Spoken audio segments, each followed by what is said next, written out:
Chapter 601. Tan's matter was finally settled. Chu Yang had also put down a load on his mind. He had originally thought that Xie Danfeng would find it difficult to accept Tan's strangeness.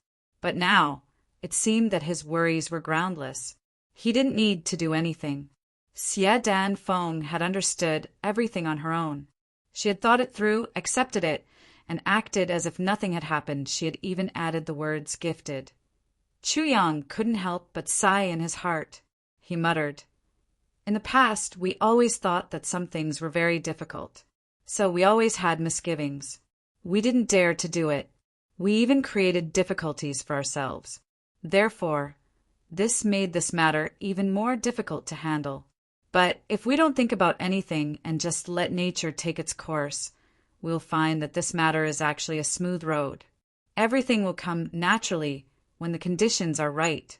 We don't even need to spend any effort to solve it." He heaved a long sigh of relief. Tan's marriage is like this, and our martial path is also like this. The brothers had been laughing at first, but they quieted down when they heard these words. They slowly thought about it and seemed to have understood something. Gu Duxing slowly nodded and said, "That's right. For a martial artist, revered martial artist is undoubtedly an unattainable goal. And for revered martial artists, emperor level and monarch level are legends. But for monarch level, supreme level is even more of a myth. Therefore, you can never climb up a level when you regard it as a myth.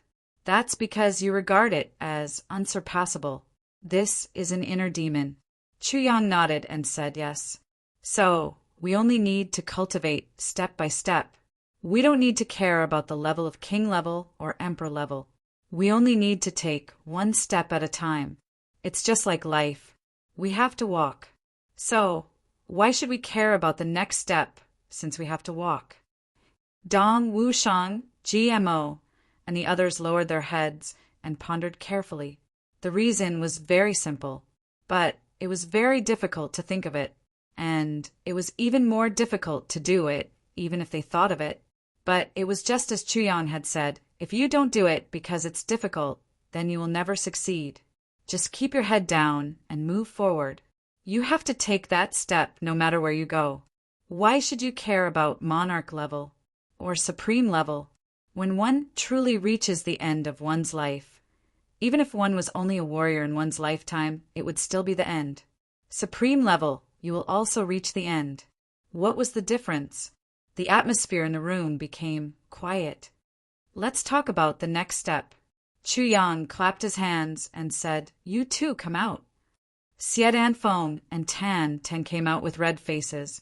Xie Danfeng blushed when she saw Chu Yang and the others. She hurriedly said, "I'm going back." Then he dashed out like he was flying. "Take care," the brothers said in unison. A coquettish voice came from outside. "We have already exterminated the O clan. I believe that this news will shake the entire heavens within 3 days," Chu Yang slowly said. "It can be said that the extermination of the O clan will cause an explosion in the Jianghu. When the time comes, we must be prepared to welcome this storm." The few of them were silent, but their eyes were shining brightly. "This 3-day storm is an opportunity for our clans." Gu Duxing pondered for a while and slowly said, "That's right. This is the biggest challenge, the biggest crisis, and also the biggest opportunity that our clans will have to face in the last 100 years apart from AO clan." Luo Kadi also put away his usual cynicism. Ao Xieyin took a deep breath and said, "This is a fierce battle for my Ao clan, and it's also a revenge. It's not an opportunity. However, my Ao clan can give up everything in this battle. But we have to vent our anger. We must take revenge." "No," Chu Yang insipidly said. "This isn't just our opportunity. It's also the biggest opportunity for your Ao clan. Therefore, I suggest that you don't show up. It's not purely because of your Ao clan. There are other reasons."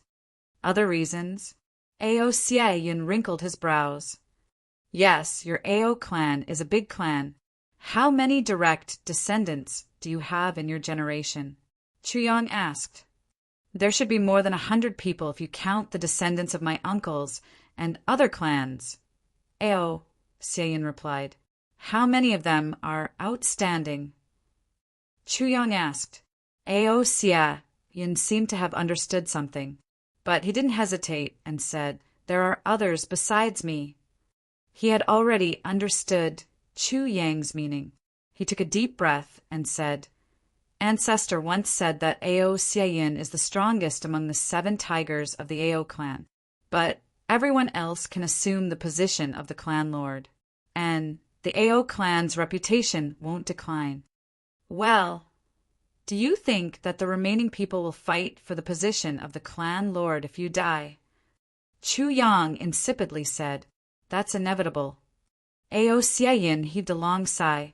He somewhat bitterly said, They are eyeing me covetously even now. They will fight to the death if I'm gone. The Ao clan would have been powerful for a while, but I'm afraid that its vitality would have been greatly damaged. So this is your opportunity, and it's also Ao clan's opportunity. Chu Yang insipidly said, But these disturbances can be quelled as long as I go back now. Ao Xie Yin solemnly said. He suddenly had a thought of overturning his decision at this moment. Ao clan will be finished if you go back. Chu Yang's tone was still dull. Ao Xie Yin was startled, but he immediately understood. He was in a daze for a long time. Then he muttered, That's right. Ao clan will be finished if I go back. It still exists now, but it will be destroyed by my hand sooner or later. Chu Yang nodded. Ao Xie Yin dejectedly sat down. He then said in a low voice, Don't tell me that I can only watch. Chu Yang deeply looked at him and said, If you don't watch now, you can only endure it in the future. Ao Xie Yin remained silent. GMO and Luo Kadi were confused as they heard this. They asked Gu Duxing, What are they talking about? Why can't we understand anything? Gu Duxing and Dong Wushang looked at these 2 people and exposed an envious look. These 2 people didn't have the slightest desire for power. They didn't participate in the clan's struggle for fame and fortune. They were living an extremely relaxed life. A person's ambition is limitless. The 7 clan lords of the same generation of the same clan are the biggest crisis of this clan. Their ambition will slowly expand as they slowly gain strength. And Ao clan will be divided into 7 clans when it reaches a certain extent, and it will be done for. So it's best to expose them as soon as possible. Gu Duxing slowly said, It's too complicated. GMO curled his lips and said, That bastard Jiju almost knelt down in front of me and asked me to go back to be the clan lord. But I always run far away and ignore him. Dong Wushang sighed. Ao Xie Yin can't go. He will stay in the Xie clan. Tan Tan, what about you? Chu Yang asked. Me. I will stay. Tan Tan considered for a while. Then he made a decision. I feel that my spirit fluctuations are very strong recently. I will stay here. I will follow the Xie clan's operation. There shouldn't be any problem. Chu Yang looked at him worriedly and said, All right. Du Xing needs to go back to the Gu clan. Wu Shang, GMO, and Kudi also need to go back to their respective clans. I want to go to the Mo clan to see Mo Tianji. Chu Yang said, Butong, you stay in the Xie clan. First, you have to keep an eye on Tan Tan. Second, you have to help Ao Xie Yun conceal his identity. Third, you have to wait for Xie Danqiong to come back. Then, you guys can discuss the operation with him. Rue Butong agreed. But you have to remember. Chu Yang looked at Ao Xie Yun and Rue Butong. First, you can't fall behind in your cultivation. Second, you can't touch the Xie clan. You have to wait until the all-out war starts in 3 days. Then, you can make a decision. Good. Ao Xie Yun's face revealed a contemplative look. We will wait for your news. Good. Chu Yang turned around. There's no time to lose. Let's act immediately. The 5 of us can travel together for some time. We can also avoid a lot of things along the way. Chu Yang had said the last sentence somewhat meaningfully. It seemed to have some other meaning. Dong Wushang was silent for a while. Then he said, "Big brother, I want to act alone." Chu Yang's gaze focused. "Are you sure?" Dong Wushang took a deep breath and said, "I'm sure." Chu Yang looked at him with a complicated look in his eyes. He nodded and said, "Good. Be careful along the way."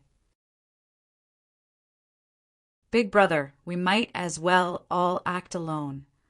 Gu Duxing said lightly, "Traveling together is not conducive to cultivation. Besides, each of us has our own things to face. Although we can avoid a lot of trouble if we work together, some troubles can't be avoided. They will happen sooner or later. The sooner we solve them, the sooner we can get rid of our worries." Chu Yang was silent for a long time. Then he said, "But this journey is thousands of miles long. It's full of dangers. There's a big clan eyeing us covetously. Once, big brother, have you forgotten that you single-handedly fought your way through thousands of miles in the lower 3 heavens?" Gu Duxing laughed heartily. Then he suddenly said solemnly, "Big brother, you have good intentions, but you can't always protect us like an old hen protecting its chicks. That way we will all be crippled. Everyone has their own heart knot and story. We also have our own destiny to face. Or the so-called crisis is the brilliance of everyone's life." Gu Duxing looked at Chu Yang and said cautiously, "Big brother, we can't be together for a long time." Chu Yang was silent for a long time. Then he finally nodded and said, "I worry too much. This is the weakness of my character. Once we have something, we are afraid of losing it. But if we have it for a long time, we will lose that kind of passion. Forget it, forget it. I'll leave it to you guys." Gu Duxing straightened his body and said seriously, "Thank you, big brother." Chu Yang smiled and patted his shoulder. "Don't be so serious. I understand what you're saying." Everyone laughed. Chu Yang suddenly reflected on himself. Indeed, he had lost too much in his previous life. His loved ones he had nothing. But this had created his success in this life. But it had also created another kind of extreme character in him, and that was his desire to protect the people around him was too strong. He was afraid that something would happen to them, and it would be too late for regrets. He didn't want to lose what he had. This was a kind of responsibility, but it was also a drawback. For mediocre people, he was absolutely responsible. But for geniuses, this kind of extreme responsibility was another kind of extreme irresponsibility.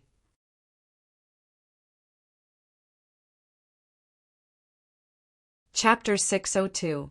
However, the consequences of doing so would stifle the individuality of the brothers. People like Gu Duxing and Dong Wushang would never reach a higher level if they were to grow up under the protection of others. Although each of them would encounter a life and death crisis more than once after separating, they had to be separated. What Gu Duxing said was right. Everyone has their own wonderful life. Even if they were to die, Gu Duxing had deliberately mentioned this in such a chaotic time. He had the intention of using a mountain of knives and a sea of flames to gain experience. Good. Then we will go our separate ways. Chu Yang had already made up his mind. He smiled and said, "Well, I will go and see Aoba first. Then I will go back to the clan from Aoba's place." GMO excitedly shook his eyebrows. Luo Ku Di ridiculed. Looking at Xie Danfeng is equivalent to looking at your Aoba. In other words, it's a matter of the banquet table and the underworld. Your Aoba is fierce, but it's still slightly inferior to sister-in-law Tan. That's not necessarily true. Rue Butong immediately retorted with righteous indignation. Aoba is much fiercer than sister-in-law Tan. Just that small kick is as thick as third brother Ji's waist. Everyone immediately laughed. GMO glared at them. Then he rolled his eyes. No one knew what he had thought of. He pulled Chu Yang to the side sneakily and asked mysteriously, "Big brother, that medicine of yours, is it useful for normal people?" Medicine? Chu Yang looked at him confusedly. Oh. GMO tilted his head and looked. Then he moved closer to Chu Yang's ear. "Is that the medicine you used to treat Luo Kadi's illness? Is it useful for me?" "It is said that it is useful. It can double your strength." Chu Yang looked at him vigilantly. "What do you want to do?" GMO immediately jumped up excitedly. Big brother, give me a bottle. Give me a bottle. I want to completely subdue that tigress." Chu Yang frowned. "No." GMO's face fell. He begged, "Big brother." Then he begged and winked at him. Chu Yang shivered all over. "Here you go." Then he took out a small jade bottle and handed it to GMO. "You first try it, cough cough, if the hell. Understood?" "Understood. Understood." GMO beamed with delight. He placed the jade bottle in his bosom like it was a precious treasure. His eyes were shining with longing. He turned his head and saw that everyone was looking at him suspiciously. GMO snorted, and his face immediately darkened. He coughed a few times, cupped his fists, and saluted everyone. Then he said with a serious face, "Brothers, since everyone is moving separately, I won't be going the same way as you. So I'll go first." "Ha ha ha!"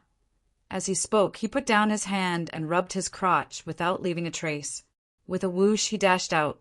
Chu Yang shook his head. "Are you that impatient?" "Look at how useless he is, then." Another one jumped out impatiently. "Boss, brothers, I'll take my leave too." Luo Kadi was laughing like a Maitreya Buddha. This guy had been setting up his tent for several days, and he was getting more and more uncomfortable. Now that GMO had left, he jumped out on his own. "Little Lu." Before Chu Yang could finish his sentence, Luo Kadi had already disappeared. From afar, a burst of excited and lewd laughter could be heard. Chu Yang and the others had black lines on their faces. Gu Duxing was moved, thinking that he was already a sword emperor, and thinking of his promise with Sister Xiao Miao. He couldn't help but feel a fire in his heart. He wanted to go home as soon as possible. Licking his lips, he said, "Boss, then. I'll take my leave too." Chu Yang looked at him strangely. He smiled and said, "Sister Xiao Miao made you unable to control yourself?" Gu Duxing's cold face suddenly turned into a ripe persimmon. Even his scalp became hot. His face and neck turned red. Just, he wanted to say no, but he couldn't lie to his heart. Finally, he said angrily, "Let's go." With a whoosh, he turned into a ball of sword light. "Boss, don't worry. I'll go too." Dong Wushang's eyes flashed with passion. "Wushang, you have to be careful." The one Chu Yang was most worried about was Dong Wushang. "Yes, I understand." Dong Wushang nodded deeply and said, "I'll live to meet you guys." Dong Wushang turned around, carrying the black saber on his back. His strong back view walked out step by step. Ao Xiaoyan watched everyone leave. He couldn't help but sigh and say, "The relationship between you brothers is really good." He smiled enviously.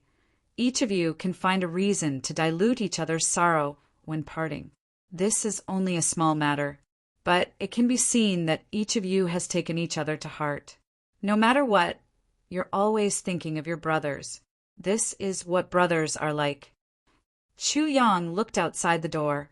He then said in a somewhat absent-minded manner, "Ao Xiaoyan, your Ao clan wouldn't have any internal and external troubles if 2 of your 7 clan brothers could be like this." "Yes." Ao Xiaoyan smiled bitterly. "Even if there is one, I can't get it even in my dreams. They only have eyes for the position of young clan lord under my. But they don't care about me." Ao Xiaoyan. Chu Yang silently said, "A big clan is the same as an imperial family. The emperor will feel a lot more comfortable if only one person is a genius.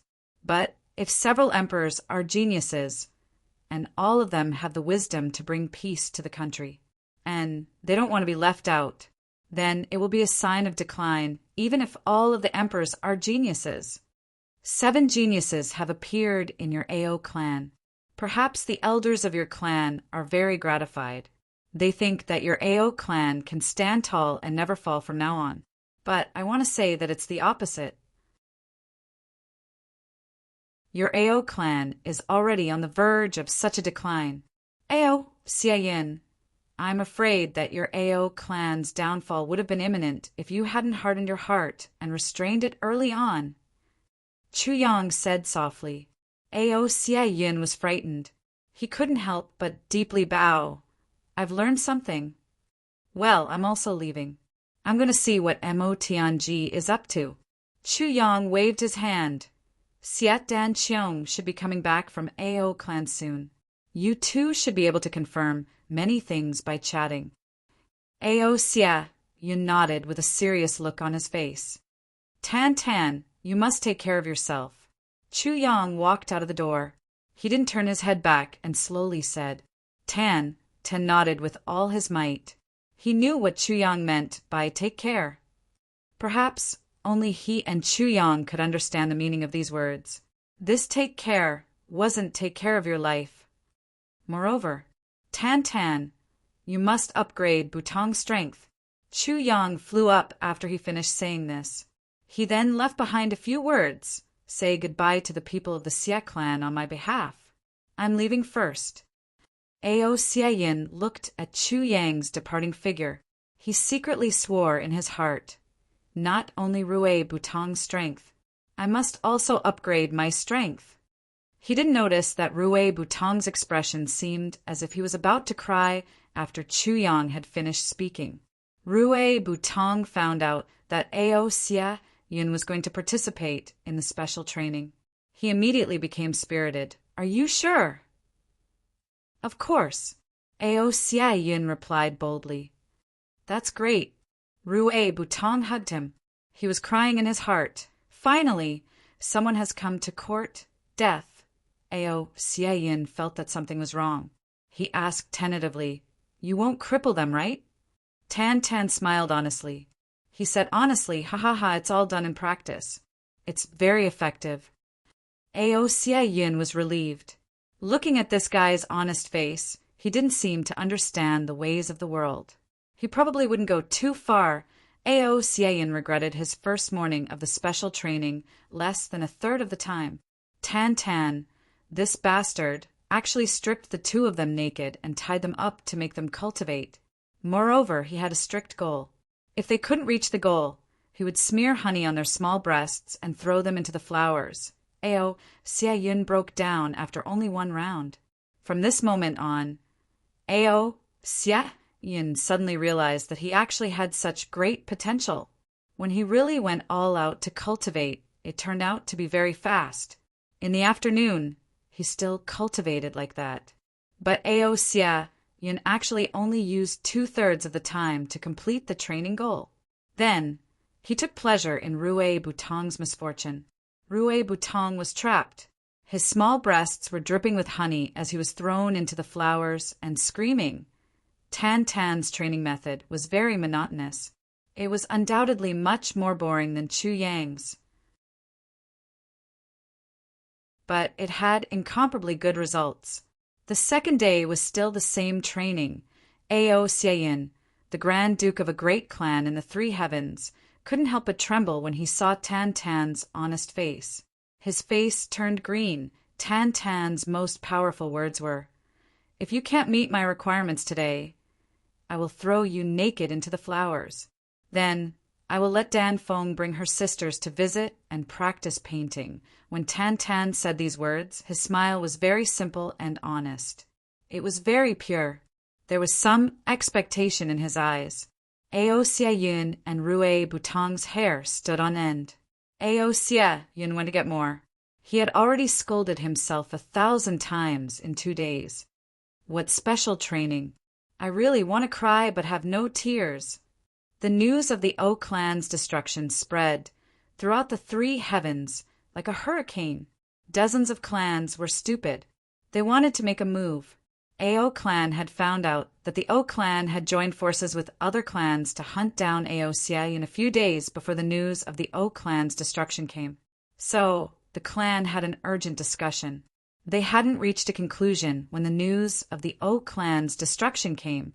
The O clan was the only clan that the AO clan had scruples about. Clan Lord AO Tianxing had made a decision now that the powerful enemy was gone. The AO clan had set out in full force under his command. The troops had left in a single file and had scattered into the Jianghu. Blood must be repaid in blood.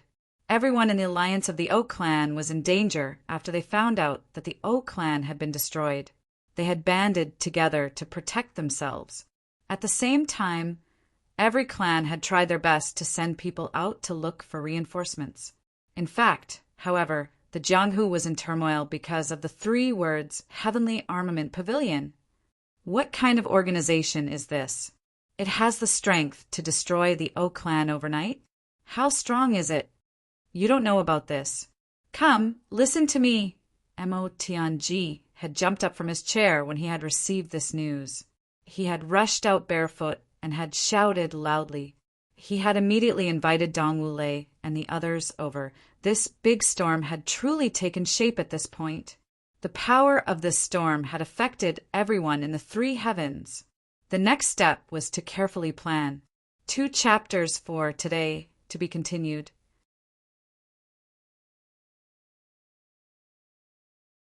Chapter 603. The first thing to do after entering Jianghu is to find out if AO Xiaoyan is dead or alive. If he is dead, bring his body back and take revenge. If he is alive, bring him back and take revenge. These were the words that AO Tianxing had said when his younger brothers had set out. There was only one thing. AO Xiaoyan must be brought back regardless of whether he was dead or alive. Moreover, the people who had attacked AO Xiaoyan must pay the price no matter what. If any of you dare to play any petty tricks when you come back, what awaits you is your cultivation base being crippled. Don't think that we don't know what you are thinking. This was AO Tianxing's warning to his nephew. The troops had already set out. AO Tianxing asked, "Is Master Xie feeling better?" Master Xie has already left. The servant reported, "Master Xie hasn't fully recovered yet." However, when he saw the current state of our AO clan, he proposed to leave.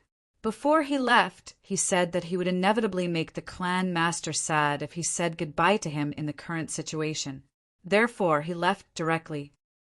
AO Tianxing nodded. His heart was in a mess. Although Xie Danqiong left without saying goodbye, he was indeed considerate of his state of mind. After the arrangements were made, he went to the inner room. Then he entered a secret passage. The passage went downwards. After walking for an unknown distance, he arrived in front of a strange underground stone room. "Old ancestor, why did you insist on sending them out during this turmoil in Jianghu?" AO Tianxing was somewhat puzzled and also somewhat resentful. There was a big room on the opposite side. The quality of the white crystal was very high. It was almost transparent. Looking in from the outside, one could almost see 3 vague figures. "You think that Xie Yin is definitely not dead, right?" After a long time, an old voice came from inside. "Yes," AO Tianxing said, "we have already inquired about all kinds of information. Although the O clan, Black Devil clan, and other clans chased after Xie Yin, they didn't succeed. There are also rumors that Xie Yin was rescued by King of Helchu. I believe that these are not baseless rumors." The opposite side was silent. Suddenly a long sigh was heard. Then another voice slowly said, "The 3 of us have been in seclusion here for 50 years. If we can't break through the barrier of 5th grade monarch level in a few more years, our lifetime achievements will stop here." He paused and said, "In other words, if we can't break through, the 3 of us will die within 20 years. His lifespan has reached its end." AO Tianxing widened his eyes in shock. "How could this be? We definitely won't be able to protect the AO clan for eternity." The future of the Ao clan lies in the hands of the younger generation. Another voice rang out coldly. However, if you're disobedient and ambitious, you won't be able to use it no matter how capable you are. 7 geniuses have appeared in their generation. Ao clan is elated. They think that there is hope for their rise. However, the 3 of us are worried day and night. The cold voice said, "You must know that with a genius comes ambition and the desire for power. If Ao Shin isn't dead yet, let him use his methods to subdue these people, subdue them or kill them. If he died, he would let these people fight amongst themselves. Even if there are losses because of this, it is inevitable. It is better than a split in the future. But if Ao Shin dies in their hands, there's nothing to say." The old ancestor who was the first to speak said indifferently, "This is an aristocratic family. There is no such thing as fairness. Everyone's wings are strong. If you want to rise, you have to show your ability." Ao Tianxing opened his mouth. There was a pained expression on his face. 7 outstanding younger brothers. How many of them would be left if this happened? The 3 of us won't interfere in any case. We'll just wait for the result. As for you, you can also use your own methods. However, the guards of the clan master and the emperor-level experts can't be touched. The Black Star Guards and the Proud Eagle assassination team can't be touched. This is the foundation. It cannot be shaken. This is an opportunity. After this, the strength of the Ao clan will be greatly damaged. It may be quiet for a period of time. However, it will become more cohesive. The old ancestor said, "Tianxing, you must remember that the power that can make a clan rise isn't strength in numbers. It isn't strength in numbers. It isn't strength in the clan.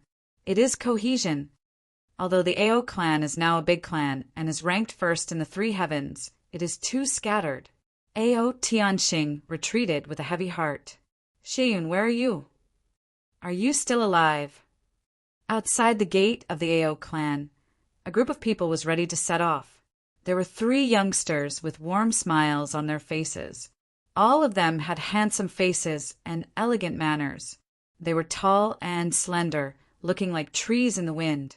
They were the great dukes of the Ao clan. "Qingyan, you must work hard. You'll make a contribution if you find Big Brother." "Haha." A youngster smiled amiably. "Mengyan, you must also work hard. Perhaps this great contribution will be yours." Ao Qingyan smiled modestly. The brothers were talking and laughing gently. They were amiably facing each other. However, a cold light would occasionally flash in each other's eyes. It was so ferocious and frightening. Everyone knew that this was an opportunity for them, a once-in-a-lifetime opportunity. "Let's go." It wasn't known who had spoken these words, but the impatient crowd dispersed. They quickly mounted their horses and started to laugh loudly. Their long robes fluttered in the wind. They formed a long line under the blue sky and green grass. "They've returned." Mo Tianji looked at the 2 people in front of him. Only the 3 of them were present this time. Dong Wu Lei, Luo Kuwu, and Mo Tianji. This was an extremely secluded tea room. "I believe that you've all received the news. The Heavenly Armament Pavilion has returned and destroyed the O clan's lair." The remaining forces of the O clan had been reduced to less than 20 people in the alliance at this time. There's no need to fear them. Mo Tianji's face was calm and collected. He slowly said, "King of Hell Chu's thunderous attack has thoroughly solved my biggest problem. The O clan is the reason why we haven't launched our attack yet. It's also the biggest reason why we haven't launched our attack yet." "Adventurer," Mo Tianji insipidly said, "this is what I meant when I said adventurer. Only King of Hell Chu could have done such a flawless job." Dong Wu Lei and Luo Ku Wu didn't speak. They knew that this wasn't the main point that Mo Tianji was talking about. Everyone knew this. It wasn't a secret. "I want to remind you, Mo Tianji's eyes flickered. He gently tapped the table with his hand. It seemed that he didn't know what to say, but he eventually said, "We need to be united. We'll be consigned to eternal damnation if there's any civil war. Ji Zhu, Xia Dan Qiong, and the Gu clan don't have any problems. There's only the two of you. It seems that the enemy has fallen into a disadvantageous position, but you must know that the real strength of the Tian clan and the Black Devil clan hasn't been revealed yet, and the Tu clan is still hiding." Mo Tianji's eyes swept around. He looked at the two with his sharp eyes. "I believe that both of you understand." Dong Wu Lei and Luo Ku were lost in thought. A long while passed. Then Luo Ku slowly said, "I've never thought about this." "You don't, but it doesn't mean that your subordinates don't." Mo Tianji snorted. He then looked at the two of them. "I need to let you know that Luo Kadi is already a king-level expert. He's half a foot into the emperor-level expert. Dong Wushang is now an emperor-level expert. Moreover, he's a pure saber emperor." Mo Tianji looked at Dong Wu Lei and heavily said, "Our big clan needs such strength at the moment." Dong Wu Lei's complexion changed. He slowly nodded and said in a heavy voice, "Don't worry. I know what to do." Mo Tianji deeply looked at him and slowly said, "I hope so." Dong Wu Lei and Luo Ku Wu rode their horses out of the Mo clan's residence. They were speechless. Both of them heaved a long sigh. A long while passed. Then Luo Ku Wu cupped his hands in obeisance. Then he turned his horse around and left. He didn't say anything. Dong Wu Lei looked at the grass under his feet. His expression was somewhat frozen. It was complicated and contradictory. The muscles on his face were twitching and recovering. His eyebrows were tightly wrinkled.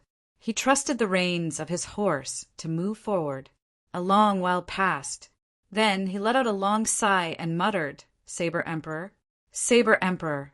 A radiant light flashed in the eyes of the four old men behind him. A long while passed. Then Dong Wu Lei clamped his legs on the horse's belly. The horse let out a long neigh and galloped away. It left behind a mess of thoughts. The alliance of the O clan, Tian clan, Tu clan, and the other clans was in a gloomy atmosphere. The atmosphere was so heavy that it almost made people unable to breathe. They had just received a message. The Tu clan's various forces are under attack by the Ao clan. The Tian clan's various forces are under attack by the Ao clan. The Li clan is under attack by the Ao clan. The Zhao clan is under attack by the Ao clan. These attacks included military attacks, commercial blockades, shops embezzlement, and even their partners had been warned and attacked. It was an all-round and three-dimensional attack. Two of the Black Devil clan's branches had been uprooted by the Ao clan. The troops of the Ao clan had swept across the boundless earth like a raging tide, and internal strife had arisen on their side even before the war had started. The Meng clan had been uprooted by these people and had been exterminated. The O clan didn't exist anymore.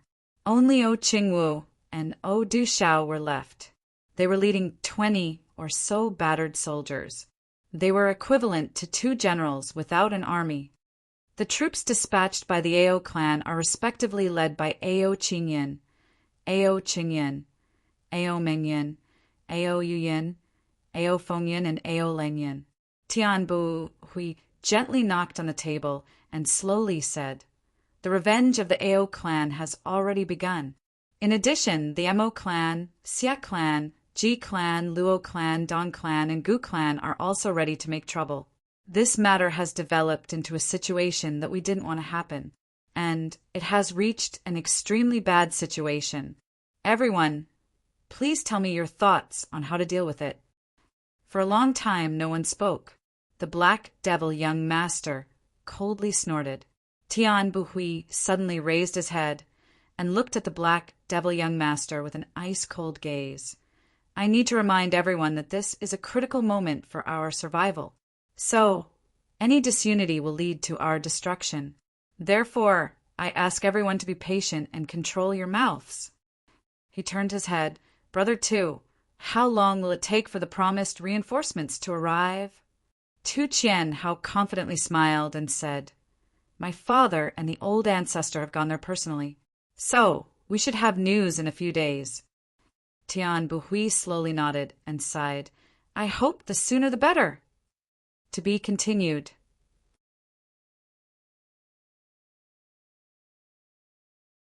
Chapter 604. The spokesperson had been Du Shao, who had organized this alliance, but it had been changed to Tian Buhui now. It was obvious that the O clan no longer had any right to speak in this alliance after their clan had been destroyed. Moreover, the people of the Heavenly Armament Pavilion have separated. They are rushing back to their respective clans. Tian Buhui calmed down and said, "We can't let these people go back. First, these people have ruined our plan, so we must take revenge for this blood feud. Second, they will use their understanding of us to attack us after they go back." Tian Buhui's eyes narrowed into slits. Then a cold light shot out from them. Who knows what that bastard Meng Luo said to them?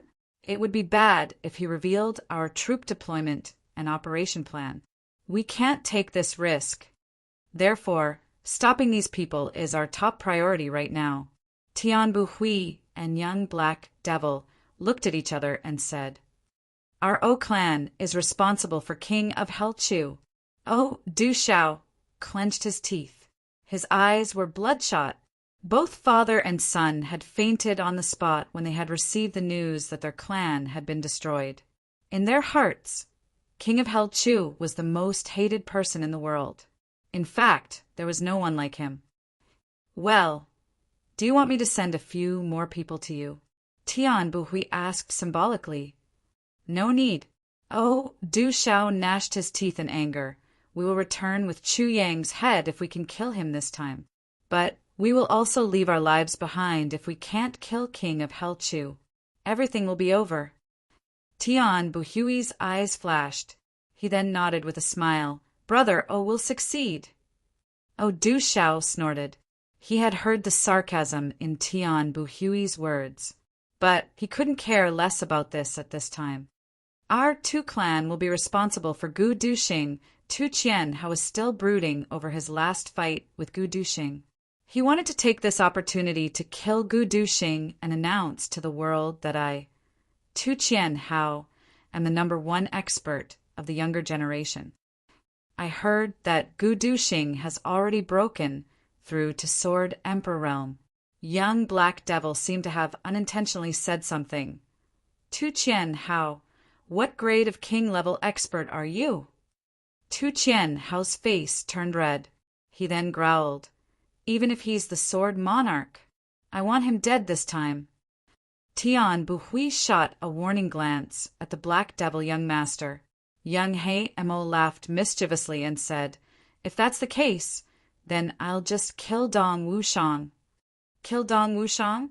Tu Chien Hao snorted. "He's a Saber Emperor. What grade of king level are you?" The Black Demon young master glared at him, and a cold light burst out from his eyes. "Tu Chien Hao, do you want to die?" Everyone hurriedly tried to smooth things over. "Our Li clan will rob and kill GMO," the Li clan master said. "Zhao clan kill Luo Kadi," the patriarch of Zhao clan declared. "Don't forget to reorganize the troops at your rear." Tian Buhui nodded and reminded them. Then he said, "Li Xiong Tu once owed me a huge favor. This time I will personally go and look for Li Xiong Tu." Everyone's eyes lit up. If they could rope in the Li clan as well, everyone would have a much greater chance of success. There's no time to lose. Let's act now. Gu Duxing rushed through the mountain forest. His heart was burning with passion. He knew that there would be enemies along the way to intercept him, but he was confident that he could break through all the obstructions and rush back.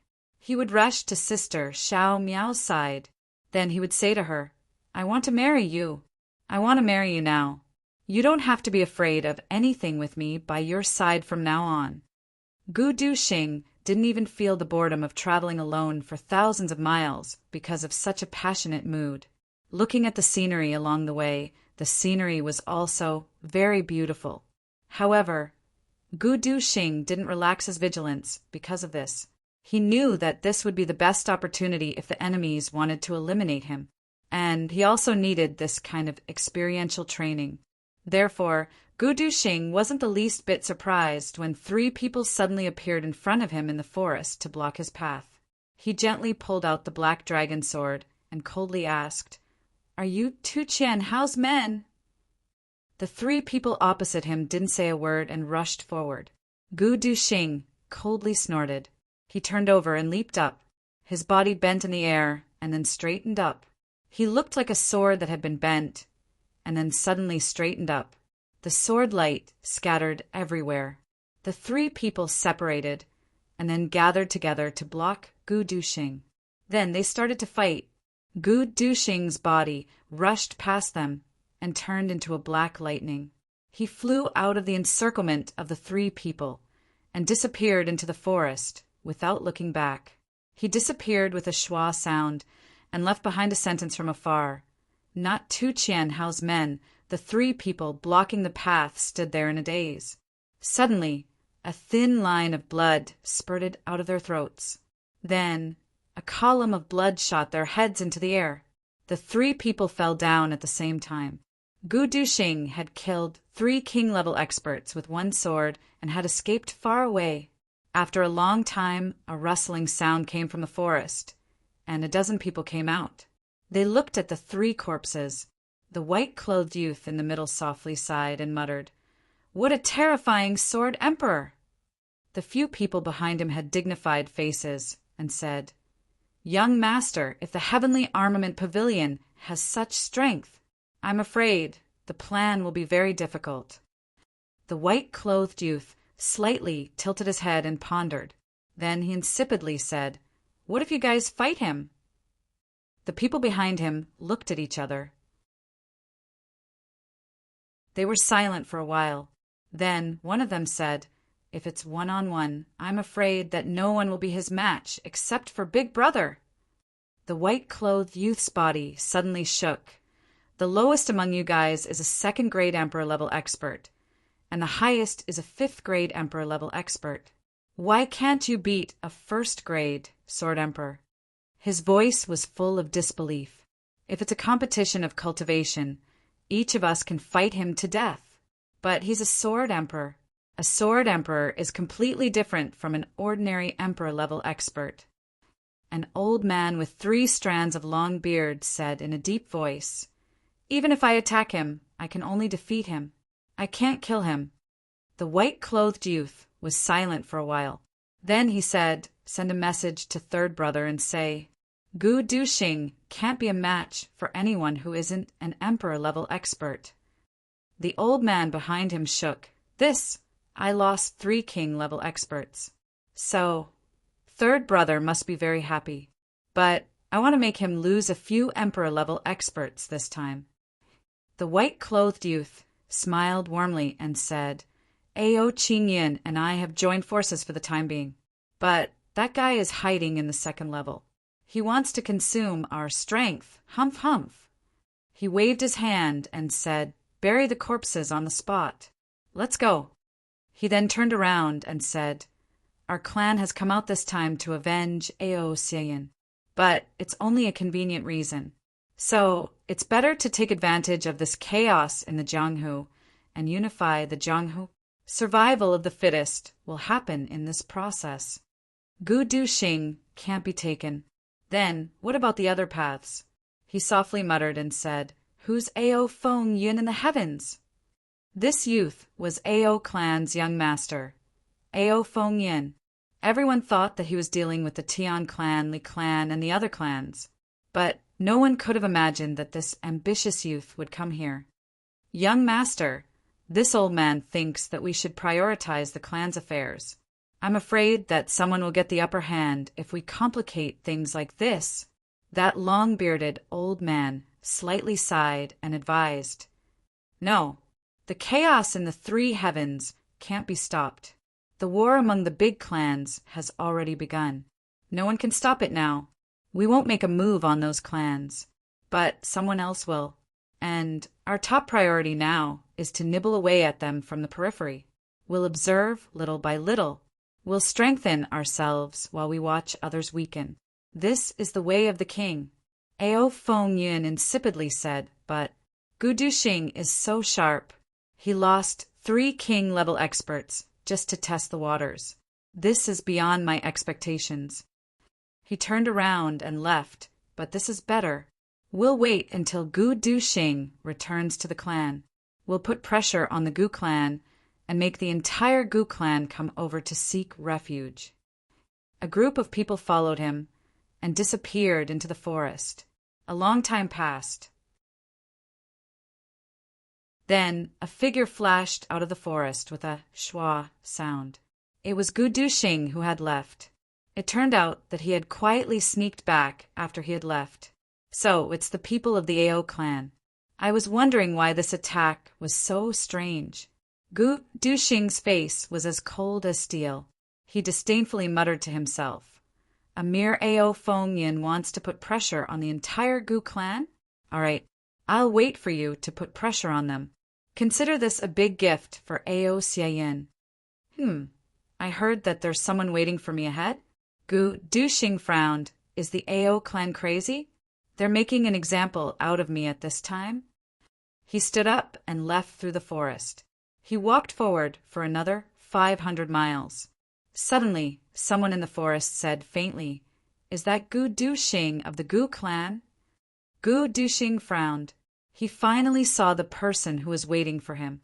He stopped and shouted, "Who is it?" The forest was silent.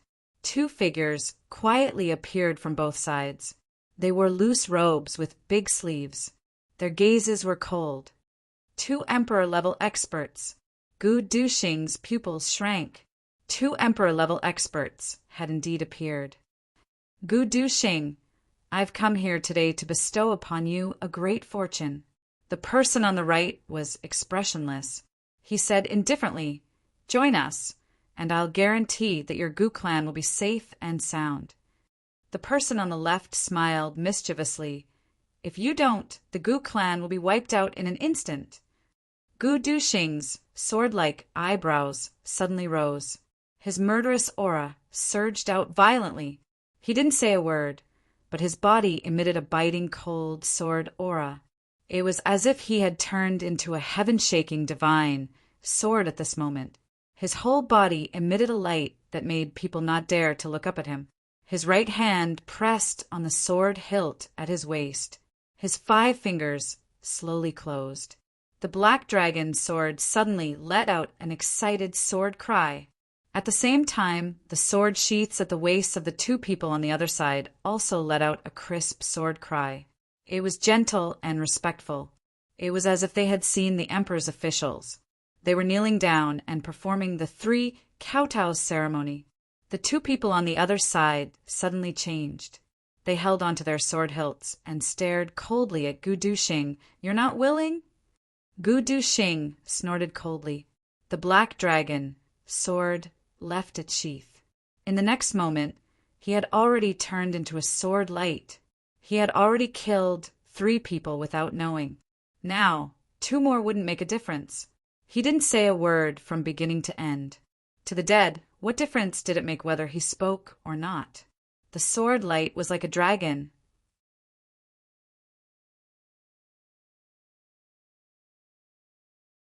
Chapter 605. You don't know how to appreciate favors.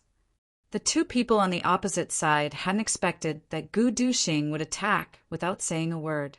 So they shouted angrily at the same time and pulled out their swords to meet him. Gu Duxing snorted. His body suddenly accelerated, and he finally opened his mouth. Then he coldly shouted, "I am the Emperor of 10,000 swords." His body suddenly turned into a wisp of flowing light. Those 2 Emperor-level experts were originally full of confidence. They thought that they were both second-grade Emperor-level experts. So, wouldn't it be easy for them to deal with a guy who had just broken through to the emperor level? A sense of contempt rose in their hearts when Gu Duxing moved. They thought, is he a sword emperor? He is full of vigor, but his speed is too slow. However, they didn't expect that Gu Duxing would suddenly accelerate in the air as soon as this thought arose in their minds. Both of them were startled at the same time. So, they quickly changed their way of fighting the enemy. They moved from left and right to the front.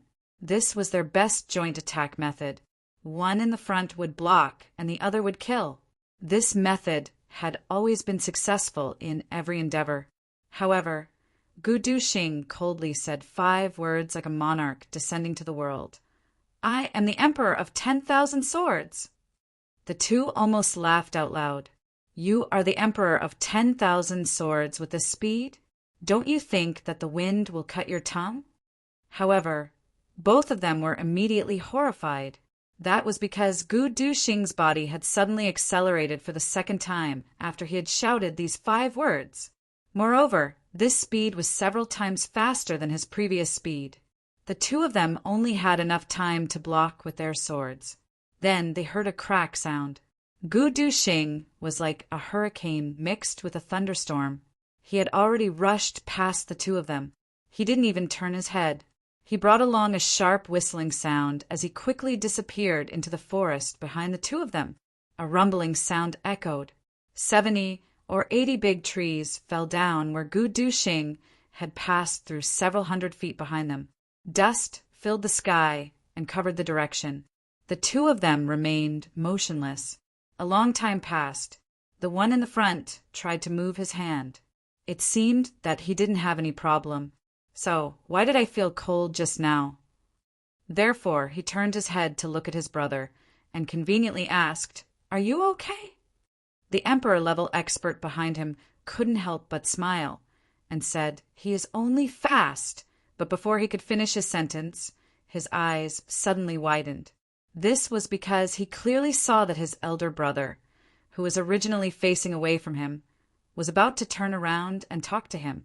Moreover, he had already said, Are you all right? Then his brother twisted his neck to look back, but he clearly saw that when his brother twisted his neck to look back, only the top half of his neck moved, but the bottom half of his neck didn't move. He just twisted his neck like that. The two halves of the neck were like a millstone that had fallen together. Someone pushed the top, causing the head to turn. However, the millstone itself did not move. At the same time as he turned, a faint red line appeared at the joint of the upper and lower neck. He stared at his elder brother in shock and raised his hand. You, that emperor expert turned his head and looked at his brother. He frowned and asked in a puzzled manner, What happened to me? He had said the first 3 words when a pillar of blood suddenly pushed his head up in the air.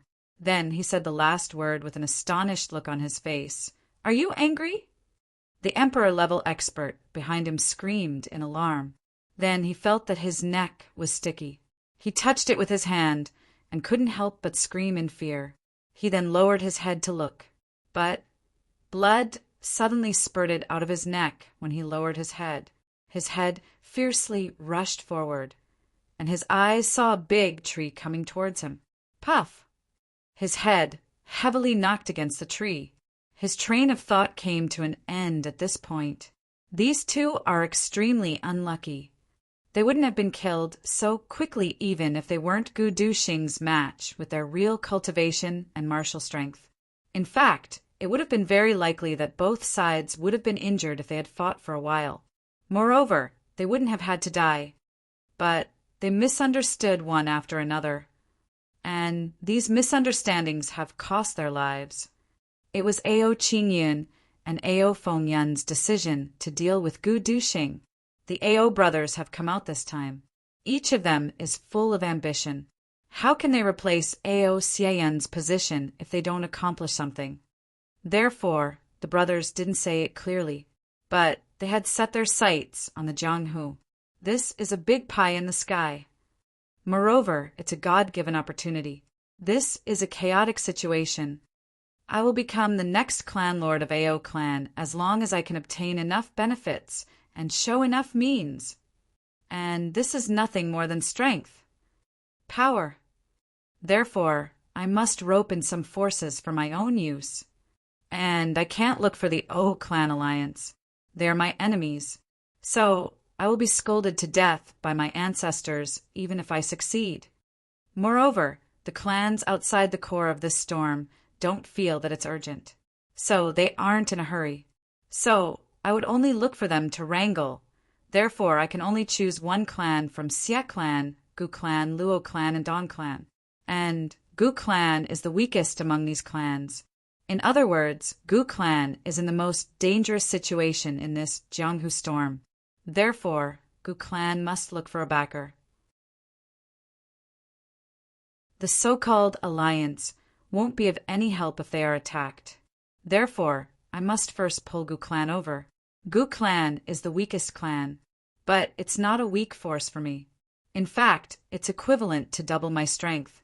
Moreover, it's a good start if I succeed in my first attempt. Ao Qingyin and Ao Fengyin are fighting both openly and covertly, but they are on the same side in general. That's because these two are blood-related brothers. Therefore, these two brothers hit it off and decided to deal with Gu clan. They will succeed once. And the key to deal with Gu clan is Gu Duxing. That's because Gu Duxing is basically the master of Gu clan at present. Moreover, Gu Duxing has a special identity. He is the second master of Heavenly Armament Pavilion. And there's a good chance that Gu Duxing could pull the entire Heavenly Armament Pavilion under his command if he joins them. At that time, the prospects will be very good. Therefore, these two brothers didn't discuss much before they decided to attack from the front and the back. They would capture Gu Duxing first. Then they would talk slowly. However, they didn't expect that Ao Fengyin would dispatch 3 king-level experts. And they were all killed by Gu Duxing in one move. This made Ao Fengyin embarrassed. Moreover, they followed the principle of enjoy your blessings and bear your misfortune together. Everyone will suffer misfortune together. Therefore, they spread the news. Strictly speaking, there's nothing wrong with this statement. Emperor-level expert is Gu Duxing because he is a sword emperor at present. So a low-level emperor-level expert is dispatched to deal with him. But emperor-level experts are different from each other. And this statement had seriously misled Ao Qingyin, and the 2 emperor-level experts were now dead. Emperor-level experts can't deal with him. This means that emperor-level experts can deal with him. Ao Qingyin felt relieved when he saw this. Emperor-level experts can deal with him. So, wouldn't I be able to capture him alive if I send 2 emperor-level experts? Therefore, the 2 emperor-level experts came out to rob him with full confidence after they were misled. They were misled for the second time when they saw Gu Duxing, so young. Then Gu Duxing moved and misled them for the 3rd time, too slow. Therefore, the 2 of them looked down on him. So, they naturally weren't willing to go all out. But who would have thought that Gu Duxing would accelerate again at this time? And he would accelerate again. His speed had increased to the extent that they couldn't react in the blink of an eye. The Black Dragon Sword has become one of the best divine weapons in the world after it has been modified by Chu Yang, and their heads have been chopped off. The 2 Emperor-level experts didn't even have the time to unleash their domains. And they died in a daze. It could be said that they had died an extremely wrong death, and they had died in an extremely aggrieved manner. Gu Duxing had already disappeared without a trace. Ao Qingyin had come out with the people who had been lying in ambush. He was still faintly angry in his heart. He wanted to ask, 2 Emperor-level experts were here, so why did they let him go? Why didn't they stop him? Then he saw the scene of these 2 heads falling down. This pampered Ao Qingyin was struck dumb like a wooden chicken. He only felt that his brain was in chaos. How can this be? 2 Emperor-level experts were dealing with 1 person, and their heads were chopped off so neatly. In fact, I didn't even feel anything. How can I speak when my heads have been chopped off? How can I still move? What a fast sword! The corner of an old man's eyes twitched beside him. He had a feeling of fear and trepidation, and he felt a lingering fear in his heart at the same time. This old man was a 7th grade Emperor level expert. It could be said that he was one of the few experts in the upper 3 heavens. But he asked himself honestly, I would have been seriously injured if I hadn't been misled by the words Emperor level expert is a match for him. And I would have been caught off guard by this sword attack if I hadn't been killed. Moreover, the enemy could have calmly left. This sword attack could have severed the human body's meridians, and it could have left the meridians of the human body in their original state of healing, and it could have continued to provide the body with vitality. To what extent is this fast? And to what extent is this sword sharp? Third young master, we can't deal with this gu-douching. This old man hung his head dejectedly. This old man suggests that we shouldn't make an enemy out of him. This man isn't even 20 years old, and he has reached such a realm. So if we make an enemy out of him, and if he can grow up, Ao Qingyan didn't think this way. He pondered and said, who do you mean to say that he can become a monarch-level expert or a saint-level expert? Saint-level expert, it's hard to say. However, becoming a monarch-level expert isn't difficult for him. That old man hesitated for a moment. Then he replied with uncertainty. So, wouldn't we have a subordinate who is at least a monarch-level expert if we can subdue him? Ao Qingyan's eyes lit up. A subordinate of a monarch-level expert? Subdue him? That old man was startled. Is the third young master still thinking about this? Can't he understand what I mean? It's very likely that Ao clan will be destroyed if we offend such a powerful enemy. I obviously know the pros and cons of this, but a person can always think of a way. Even a supreme level expert has a weakness, let alone an insignificant sword emperor. Ao Qingyan waved his hand disapprovingly. A man will always have conditions that he can't resist. The old man forced a smile. He touched his nose and no longer spoke. He thought, you must be able to afford such conditions first.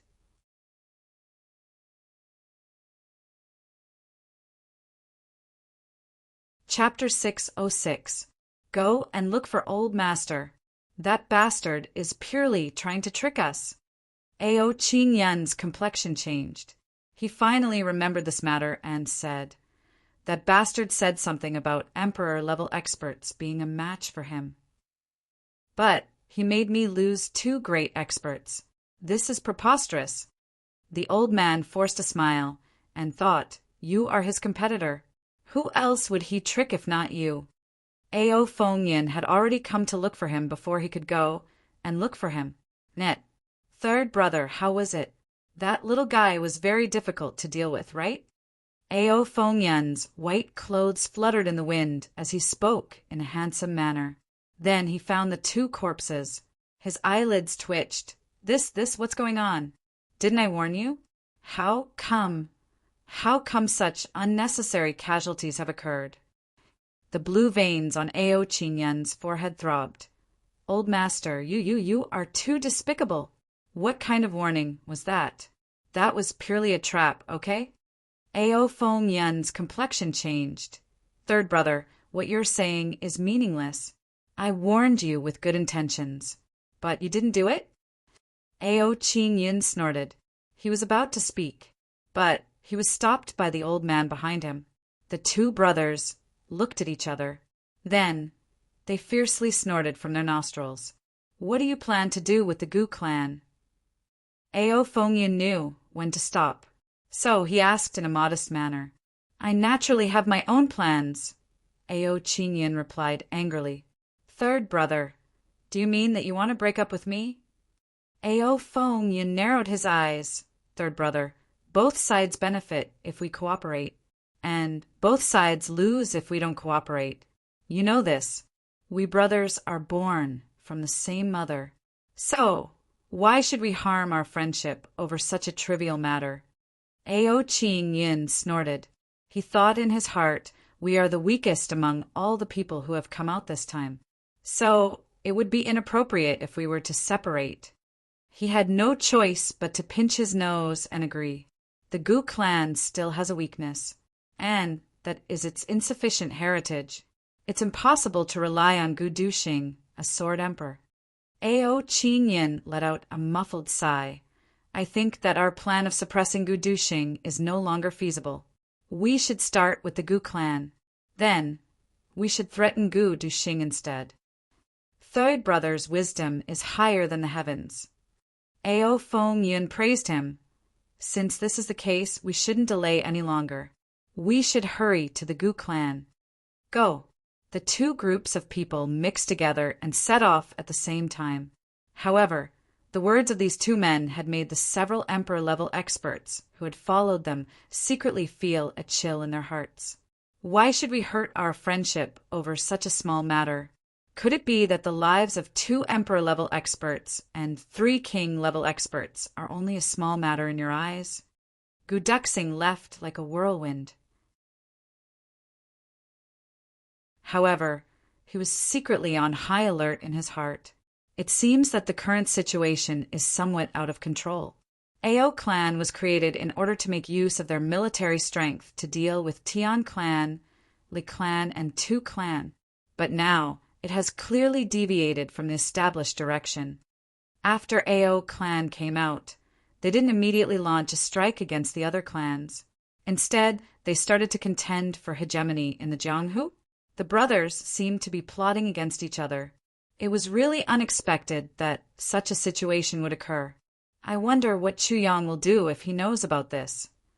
However, the most important thing right now was that these two men from the Ao clan had clearly set their sights on the Gu clan first. They had to get past this hurdle first. But how was he going to pass this trial? As Gu Duxing sped along, he racked his brains. The Gu clan was too weak. They couldn't afford to offend the Ao clan in a head-on confrontation. Moreover, this was contrary to Chu Yang's established policy. I would only be hurting those close to me and making my enemies happy if I were to fight with these two young bastards. I would be doing a great favor to Tu Qian Hao and the others for no reason. And Chu Yang and the other brothers wouldn't look on with folded arms. They would certainly stand on my side. That would be a complete mess. I can't involve Chu Yang and the others. I can only solve this problem on my own, Gu Duxing thought along the way. He had a headache from thinking, but he couldn't come up with any solution. At this moment, he finally realized his own shortcomings. Perhaps he was an invincible general who could conquer cities and strongholds. But when it came to controlling the overall situation, he was still far from being able to do so. I want to protect myself in such a complicated situation. I don't want to implicate my brothers and allies. And I also want to resist the pressure of the Ao clan. It's very difficult.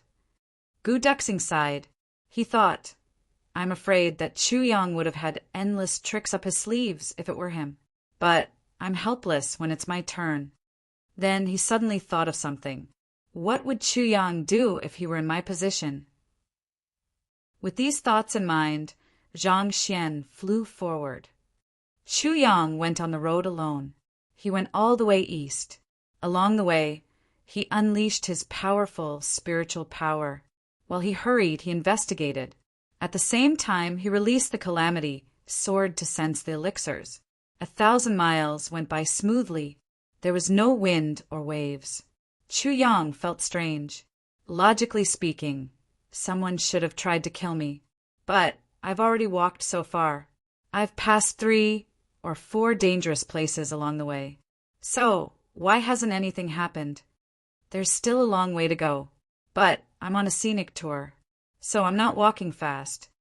Are they afraid of getting old? While he was thinking, the sword spirit suddenly exclaimed, There's a situation ahead. A situation? Minister Chu was startled. With a swoosh, his black clothes disappeared into the grass. His movements were extremely agile. Cough, cough. There's a situation 20 miles away. The sword spirit was somewhat speechless. This guy didn't wait for me to finish speaking. And he disappeared without a trace. What? Why didn't you say so earlier? Chu Yang angrily got up and said, I was just being cautious. You're just a bird startled by the twang of a bough. The sword spirit sneered mercilessly. Chu Yang rolled his eyes. I'm all alone now. How can I not be careful? If I die, won't you die with me? I'm thinking for you. Don't be ungrateful. The sword spirit was speechless. I was obviously being overly careful. But I'm thinking for someone else. I've seen thick-skinned people. But I've never seen such a thick-skinned person. Who's that in front? Do you have any impression? Chu Yang asked in his mind as he cautiously climbed up and down. A little closer. I can't detect it now, the sword spirit said. Chu Yang lowered his head and ran. He used his concealment technique to the extreme. Even if he stared, he could only see the grass swaying. The trees in the forest swayed. If he could switch to slow motion, he could see that he was sometimes running, sometimes crouching, sometimes turning sideways, sometimes walking backward, and sometimes somersaulting. What was worth mentioning was that when he made these movements, he actually made use of the reflection of the grass on the ground and the refraction of the sunlight in the sky to hide his figure. Therefore, in broad daylight, he actually turned into a specter. The road was getting shorter little by little. 15 kilometers, 5 kilometers. Finally, the sword spirit issued a warning when they were close to 3 kilometers away. Well, the opposite party has experts. Be careful not to be detected. Chu Yang was startled. He then lightened his footsteps. Thousands of feet? How can I be detected? Could it be that the opposite party has a super emperor-level expert? Well, these people in front of us are the most tyrannical in terms of strength. Except for O Kafong of the O clan. The sword spirit's voice was very cautious. Chu Yang sucked in a cold breath. So powerful. Moreover, they have clearly obtained accurate information, and they have a clear target. They have come to deal with you. The sword spirit carefully sensed and said, but their auras are very familiar. Several of them have an aura similar to Ao Xieyan's. Chu Yang was gobsmacked. His breathing became chaotic. Are you sure? I'm sure. The sword spirit was very sure. Chu Yang's mind was somewhat in a knot. He said in frustration, the people of the Ao clan? What reason do the people of the Ao clan have to deal with me? They should be dealing with the Tian clan, Tu clan, and the Black Devil clan. Why are they dealing with me instead? How much did this Duke help them? How can they be so ungrateful? The sword spirit was also puzzled after pondering for a long time. After all, Ao clan didn't have any reason to attack Chu Yang first. Could it be that they are looking for you to inquire about Ao Xieyan? The sword spirit probed. Absolutely not. They would have come to me openly if that were the case. They wouldn't have sneakily set up an ambush like this. A cold light flashed in Chu Yang's eyes. He then extended his hand and wiped his face. Then he spread his arms, and a burst of crackling sounds came from inside his body. His slender stature had become 3 inches shorter. It had become somewhat stout. He had a leopard head and round eyes. His face was fierce and fierce. He groped around in the tribulation space for a while. Then he pulled out a broadsword. Then he thought for a while. Then he took out a veil and covered his face. You've already changed your appearance. Why do you still want to cover your face? The sword spirit was puzzled. This is the ingenuity of this plan. Chu Yang snorted. Then he wrinkled his brows. He felt that something was wrong and said, You've also seen the appearance of the young Black Devil. Can you imitate him even a little bit? The sword spirit wrinkled his brows and said, I can use my spiritual power to help you, but it can only last for half an hour. Half an hour? That's enough. Chu Yang was overjoyed. He immediately restored his changed appearance to its original state. Then a grayish mist came out of his body. He was now wearing a black robe and a black mask. He looked exactly like a young black devil. He was just standing there, but his whole body was emitting a gloomy aura. "The most important thing is your eyes," the sword spirit reminded. "No problem." Chu Yang's vision condensed. Then his eyes suddenly changed into the cruel and ruthless eyes of a scavenger vulture in the desert. At first glance, he looked exactly like a young black devil. Whether it was his figure, charm, or the temperament of his eyes, or the characteristics of his cultivation techniques, everything was perfect. This impostor laughed strangely in a hoarse voice and said, "The trifling Ao clan dares to oppose my black devil? They don't know the meaning of death. Watch me kill them one by one." He rushed out with a schwa sound. "Don't be rash. It's better to check first. What if they don't have any evil intentions?" The sword spirit hastily reminded him. "There's no need to check. You must pay the price if you dare to provoke my black devil." Minister Chu had clearly gotten into the act. He was emitting a murderous aura.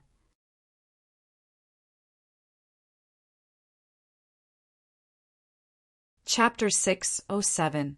Chu Yang was indeed going crazy. Ao clan has no reason to deal with me in any case. But of all people, they had come to deal with him. This was tantamount to biting the hand that fed him, regardless of whether it was true or not. The news of Ao Shun being rescued by him had already spread throughout the Jianghu. It would definitely reach their ears, and they would be even more unable to deal with him. It was already too late for him to express his gratitude. Yet he had actually set up an ambush? The minister was instantly enraged. No matter what the other party was thinking, this time he was determined to teach the other party a lesson. Then he quietly crouched down. In an instant, he retracted all of his life force fluctuations. All of his heartbeat, pulse, and other life force disappeared in an instant. It was as if he was a piece of rotten wood, because the sword spirit was speaking in his mind. "There are 3 people talking. What did he say?" The first one said, "Why isn't he here yet?"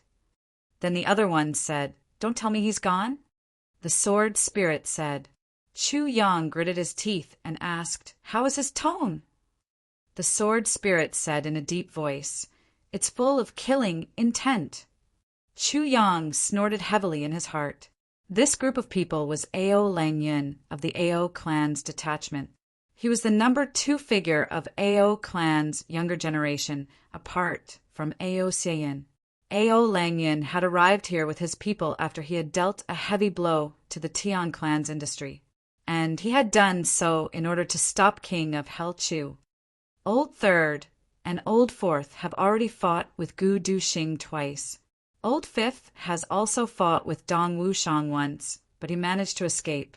There's no news from Fourth Brother, who's trying to intercept GMO. Seventh Brother has already started fighting with Luo Kadi. Luo Kadi is injured and has left. Ao Langyun frowned. This means that the information is correct. But why hasn't Big Brother King of Hell Chu arrived yet? Could it be that this fellow has been sightseeing all this time? Beside him were 2 old men in brocade robes. Their eyes shined brightly, and one of them said, "Second young master, there is no need to worry. Just relax and wait a little longer. King of Hell Chu couldn't have passed by here, or he might have been delayed by something on the way."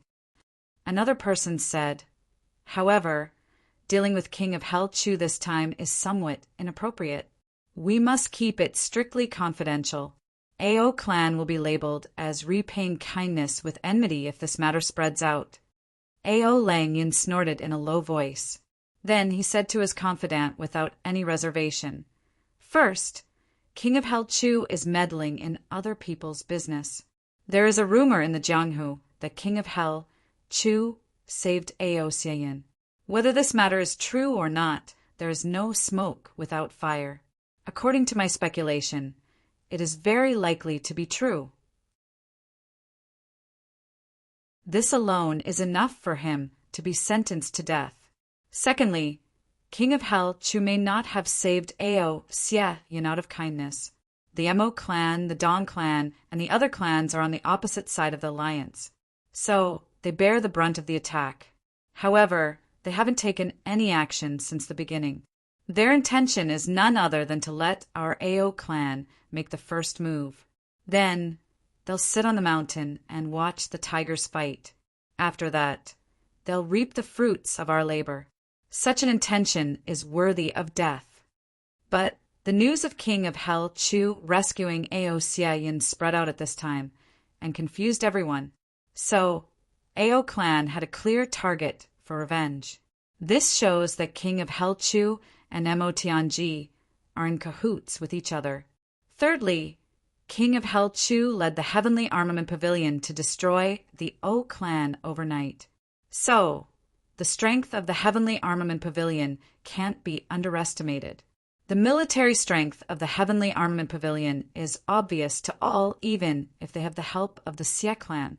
So, they will become a big threat to us over time, especially now that the Jianghu is in turmoil. And the ambitions of the Heavenly Armament Pavilion are very clear. They must be eliminated or disintegrated as soon as possible. Otherwise, they will become the biggest enemy of our Ao clan once they are fully fledged. They may become the next Black Devil clan. Fourthly, Gu Duxing, Dong Wushang, and the others are outstanding talents of the younger generation. They have great prospects for development. I must have such young experts with potential as my right-hand men if I want to become the next clan lord. The Jianghu is in chaos now, so it is a God-sent opportunity to subdue them. However, King of Hell Chu is their boss. So, how can they change their allegiance if King of Hell Chu doesn't die? Therefore, King of Hell Chu must die. They can be used by King of Hell Chu. So, they can certainly be used by me.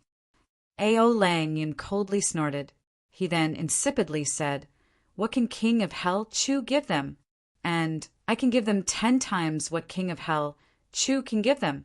In fact, I can give them even more. This is the reason why I want to kill King of Hell Chu. Moreover, King of Hell Chu is the first person I must kill." Ao Langyan insipidly said, "You can say that I'm an ungrateful person who bites the hand that feeds me, but King of Hell Chu must never live in this world." The 2 old men beside him tightly knitted their brows. They pondered for a while. Then they finally heaved a long sigh. King of Hell Chu had saved Ao Xieyin, so it was tantamount to setting himself against Ao Langyan. These matters were only Ao Langyan's speculations, but they weren't necessarily false. It seems that King of Hell Chu must die if this is the case. The 2 old men looked at each other. Then they stopped trying to dissuade Ao Langyan. Ao Langyan smiled and said, "I will personally dispatch 100 experts to kill him this time. So, King of Hell Chu should feel very proud, even if he dies." The 2 old men forced a smile. Of course, the conversation between them was transmitted to the sword spirit's ears, and through the sword spirit, it was transmitted to Chu Yang's ears. King of Hell Chu's lungs were about to explode in anger. "I'm selfish. I want to fight for power and profit. So, why should I push all the blame to others? I'm AB*TCH, but I still want a monument to my chastity. Is there such a beautiful thing in this world? Those big clans are targeting your Ao clan. They are hunting down Ao Xieyin. What does Old Man Guan have to do with this?" Old Man Guan was just happy to see this happen. Even Mo Tianji didn't add fuel to the fire, right? Chu Yang's murderous aura soared from his entire body. This made the sword spirit understand.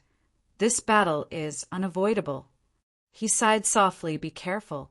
The opposite party has 2 8th grade Emperor level experts. They also have 10 4th or 5th grade Emperor level experts. The remaining 80-odd people are all King level experts." Chu Yang gently nodded. His murderous aura and anger receded like a tide. He regained his calmness. This might be the most arduous battle I've ever had since I started my career. But it's not my style to run away without fighting. Let me kill to stop the killing. I'll chop you ungrateful bastards to death. So what if you're from Ao clan? Aren't your necks made of meat? A burst of cool breeze blew over. Chu Yang's body floated along with the wind. He then entered the dense forest in front of him like a flash of lightning. This was the place where Ao clan had set up their ambush. This was a dense forest of ancient pines. The dense pines covered the entire sky. Even though it was daytime and the sun was high up in the sky, the forest of ancient pines was still gloomy and gloomy. It was like a ghost's domain. There seems to be some movement. The two old men in embroidered robes stood beside Ao Langyan. They wrinkled their brows and looked all around. A scream came from the periphery. The sound had come from the south. The complexion of the two men changed. One of them stayed behind, and the other one disappeared from where he was standing. "Let's go and take a look," Ao Langyan calmly said. The two men chased after him. They arrived in the direction where the sound had come from. They looked and couldn't help but feel a chill run down their spines. They saw that a king-level expert of Ao clan was facing outside. His body was off the ground. He was firmly fixed to a pine tree by a pine branch. His body was dead, but his eyes were wide open. His eyes were full of panic and despair. This man's pants had fallen to his feet. They were hanging on the ground. His lower body was completely naked. There was a thin sword mark on his throat. He must have been attacked when he was relieving himself. His throat was cut by a sword. Then he was nailed to the tree by a pine branch. The eyes of that emperor expert flashed as he said in a heavy voice. The other embroidered, robed emperor expert stepped forward and carefully examined him. Then he said, "This man has a divine weapon. The cut seems fine, but even his Adam's apple and neck have been cut in half. Moreover, this man's skill isn't lower than a 5th grade king-level expert. Especially, he's an expert in assassination." Yes, Ao Langyan's complexion became serious. He extended his hand and waved. "Everyone, pay attention and be on guard. You must intercept and kill this man if you find him." Many people in the shadows agreed at the same time. The two embroidered, robed emperor experts became anxious. They shouted, "Everyone, withdraw from your original positions. Immediately change your positions." However, before he could finish speaking, another blood-curdling scream rang out. This time it came from the north. Alas! The embroidered, robed emperor expert stamped his foot. His heart was full of powerlessness. "Second young master, how could you issue an order a moment ago? You should have added, 'Don't make a sound,' even if you had issued an order. They would have complied if you had issued an order. But this compliance is tantamount to providing targets for the assassins in the dark." It seemed that this embroidered, robed old man had a very high status in the Ao clan. He had dared to reprimand Ao Langyan to his face. His tone was tactful, but it was obvious that he was blaming Ao Langyan. "Yes, it's my fault." Ao Langyan readily accepted the good advice. He bowed his head and admitted his mistake. "I don't know much about this kind of strategy, so I ask Uncle Kai to take full command." This Uncle Kai's name was Kai Shaocheng. He and Li Changlong were two of the 8 great bodyguards of the Ao clan's clan lord, Ao Tianxing. 4 of these 8 bodyguards had followed Ao Xiayin. 2 of them had been assigned to Ao Langyan, and the other 2 had been assigned to other people. This was also the Ao clan's way of protecting their younger brothers. Kai Shaocheng wasn't modest. This wasn't the time to be modest. He repeatedly issued orders. "Everyone listen to my order. Leave your original hiding positions. Then slowly gather around the center. Your movements don't need to be fast, but don't make a sound." Then he slipped away in the direction of the north. There was a big hole in the chest of a king-level expert. He was powerlessly sitting on the ground. He was no longer alive. So ruthless. Li Changlong clenched his teeth and said, "This man clearly had the ability to kill him without making him scream. But he made him scream before he died. This man's ruthlessness and mercilessness can make one's hair stand on end." "Who is this man?" Ao Langyan asked. "Could it be King of Hell Chu?" Kai Shaocheng and Li Changlong looked at each other and saw the uncertainty in each other's eyes. A rustling sound came from the pine forest. It was the sound of the ambushing experts rushing over. The enemy wouldn't be able to assassinate them silently as long as they formed a circle around each other. However, screams suddenly resounded one after another at this moment. Kai Shaocheng bellowed loudly. Then he shook his arms and flew in the direction of the sound like a big bird.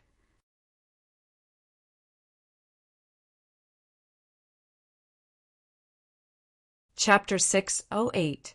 He saw that 4 people were lying on the ground hundreds of feet away. Their bodies were covered in blood.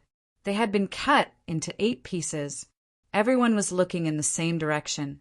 It was obvious that the enemy had attacked them from behind, for people had been killed in one blow. The smell of blood was faintly spreading in the black pine forest. It was close to the afternoon. The wind was blowing in the pine forest and issued a rustling sound. The branches of the black pine forest were swaying gently. Countless shadows were swaying on the ground. It was daytime, but it had added a gloomy feeling to it. Kai Shaocheng glared at them. Then he suddenly shouted like a spring thunder, "Who's behind this? Come out and fight with me if you're Han." His voice spread far and wide like a spring thunder. It shook the dense pine needles on top of their heads and made them rustle down. Li Changlong's eyes flashed. He then said in a heavy voice, "King of Hell Chu, it's you, right? What? You dare to do it, but you don't dare to admit it?"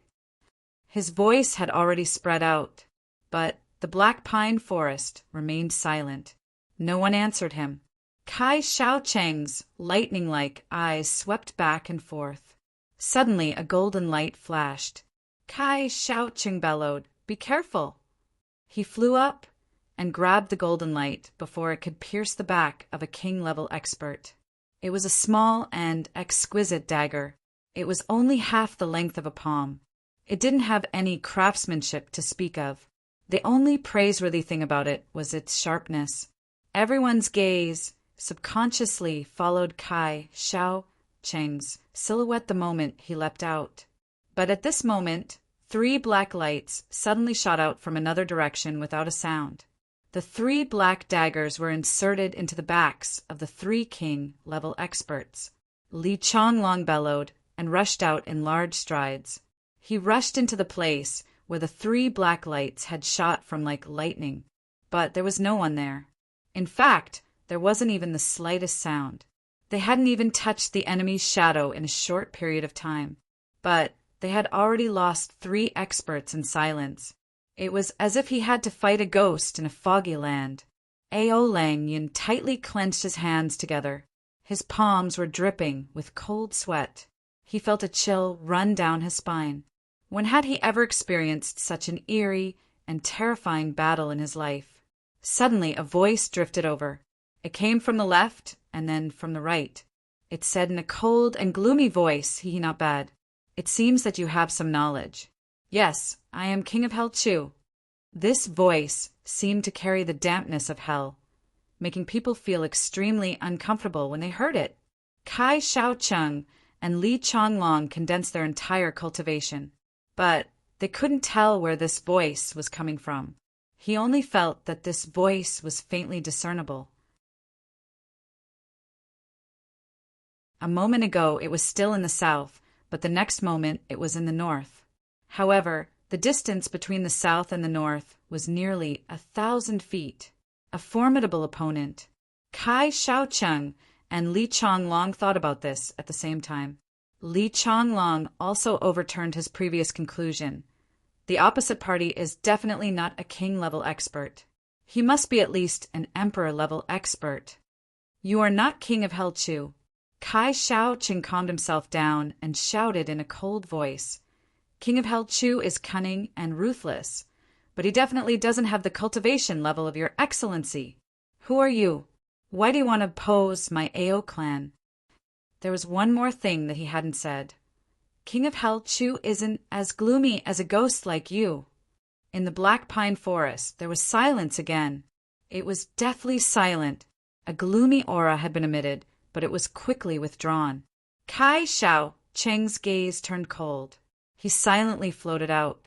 He didn't make any sound, but he was as fast as lightning. He arrived on the opposite side in a flash. Then he shook his hand, and a few big trees were shattered by his palm with a loud bang.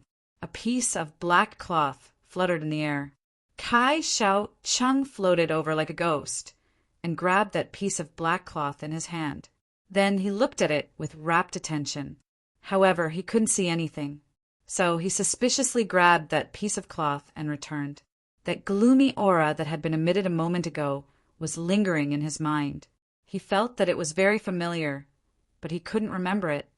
What did you find? Li Changlong flew over. You take a look. Kai Shao Cheng handed over that piece of black cloth. A piece of black cloth? Li Changlong asked in a puzzled manner. He then brought that piece of cloth to his nose and sniffed it. Be careful, it's poisonous. Kai Shao Cheng hastily reminded him. It's nothing. It doesn't smell anything. Li Changlong smiled. He then turned over the piece of cloth and said, It's an ordinary piece of black cloth. It seems that it was shattered by a palm. But I didn't see anyone's shadow even after I shattered the cloth. This matter is extremely strange. Kai Shaoqing frowned. Moreover, I seem to have felt a strange aura a moment ago. He spoke till here. Then he suddenly bellowed, Dodge! He flew forward. His speed was so fast that he left a trail of green smoke behind him. A golden light had already reached Ao Langyan's back. Kai Shaoqing bellowed and grabbed the golden light with all his might. The tip of his sword was less than an inch away from Ao Langyan's back. Li Changlong bellowed and pounced in the direction where the golden light had come from. 40-50 people moved at the same time and besieged that place. Suddenly, a few more black lights silently appeared from another direction. The blade light was almost the same color as the air. Then, the 5 people's backs were hit while they were charging forward. Several blood-curdling screams were heard. Then, the 5 people fell to the ground and rolled back and forth. The enemy had launched too many hidden weapons this time, so they weren't fatal. However, one of them had been stabbed in the back of his heart and had lost his life. Bean-sized beads of sweat were unceasingly dripping down from Ao Langyan's forehead. He had almost stepped into the yellow springs a moment ago. He had been so close. His complexion had turned deathly pale. He was trying his best to remain calm. However, a panic-stricken look had already appeared in his eyes. The enemy's movements were as fast as a ghost's. 2 8th-grade Emperor-level experts couldn't even catch the enemy's shadow. This dark forest seemed to have turned into a place of death. They could only look on helplessly as people died one after another. Rush out of the forest! Kai Shaoqing bellowed. The blue veins on his face were visible. He had already realized that the enemy was a top-notch assassin. Confronting the enemy in a place like this forest was equivalent to fighting the Dragon King in the water. This place was the enemy's absolute home ground. The enemy would have nowhere to hide only if they rushed out into an open area under the sun. Li Changlong suddenly came to his senses. He repeatedly whistled and led everyone to crowd around Ao Langyan to escape. Everyone had been full of confidence at the beginning of the ambush. They had thought that they would be able to capture King of Hell Chu as soon as he arrived. Who would have thought that they would run out of the forest in such a distressed manner? This was undoubtedly a huge irony. Another golden light flashed. Li Changlong put his hands together and caught the golden light in his hands. His nose became crooked as soon as he saw it. This is a piece of crushed gold. He casually threw it on the ground. Then he saw 3 golden lights shooting from another direction out of the corner of his eyes. Li Changlong leaped and caught them one by one. He was so sullen in his heart that he almost cursed. All of them are gold! Suddenly, a dense black light flashed from another direction. Li Changlong's heart skipped a beat. He knew that the enemy had finally launched a killing move. He roared and shook his hands. Then he pounced in the direction of the person on the left. He had already figured out the pattern of this person's attack. He would leave immediately if his attack failed. In fact, this person would have left his hiding position at the same time he had launched his attack. This person has launched 3 attacks in a row. So, he's most likely to appear in this direction. It doesn't matter even if he isn't. The route that I'm pouncing on is one of the 3 directions that the enemy has taken. So, I'm sure that I'll be able to intercept him if there's any movement. However, his body had barely flown 70 feet away when a series of sharp puff sounds resounded. Then, more than 10 golden lights were shot from the place where the hidden weapons had been shot. The strength of these attacks was very fast. He hadn't changed his position this time. Damn it! Li Changlong's eyes were bloodshot. He wanted to change his direction, but it was already too late. The 13 golden lights seemed to have been calculated. They were very scattered, and each of them was aimed at a single person. Kai Xiaocheng, who was standing beside Ao Langyan, was caught off guard. He desperately turned around to intercept them, but he was only able to block 5 of them. Orderly screams resounded. 8 people were injured at the same time. Kai Xiaocheng's beard were like halberds. He shouted, "Don't worry about anything. Let's rush out of the black pine forest first." Even this 8th grade Emperor level expert felt fear in his heart at this moment. Who is the opposite party? How could they be so vicious? Such superb? Kai Xiaocheng didn't want to admit it in his heart, but he had to admit that the opposite party's assassination level was at the top of the world. He vigilantly looked in all directions. Then he drew back step by step and personally brought up the rear. Suddenly, a burst of screams was heard. The team behind him was in a state of panic. Kai Xiaocheng angrily shouted, "What are you panicking about?" "Poison! The daggers and swords are poisoned." The poison flared up as soon as they were pulled out. A person screamed miserably. Kai Xiaocheng's heart shook. He hurriedly went over to take a look. He only felt a chill run down his spine. The 12 injured king-level experts had clenched their teeth and persevered. They hadn't even wrinkled their brows, but they had died as soon as the daggers had been pulled out. In fact, they hadn't even left behind a word. 22 people. The opposite party hadn't even shown up, and 22 experts had already died on his side. The king-level experts had died. None of the emperor-level experts had been injured. However, this was still a huge loss after all. Kai Xiaocheng had never seen such a cunning and cruel enemy in his more than 30 years of adventuring in the Jianghu. Everyone was about to rush out of the jungle when they saw that the sunlight in front of them was distorted. It seemed that the enemy's mood was fluctuating intensely in the dark. He wasn't willing to let them escape. Suddenly, a burst of gloomy aura spread out. Then, it seemed to be forcibly restrained. Kai Xiaocheng's heart was moved again. It's so familiar. It's so familiar.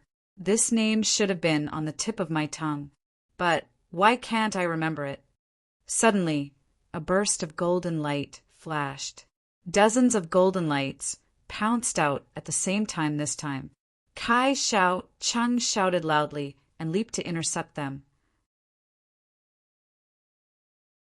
Meanwhile, a black light spread out from another direction like an inescapable net. Li Changlong issued a long and loud shout.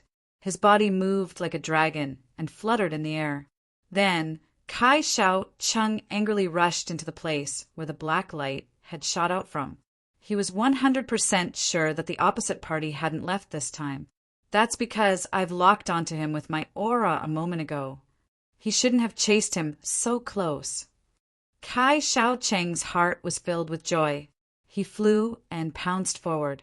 A black shadow flew out from the shadows like a swallow and flew outwards. You still want to run? Stay here. Kai Shaocheng roared loudly. He mobilized his lifelong martial power and shot his palms with all his might. That man didn't have enough time to evade, so he was forced to helplessly sneer. Then his long sword flashed a swordlight and flew out of his hand. That gloomy aura pervaded the air once again. However, the range of this attack was much larger this time.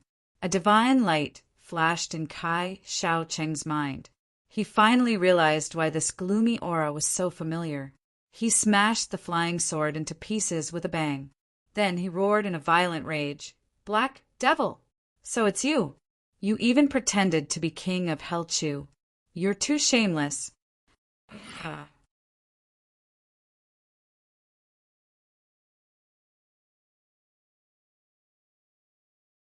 Chapter 609.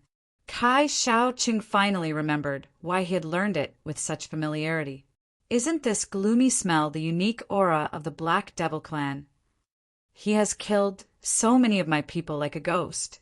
Perhaps only the core assassins of the Black Devil clan have such a method of assassination in the entire world. That man had been shaken by Chu Yang's palm. He was wearing a black robe and a black mask. Then he finally revealed himself. He made a turn in the air and jumped up a big tree, like a meteor. Then he sinisterly smiled and said, "I, King of Helchu, will never impersonate someone else. What Black Devil? Have you become senile?" Li Changlong had already rushed over while he was speaking. He angrily shouted, "Black Devil, you're extremely despicable and shameless. You've been killed, and you still want to quibble? Blood for blood. Leave your life for this old man." That big tree was smashed to pieces with a loud bang. A black silhouette flew up in a swaying manner. He flashed under the setting sun and said with a sinister smile, "Ao clan is nothing more than this. Ridiculous, ridiculous." Then he suddenly soared high into the sky and rushed over before Kai Shaocheng could catch up with him again. Then he soared high into the sky and rushed over for 17 feet. His toes landed on a branch of a big tree. He was about to borrow the strength of the branch to fly out. A silhouette flashed, and Li Changlong appeared in front of him like a ghost. Then he shot his palm. That black silhouette fell backwards and fell to the ground like a meteorite. His mask was shattered by the strong wind generated by the palm. It fluttered in the sky like a black butterfly. That man choked and coughed. He then said with difficulty, "Good palm strength." Li Changlong had caught a glimpse of that man's appearance. He had hawk-like eyes, sharp nose, and sword-like eyebrows. His entire face was emitting an intense, sinister aura. He couldn't help but fly into a rage. "Black Devil, it's really you. What else do you have to say?" That man coldly snorted and landed on the ground. Li Changlong and Kai Shaocheng flew over at the same time. Suddenly, a burst of pink smoke rose from the place where that man had landed with a bang. Kai Shaocheng was far away, so he hastily stopped his footsteps. However, Li Changlong had already rushed into the pink smoke. Only 7 or 8 consecutive collision sounds were heard from the smoke. Then a black silhouette distorted the space and flashed a few times. Then he spouted a mouthful of blood and disappeared. Li Changlong rushed out of the pink smoke with a flushed face. Kai Shaocheng still wanted to chase after him. However, Li Changlong shouted loudly, "Don't chase after him." Kai Shaocheng turned his head in amazement and saw that Li Changlong's body was on the verge of collapse. He was startled and wanted to come over to support him. "Don't come over. Don't touch me." Li Changlong roared. Kai Shaocheng was stunned. Li Changlong smiled sadly. What a vicious black devil! What an obscene hey-mo! In the end, I still fell into his trap. Kai Shaocheng was shocked. "What's wrong?" Then he realized that pink smoke. Li Changlong exposed an indescribable expression on his face. He felt an intense shame and indignation. He clenched his teeth and said, "It's the lust poison of the lust dragon. That's why I stopped you. If both of us are poisoned, then we're done for." Ah! Kai Shaocheng was dumbfounded, as if he had been petrified. He suddenly understood why Li Changlong had such an expression on his face. He couldn't help but look up to the sky and curse loudly. Filthy words came out of his mouth, but he still couldn't quell the resentment in his heart. Who would have thought that the Black Devil would carry such a sinister technique as the lust poison of the lust mosquito? There was no antidote for the poison of the lust mosquito. One could only rely on the intercourse between a man and a woman to get rid of this lust poison. However, one's entire body would turn into pus and die if they couldn't excrete it within 3 hours. Li Changlong was more than 10 years old this year. Moreover, he was an 8th grade emperor-level expert. So, how could he lay his hands on a woman, even if he found one? This was related to his lifelong reputation and chastity. Moreover, how could there be a stunning beauty in such a desolate place? He would be considered lucky if he could find a village girl at best. And it was absolutely impossible for him to return to the Ao clan. Li Changlong's face turned green and white. He then said in a hoarse voice, "I can suppress it for 10 hours at most with my cultivation. After 10 hours, I'll be beyond saving. Brotherly, hurry up and find one. Find one." Kai Shaocheng fiercely stamped his feet. How could he say such words? How can this old man lose face like this? Li Changlong's lips trembled. Then he exhausted all his strength and loudly cursed, "Black Devil, I'm dead." Li Changlong had an impulse to cry after he had cursed. Even if he had been poisoned by that kind of poison, it would still be better than this. This is simply tormenting people to death, in the most humiliating way. This enmity is really big. Brotherly, a real man shouldn't be so petty. Your life is more important. You don't have to worry about firewood as long as you're alive, Kai Shaocheng anxiously advised. Besides, no one else knows about this matter. You, I, the heaven, and the earth know about it. I, Kai Shaocheng, swear to the heavens that I'll die a miserable death if I reveal even a little bit of this matter. I'll make my grandchildren slaves and maids. Brother Kai, you. Li Changlong stamped his feet and sighed. Why did you make such a heavy oath? There's no time to lose. Let's go and look for it immediately. Kai Shaocheng said, "That Black Devil has been injured by you. He won't dare to come again. Let second young master and the others wait here for a while. I'll go with you." "I'll go and look for it myself," Li Changlong refused. He obviously didn't want to die. But how can I let someone look at this matter from the side? We've been brothers for decades, but I can't do that. It's embarrassing. You do what you need to do. I'll keep watch for you. Kai Shaocheng and Li Changlong blushed after they had finished speaking. Both of them were people of virtue and prestige in the Ao clan, but they felt embarrassed when they were discussing such a topic. The Li clan's territory is 700 miles to the west from here. There's a town there, so there must be a brothel there. Kai Shaocheng lowered his head. We'll arrive there in 10 hours with our speed. Brothel? The muscles on Li Changlong's face trembled. You want me to go to a brothel? Kai Shaocheng's face turned red as he angrily said, "You've locked your manhood for so many years, and you've got the lust poison of the lust dragon now. Do you think that a woman can satisfy you?" His face turned red as he said, "I'm afraid that you won't be able to. Kill her." Li Changlong's complexion stiffened. His complexion turned purple as he muttered, "Then I can only go. How can there be so many women apart from the brothel?" Kai Shaocheng gasped for breath. Li Changlong smiled bitterly I've never set foot in a brothel in my entire life. But I've reached my old age now, and I have to, alas." He heaved a long sigh. Kai Xiao Qing anxiously urged him, "Don't sigh. Let's go quickly. If we're late." The two hurriedly ran to Ao Langyun's side and said that they had something to do. So they had to leave for the time being.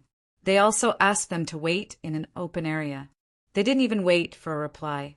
Then the two 8th grade Emperor-level experts soared up and left impatiently. Li Changlong gnashed his teeth in anger as he vowed, "I swear that I won't be a man if I don't slaughter the Black Devil clan in this lifetime." Ao Langyun was puzzled as he looked in the direction in which the two Emperor-level experts had left. He was at a loss.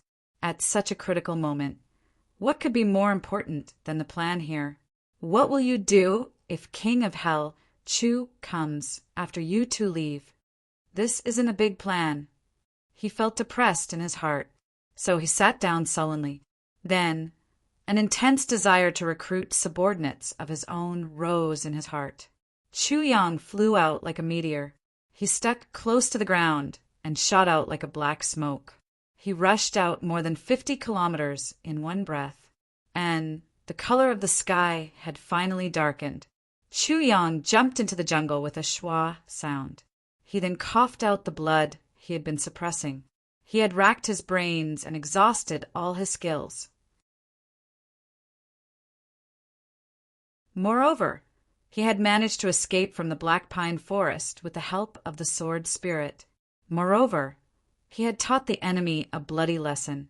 Moreover, he had successfully framed the Black Devil clan. However, he had also paid a huge price. Moreover, he had suffered a lot when he had clashed with Li Changlong in the end. It was just a short collision, but he had already consumed 2 incomplete heavy pills. He had needed 1 more to escape here. This meant that Chu Yang had encountered 3 life and death crises in the short span of a blink of an eye. Perhaps Chu Yang would have had no choice but to let the sword spirit take over his body if Li Changlong hadn't diverted half of his martial power to prevent the pink smoke from invading his body. However, all of this was worth it. Presumably, Ao Langyun and the others' hatred towards He Shu would have grown like bamboo shoots after the rain. Naturally, it would have been better if that Emperor-level expert had been turned into pus by the aphrodisiac poison. Chu Yang spat out blood as he hastily took out the incomplete versions of the heavy pills and swallowed them. Then he maliciously thought in his heart, it would have been lively if Li Changlong didn't know what kind of poison this was, and he would have called everyone to take a sniff of it. Everyone would have stuck out their crotches and looked for a brothel. 70 or 80 people would have pitched tents at the same time. I believe that the scene would have been spectacular. The sword spirit saw that Chu Yang had finally recovered. So he asked, "There's one thing that I don't understand.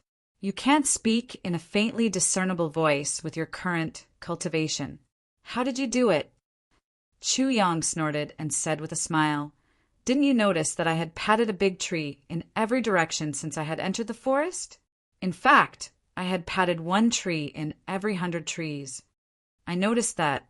But what does that have to do with this?" The sword spirit was puzzled. "I used yin energy when I patted the trees. So the insides of the trees had already been shattered by me, and they had become empty shells. Then I deliberately aimed my energy at those trees when I spoke. So an echo was naturally transmitted from those trees. Therefore, my voice could be heard from all directions."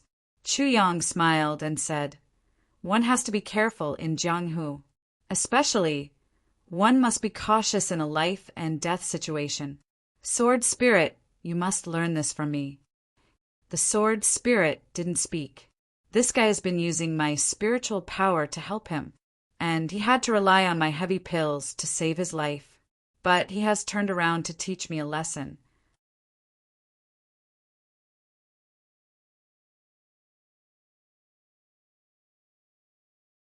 Chapter 610.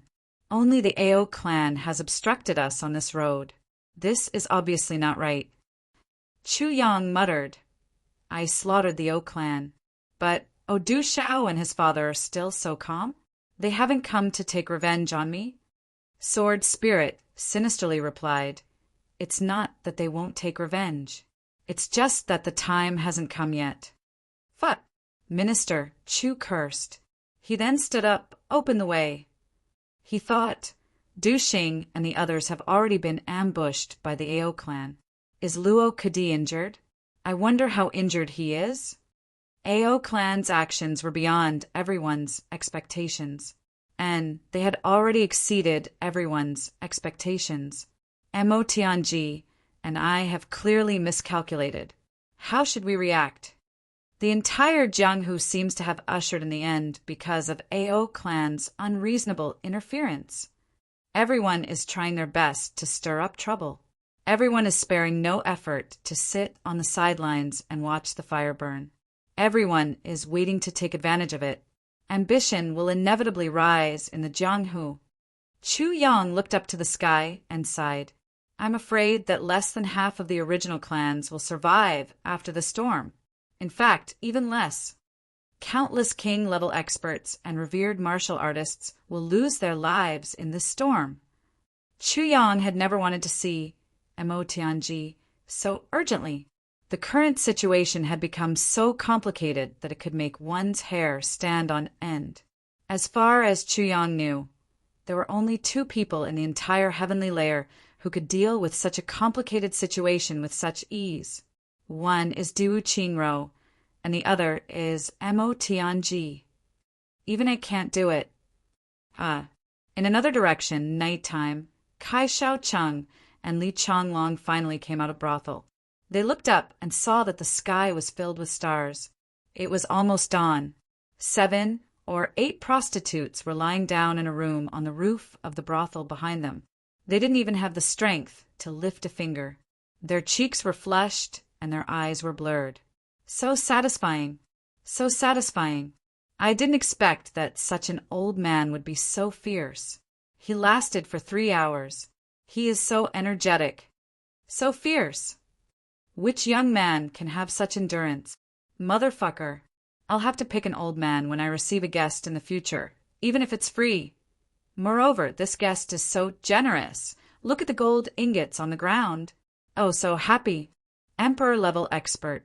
Li Changlong's legs had become somewhat soft. When they came out of the brothel, they didn't care about shocking the world. They lowered their heads and rushed all the way. In just a few moments, they were already dozens of miles away. It was too embarrassing. Brotherly, brotherly. Kai Shao Ching caught up from behind and blinked. Are you done? Li Changlong's complexion turned black. Enough. Cough, cough. Brotherly is really old, but vigorous. This. Kai Shaocheng gave him a thumbs up. This old man has been hearing calls from upstairs all night. There are a lot of people downstairs, and they are all betting. Bet? Li Changlong's face turned red. He angrily said, What bet? Everyone was betting on how long you could last. In the end, everyone lost. Kai Shaocheng coughed dryly. Li Changlong's face turned as black as charcoal. His heart, however, seemed to be possessed by demons and gods. He couldn't help but reminisce about it. Brother Lidis, how does it taste? Kai Shaocheng chuckled. This taste. Li Changlong narrowed his eyes as he reminisced about it. Then he suddenly realized something and became furious. What taste? He then flew away. It seemed as if he had broken some taboo since then. This emperor-level expert, Li Changlong, would mysteriously disappear for a period of time whenever he went to a place. Kai Shaocheng was greatly puzzled. So he followed him several times. And he found that Li Changlong would change his appearance every time he went to a place. Then he would rush into a brothel. He's addicted to the taste. The world has lost a righteous ruler and gained a perverted thief. This is King of Hell Chu's sin. Chu Yang rushed all the way. Finally, 2 days later, he saw smoke rising in the distance at noon. His heart skipped a beat. He stepped on the top of the mountain and looked around. There's no sign of human habitation here. How can there be smoke rising from the kitchen? He walked along the main road and saw a fully loaded caravan coming towards him. There were more than 20 people in the caravan. Their heads were full of sweat, and their faces were full of exhaustion. It was obvious that they had traveled a long and arduous journey. Chu Yang's heart skipped a beat, and he stopped. The old man at the front of the caravan ran over while wiping his sweat and gasping for breath when he saw Chu Yang coming towards him. Sir, cough, cough. May I ask how far it is to the Song Clan's fort? Song Clan's fort? Chu Yang didn't know what Song Clan's fort was. So he replied, I'm sorry. I'm just in a hurry. I don't know where Song Clan's fort is. The old man's face was simple and honest. He nodded and bowed. It's all right. Thank you very much, my lord. My lord is very kind. You're a good person. Chu Yang nodded and casually asked, Are you delivering goods on such a hot day? Yes. The old man was obviously very talkative, but his complexion turned bitter as he said, It's not easy for this little old man to get a job. I have to deliver goods for a living. Oh, there's no other way. There are old and young people at home. Dozens of people are waiting to eat. Chu Yang nodded and said with pity, It's not easy. The old man suddenly wanted to cry. There's no other way. I'm forced by life. Then he politely said, My lord, you haven't eaten yet, right? My lord, you didn't even bring a water bottle on such a hot day. The journey is long and arduous. The sun is high in the sky. It's not easy. No pop-up read no advertisement, read no advertisement. Then he shouted, Little dog, quickly bring a water bottle over. Let this lord moisten his throat. Then he turned to Chu Yang. My lord, it's fate that brought us together. It's just a small gesture. Please don't take it to heart. Please don't blame me for taking matters into my own hands. Chu Yang smiled warmly and said, What are you talking about? You have good intentions. I can't thank you enough. How can I blame you? The old man chuckled and said, My lord, you're really a good person. I've been delivering goods in Jianghu for so many years. I've relied on being kind to others. There are still many good people in this world. Chu Yang nodded repeatedly and said, You're really a good person. Then he took the water bottle from the little dog and nodded to express his thanks. The old man's turbid eyes looked at the water bottle in Chu Yang's hand. He politely said, My lord, you should drink a mouthful. Chu Yang smiled warmly and said, I'm not thirsty for the time being, but I'll remember your kindness. I'll drink it whenever I'm thirsty. The old man smiled happily and said with relief, That's good. My lord, take care of yourself. I'll take my leave now. Chu Yang smiled gratefully and said, Thank you, my lord. Have a safe journey. The old man shouted and the carriage set off again. They were still moving slowly. Chu Yang stood on the side of the road and smelled the fragrance in the carriage. It seemed that they were pulling carriages of spices. The old man kept turning his head and waving his hand. Chu Yang smiled and waved his hand. He turned around and left. After taking 2 steps, his whole body suddenly trembled.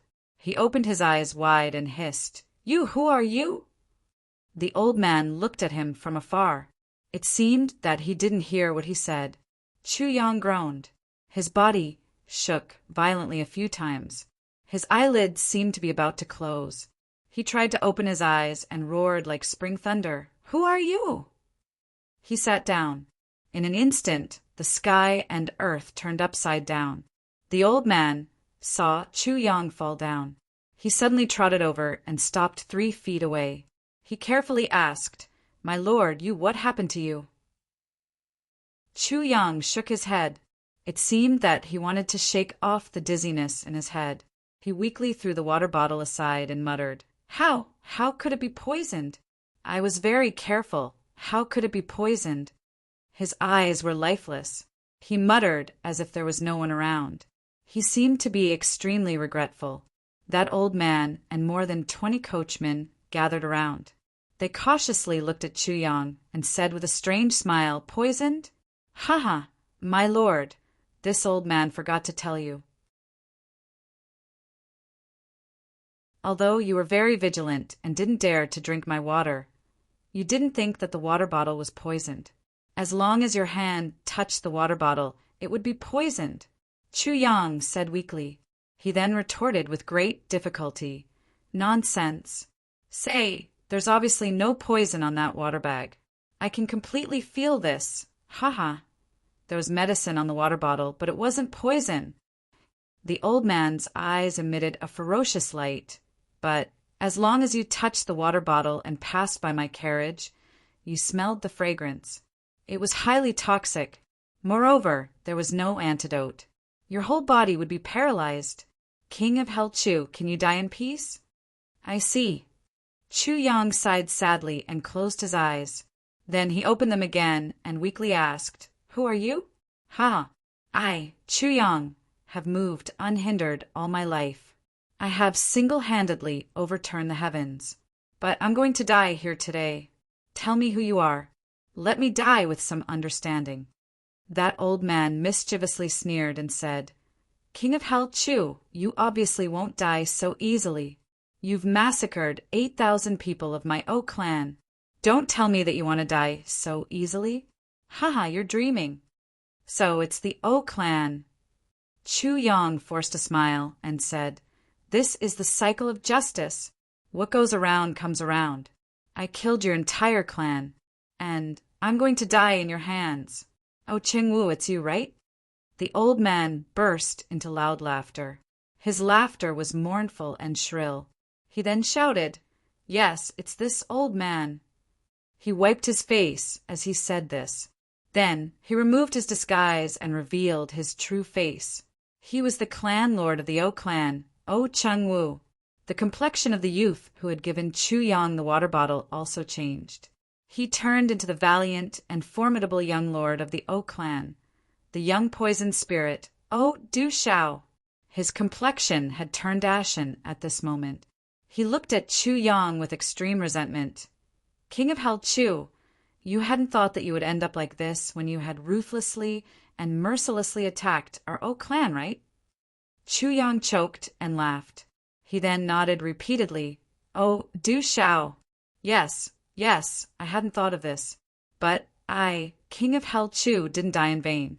I didn't lose anything. More than 10,000 lives of the O clan were buried with me. So what did I lose? Ha ha ha. I made a profit. I made more than 8,000 times. Ha ha. Oh, Du Shao. They will be scared if they see me in the underworld after you kill me. Waha.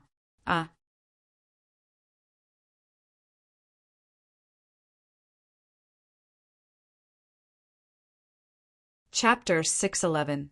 Chu Yang smiled mockingly. Third, all of you are acting as if you don't have any cultivation. So, you must have taken some kind of medicine to conceal your cultivation so that others can't see through you. That's why they've let their guard down. But an expert is an expert. You're still an expert no matter how much you try to conceal your cultivation. The net doesn't even splash dust because of your feet. Chu Yang laughed out loud. This is a muddy road. The weather is dry now. So, the horses' hooves create a cloud of dust when they step on it. Even a gust of wind can fill the sky. But your people are stepping on it as if they're stepping on a stone. Isn't it strange? Don't tell me that king-level experts are in charge of delivering goods on the road these days. Fourth, we've met for the first time. We've never met before. But you gave me a water sack. Chu Yang smiled. I've never seen such a kind-hearted person in the lower 3 heavens. You're kind-hearted by nature, but you should have made sure that this person you've suddenly met doesn't have any intention of robbing you, right? You're so enthusiastic, as if you've seen your own father. Do you think I'm stupid? There are so many loopholes. Wouldn't I be more stupid if I fell into your scheme? Chu Yang indifferently said, Do you know that I caught all the spies who had been hiding in Iron Cloud Nation for more than 10 years by relying on these clues when I arrived in the lower 3 heavens? And you're using this method to deal with me now? Chu Yang burst into loud laughter. Oh Chung-woo, has your head been kicked by a donkey? Oh Chung-woo's eyes were filled with anger. He pointed his trembling finger at Chu Yang. Then he suddenly spat out a mouthful of blood with a puff sound. Chu Yang's vitality had almost recovered. So his eyes gradually exposed a murderous intention. You too, it's almost time. I should send you on your way. Thousands of O clan members are still eagerly waiting for you to reunite in the netherworld. Don't make them wait too anxiously. That would be my sin. Hold on. Oh, Du Xiao shouted in a low voice. He firmly looked at Chu Yang. I want to know. You've seen through our disguise, but you've still come into contact with that water sack. And as far as I know, this kind of mixed poison is a unique creation of our O clan. There's no antidote in this world and no one knows. Even a monarch-level expert can't resist it with his own cultivation. How did you do it? Chu Yang snorted. You don't need to know this. The tribulation sword appeared in his hand with a clang sound. He then coldly shouted, Oh, Du Xiao, it's your turn now. Suddenly, Oh Chung-woo laughed miserably, and black smoke came out of his body. Chu Yang squinted his eyes and slashed his sword horizontally. A ray of light flew out like a meteor and chopped off Oh Chung-woo's head. Then Chu Yang used the tip of his sword to cut open Oh Chung-woo's chest lapel and took out a book. Black smoke was continuously coming out of this book. Wherever Chu Yang's vital qi went, the black smoke was immediately extinguished. I knew that you had this thing. It's no wonder that I couldn't find it, even after searching the entire O clan. Chu Yang sneered. He saw 4 words written on the cover of the book. 10,000 Poisons, Evil Book. The O clan had relied on this secret technique to become famous. In fact, it was as thick as a small brick. Oh, Du Xiao's eyes were bloodshot. He couldn't help but feel his blood boil when he saw that his father had died tragically in front of him. He roared and rushed forward. His figure was fleeting and unpredictable. His body was emitting a thick black fog with a fishy smell. This was the poison demon technique that the clan lord of the O clan could practice. Chu Yang's current cultivation was far higher than Oh Du Xiao's, so he turned around and rushed into the black fog. Then the tribulation sword angrily shot forward. Oh, Du Xiao screamed. The tip of the sword was pulled out of his chest, and blood spurted out. However, he still staggered and didn't fall down. He firmly clutched his chest and asked with difficulty, why aren't you afraid of poison? Chu Yang was inside the black smoke. He looked at Oh Du Xiao with his clear eyes and slowly said, I'm not afraid of poison because I'm the master of the tribulation sword. No poison in this world is of any use to me. Oh, Du Xiao's eyes bulged and almost fell out of their sockets. He had been seriously injured, but he still felt his blood rushing through his body at a rapid speed. So that's how it is. Oh, Du Xiao looked at Chu Yang in a daze. Then he suddenly faced upwards and miserably laughed. He seemed to have gone crazy and shouted, I regret it. I regret it. He finally fell down with a plop sound. His body twitched and then stopped making any sound. Head. Oh, Du Xiao was dead, but his eyes were still wide open. There was no sadness or resentment in his stiff pupils. There was only endless regret. His body gradually began to wrinkle and lost its vitality. Chu Yang looked at Oh Du Xiao's eyes. Oh, Du Xiao had died with his eyes wide open. He secretly sighed in his heart. He could understand Oh Du Xiao's last words. I regret it. I regret it. What does that mean? The master of the tribulation sword. The appearance of the tribulation sword once every 10,000 years also symbolized that the upper 3 heavens was about to be turned upside down. The current ruling clans would fall from power one by one. The brothers of the master of the tribulation sword would form a new ruling clan in the future and rule the upper 3 heavens. This was a convention that hadn't changed in the upper 3 heavens for 10,000 years. Some people had wanted to fight against it. So, the original ruling clans and the Master of the Tribulation sword would fight to the death every time the upper three heavens changed. However, the Master of the Tribulation sword would win every time and change the situation of the upper three heavens. Du Xiao also had this opportunity. He could have treated people with sincerity like Xie Danqiang's clan. He could have made friends with Chu Yang and gained Chu Yang's favor. Then, how could the O clan not have a place in the upper three heavens in the future? The O clan couldn't become one of the ruling clans of the upper three heavens. But it was certain that the O clan would become one of the ruling clans of the upper three heavens. That was the ultimate goal that countless generations of the O clan had dreamt of since its establishment. It was also the supreme glory of the upper three heavens. It was already at their fingertips. The god of fate had already bestowed this great gift to the O clan, but they had ruined this once-in-10,000 years opportunity because of a moment of greed. Moreover, they had also brought their clan into the abyss of death. Nearly 10,000 people of their clan had perished. How could Du Xiao not regret? The O clan had clearly made up their mind to make friends with King of Hell Chu at that time. They had even held a meeting to return the money to King of Hell Chu. Then, they would make a fair trade with King of Hell Chu. Du Xiao had opposed it in his heart even when he had changed his mind, and the clan's determination hadn't been strong at that time. So, the matter could have been reversed as long as Du Xiao had resolutely opposed it. However, he had become greedy, angry, and ambitious at that critical moment, and it had eventually gotten out of hand. How could Du Xiao not regret? Even if he was killed, if his spirit still existed after his death, he would be filled with endless regret until the end of time. Chu Yang sighed deeply as he looked at Du Xiao, who had shouted, "I regret it so much." Before his death, he should have been one of the 12 influential figures of the upper three heavens in the future. He hadn't even started to grow, but he had died at Chu Yang's hands. Chu Yang couldn't help but sigh as he recalled Du Xiao's heroic demeanor in the upper three heavens. His poison techniques had made the entire upper three heavens tremble in fear. You regret it, but how can I not regret it? I would have had the assistance of a clan that was proficient in using poison in the future if you had made friends with me wholeheartedly. Then, wouldn't my path of the sword calamity have been much easier? How many enemies would have been killed by the word poison in the battle of the upper heavens? How many casualties would have been prevented from my brothers? It's a pity that you've chosen another path.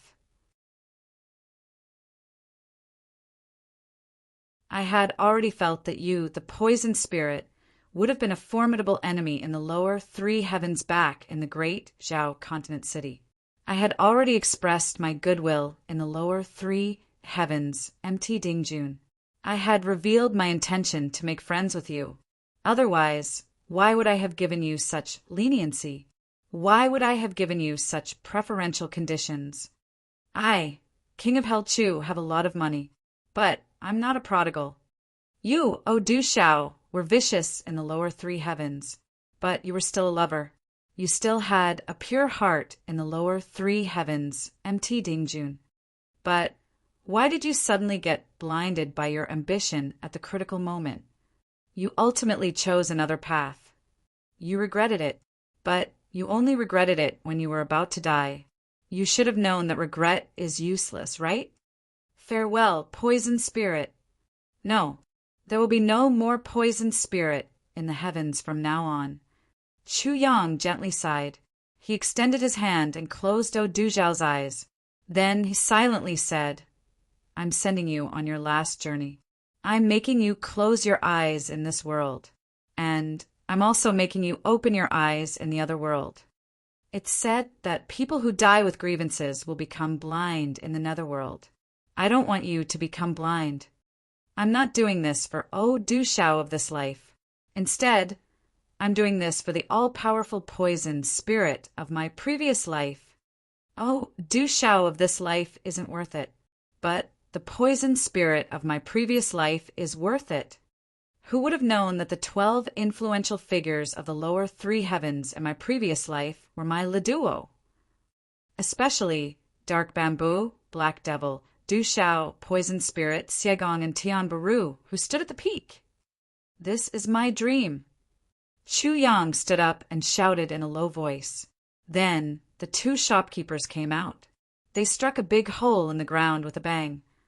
Then they put the corpses of Du Zhao's father and the O clan's experts into the hole. Then they pushed their palms and piled up a grave. The calamity sword flew out with a schwa sound and cut down a big tree on the roadside.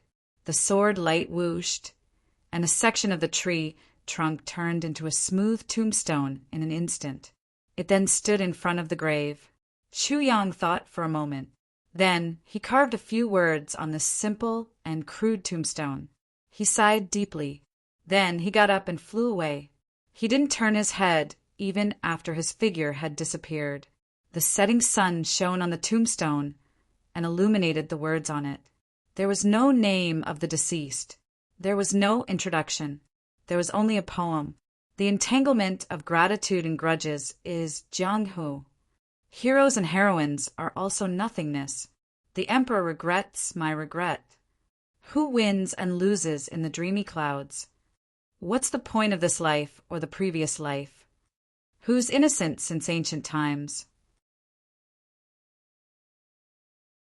Heroes dance in the yellow springs and blue skies. The heavenly imperial court is poisonous. This poem was either to commemorate the poison spirit of his previous life, or it was Chu Yang's own realization. However, Chu Yang's obsession from his previous life had suddenly vanished like smoke in thin air. It was just as Chu Yang had written this poem. Heroes and heroines are also nothingness. Who wins and loses in the dreamy clouds? What's the point of this life or the previous life? Who's innocent since ancient times? After all, his previous life didn't exist anymore.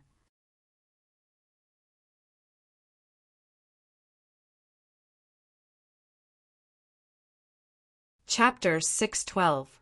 Chu Yang's figure flew on the main road. His heart calmed down after a long time. After that, they didn't encounter any more robberies. Instead, they saw several Jianghu people killing each other. The closer they got to the gathering place of the great clans, the more frequent such scenes became. Corpses were strewn all along the way. The chaos of the Jianghu had arrived. He pondered over the O clan's 10,000 poisons evil scripture and felt that he had gained some insights.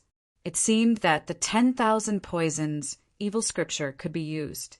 The first chapter of the 10,000 poisons evil scripture, Poison, Evil, Divine Skill. Chapter 2, All Poisons in the World. Chapter 3, Creating Poisons. Chapter 4, All Poisonous Insects in the World. Chapter 5, All Poisons in the World. Chapter 6, All Poisons in the World in the 4th chapter.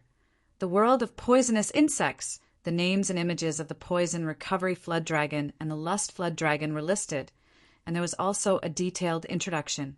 The lust poison of the Lust Dragon was one of the poisons that couldn't be cured. Sword Spirit wrinkled his brows in Chu Yang's mind. He sensed some abnormal fluctuations in Chu Yang's energy. So he couldn't help but ask, "What are you doing?" "A book," Chu Yang said as he flipped through the book. "What book?" 10,000 Poisons, Evil Scripture. 10,000 Poisons, Evil Book. The sword spirit was startled. He then said, "Let me have a look." With a thought, the evil book of 10,000 poisons, which was full of strange techniques, entered the tribulation space. Inside the space, the sword spirit had a serious expression on his face as he flipped through the pages. Finally, he closed the book and heaved a deep sigh. Then he closed his eyes as if he was thinking about something. A long while passed before the sword spirit finally opened his mouth and said, "So it's this thing. This isn't called the 10,000 Poisons Evil Book. The correct name should be Compendium of World Poisons. Guide to Poisons in the World." Chu Yang asked in puzzlement. "Not bad. Sword Spirit took a deep breath. The guide to the world of poisons doesn't only have the effect of poisoning people. This is the famous method of the poison doctor, Wu Juqing. Poison Dr. Wu Juqing? Chu Yang racked his brains, but he had never heard of this name. Poison Dr. Wu Juqing was one of the brothers of the Master of Calamity soared 40,000 years ago. The Wu clan was also one of the big clans that controlled Zai, Zhong, Tian 30,000 years ago. Back then, Poison Dr. Wu Juqing had relied on his poison skills to roam the pugilistic world. He had never used his hands or weapons to kill and save people. With a smile, he caused the destruction of tens of thousands of people, beheaded the heroes, and left them helpless. His might shook the world. Back then, the most soul-stirring battle was when we fought the Heavenly Wolf sect of the upper three heavens. The Heavenly Wolf sect resisted stubbornly by relying on the dense forests and mountains. After Wu Juqing arrived, he stood in the limelight and released a plague. The area within a radius of 3,000 miles became a dead zone. Be it man or beast, none survived. Other than being a master of poison, Wu Juqing is also a divine physician. No matter what kind of injury it was, no matter what kind of poison it was, he could use poison to fight poison with poison and cure it without any repercussions. He is sometimes righteous and sometimes evil, doing things according to his heart's desire. He is truly a strange talent of his generation. However, after Wu Juqing disappeared for 10,000 years, a new Calamity Sword Master was born. The Wu clan declined and slowly disappeared from the upper three heavens. The guide to the world of poisons also never appeared in the Jianghu again. However, someone from the Wu clan escaped that year. I suspect that supreme martial artist Qin Feng, who once shook the world, is a descendant of Wu Juqing. The Sword Spirit narrated the life stories of this legendary figure in detail. It seemed as if he was very familiar with them, and Chu Yang was fascinated as he listened. So that's how it is, Chu Yang silently sighed. However, the book in your hand is incomplete. It lacks the most important, fight poison with poison. Moreover, that poison technique has clearly been modified. The Sword Spirit smiled strangely. Oh. Chu Yang immediately heard the strangeness in the Sword Spirit's tone. He asked, "How is it?" Because this book was rewritten by me. The expression on the Sword Spirit's face couldn't be described. I didn't expect to see this book again after 30,000 years. You rewrote it. Chu Yang was genuinely shocked this time. Yes, I obtained the guide to the world of poisons after the destruction of the Wu clan. The sword master of that time said, "This book will be immortalized in the hands of a ruler for hundreds of generations. But in the hands of a person with evil intentions, it will torment the common people." I wanted to destroy it, but I couldn't bear to do so. So I modified it and put it away. I deleted all the evil and cruel methods that violated human nature. I also reduced the power of the poison technique to the minimum. Then I separated the book into 2 volumes. The book you're holding now is the first volume, the Sword Spirit said. So, do you still remember it? Chu Yang's eyes lit up. I remember it. However, this kind of martial art is too dangerous. It's not easy to control it if other people practice it. Moreover, who will control the danger of this poison technique if you're no longer in this world? The Sword Spirit looked at Chu Yang meaningfully. There's no such thing as good or evil in this world. The so-called righteous sects don't lack sinister villains and ambitious fanatics. The so-called evil and crooked paths don't necessarily consist of devils who torment the common people. There are also great men and true heroes who emerge in an endless stream. Chu Yang insipidly said, "Moreover, you destroyed it at that time because you had already mastered the heavenly tribulation. But I haven't started yet." The Sword Spirit's eyes became serious. "You want to practice it?" I have the heavenly tribulation divine technique. So, why would I practice this poison technique? Chu Yang said, but I must know some of the methods to save people or to harm people. This will be beneficial to my future plans. The sword spirit pondered for a long while. Then he said, it's okay to let you know as long as you don't spread it out. Well, I'll give you the complete guide to world poisons. Chu Yang was overjoyed. He said, you have a lot of good things in your head. How about this? I'll give you a lot of paper and a pen. You can record everything in your head for me, okay? It's so troublesome to squeeze out at the last moment. The sword spirit became angry. He said, I saw this thing and recalled my past memories. So I remembered it. Do you think that I can take out anything? You don't have a medium. So you can't recall my memories. What's the use of that? Moreover, can you learn my 10,000 years worth of memories, even if I write them down? That's something that tens of thousands of people have to study for their entire lives to achieve. You're the greediest. Chu Yang touched his nose and forced a smile. This guy must have a lot of good things in his head. There will be many things suitable for my brothers to enhance their strength if I can dig them out. But where am I going to find so many mediums? Chu Yang thought as he looked at the sword spirit who was trying hard to recall. But his feet didn't stop moving. He climbed the mountaintop. He saw a green grassland in front of him. The trees were lush, houses were continuous, and a stream of green water meandered around the periphery of the populated area. It was as if this picturesque village was surrounded by a sparkling and beautiful belt. I've arrived at the Mo clan. When Gu Duxing passed through this forest, he vaguely felt that something was wrong. The aura that was coming from the front was faintly oppressive, but he couldn't take a detour at this time. The Gu clan was about 200 miles away. This was the only way. If he took a detour, he would have to take a detour of several thousand miles. The enemy had chosen this time and terrain to attack. Gu Duxing steeled his heart and walked out in large strides. I can't take a detour, so I'll kill my way through. He came out of the jungle and saw a man standing upright and unafraid at the intersection between the two mountains. The tassel of his long sword was fluttering in the wind on his shoulder. At the entrance of the gap between the two mountains, this person's figure was like a sharp sword. It was as if this sharp sword had split the two mountains apart. This man was tall and sturdy. His figure was tall and sturdy. His face was covered with curly hair. He looked like a black iron tower.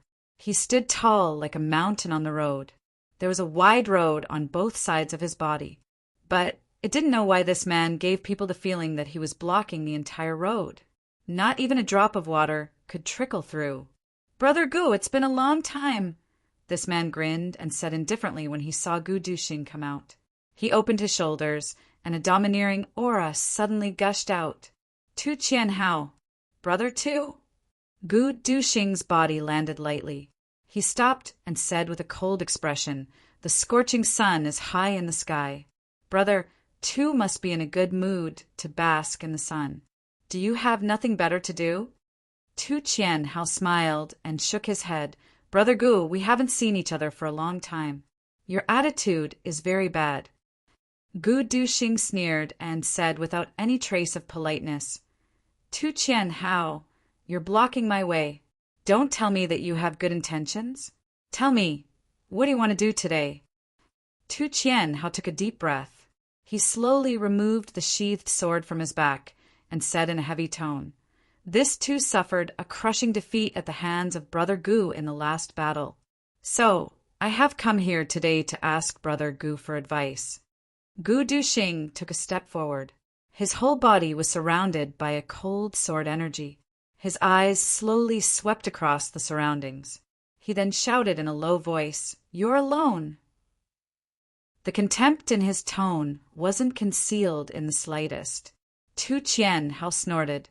He glared at him and said, I won't hide it from you. 20 people of our Tu clan have come this time. 21 people including me. Our purpose is to kill you. You have the means. Gu Duxing put on a fake smile and snorted. Then, why haven't you called them out to fight? Why have you left the great young master here to wrangle with me? Tu Qianhao's face turned red. He then said boldly, but I want to fight with you first before besieging you. A battle of life and death. It seemed as if his eyes were about to spurt out a raging fire. He then said in a heavy tone, I want to have a fair fight with you today. First, I'll kill you. Second, you'll kill me. I'll cut my own throat on the spot if anyone dares to fight before the battle of life and death is decided. Then he turned around and shouted in a stern voice, Did you hear that? Get out here for me. 20 people came out from behind the mountain rock with several schwa sounds. They then stood behind Tu Qianhao. Tu Qianhao's complexion was like iron. He then shouted in a stern voice, Whoever dares to fight before the outcome is decided will kill me with their own hands. Do you understand? This young master has been rampant, proud, despicable, and scheming in this lifetime. But no one has ever said that I have no backbone, and no one is allowed to say that my Tu clan has no backbone. Do you understand? Translator, Mr. Voltaire Shao Gu had taken over Yu Lao's authority. He had become the one and only Yu Lao in the world. All the marriages in the world were in his hands. What, brother? You're a rich second generation? A great master? You don't lack women? Very good. Then you can try from today onwards. Do you still have women? This Yu Lao can guarantee that you won't even see a chrysanthemum flower. Big Mouth Parrot, The Postmodern Life of Yu Lao, book number 2271796.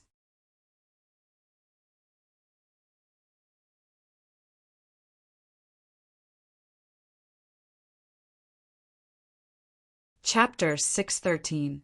Yes, young master will win. 20 people of the Tu clan shouted at the same time. The 2 old men in embroidered robes in the front exposed a deeply worried look on their faces. Gu Duxing, are you relieved now? Tu Qianhao turned around and looked at Gu Duxing with a burning gaze. He then shouted in a stern voice. The contempt on Gu Duxing's face slowly vanished and was replaced by respect. It was the respect of a true martial artist. He became serious and said, Tu Qianhao, why are you doing this? Tu Qianhao smiled bleakly and indifferently said, My marrow was cleansed when I was born. I started to practice martial arts when I was 2 years old, and I started to practice sword when I was 3 years old. I was hailed as the #1 martial genius of the Tu clan in several hundred years when I was 7 years old. And I also think that I'm very amazing. I'm very confident and very conceited. I was very arrogant before you, and I had a fight. I thought that other people were inferior to me, but you were ranked above me, so I refused to accept it. But I found out that I was wrong after I fought with you. He said in a low and deep voice, You shattered my dream and made me realize who I am. But you became my inner demon after that. I crazily practiced sword in order to defeat you. I wanted to defeat you in a fair and square, one-on-one situation. I wouldn't have been able to reach the peak of martial arts, even if I had lived on if I hadn't been able to do so. But that's my lifelong pursuit. I might as well die if I were to declare that this road is hopeless. At least, I wouldn't have disgraced Tu Qianhao by dying under your sword. Tu Qianhao burst into loud laughter. He then shouted, Gu Duxing, do you understand my thoughts? Do you understand? Are you willing to fight with me? Gu Duxing's complexion became bleak like the autumn wind. He then said in a clear voice, I understand, and I can completely understand. Tu Qianhao, I will fulfill your wish and fight with you. Tu Qianhao laughed like thunder. He unsheathed his sword and slashed it against the wind. It issued a buzzing sound, and thousands of sword afterimages appeared in front of him. He then said in a loud voice, Today is a battle of life and death. Gu Duxing, kill me if you have the ability. I don't need your respect. I only need your life. Don't worry, I won't show any mercy. Gu Duxing let out a long cry. The black dragon sword seemed to have a life of its own. With a clear cry, it automatically left the scabbard. With a flash of light in the air, it fell into Gu Duxing's hand. Even if I kill you, I will let you die in a fighting posture, Gu Duxing said in a deep voice. He raised his head and opened his eyes. Then, two beams of light shot out from his eyes. The black dragon's sword's roar reverberated in the air for a long time. The sword in Tu Qianhao's hand fiercely buzzed.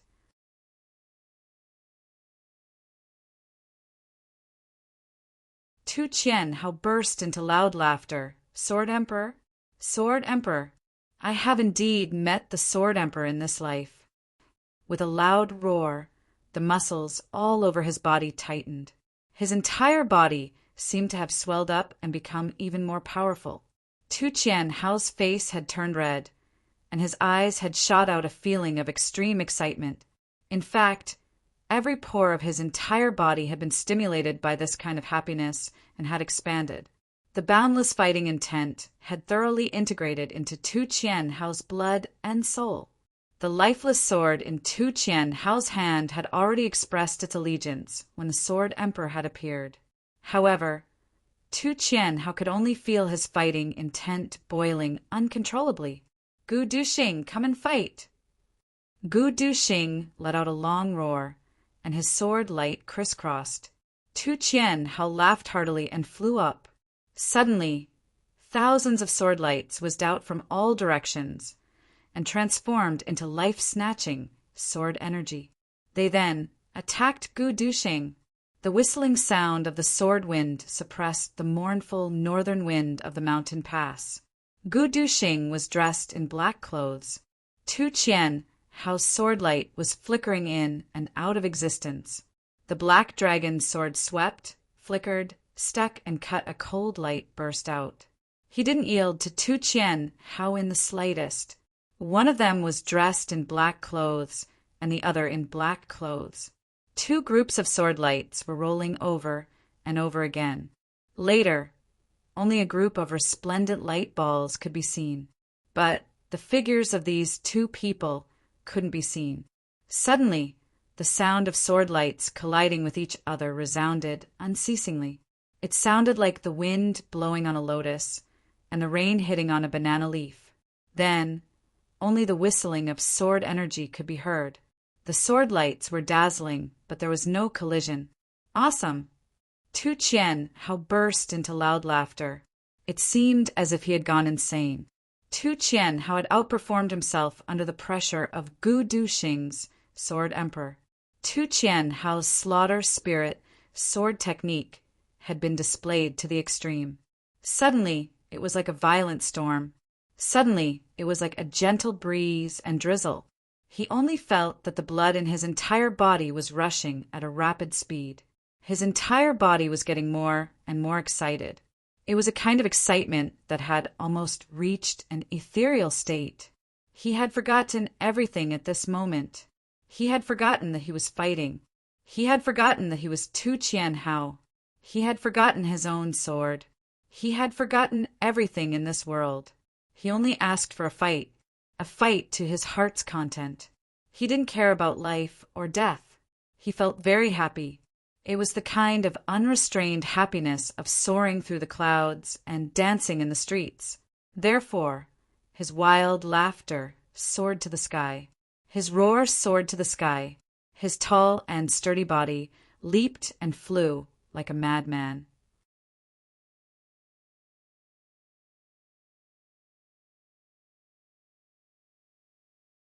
He was like an eagle soaring in the sky. He was like a dragon swimming in the sea. He was like a tiger roaring in the forest. Ha ha ha ha!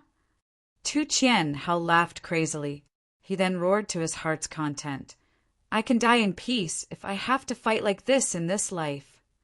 Gu Duxing was as calm as ice and snow under Tu Qianhao's crazy attacks. His eyes flickered with pity, hesitation, and indecisiveness.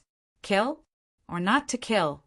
The previous Tu Qian Hao may have made people dislike him, but the current Tu Qian Hao is worthy of anyone's respect. I would have killed myself on the spot in shame if I had shown mercy to him. I wouldn't have died in peace if I had been him. The only way to treat a respected opponent with respect is to display my full strength and fight with him. Any hesitation or mercy would have been a supreme humiliation to my opponent. Gu Duxing's eyes flashed. He then shouted, "Brother Tu, be careful!" The black dragon sword issued a long cry. It then jumped up. Little by little, streaks of cold light rolled out from the sword's body. The sword light was cold as it jumped and flickered.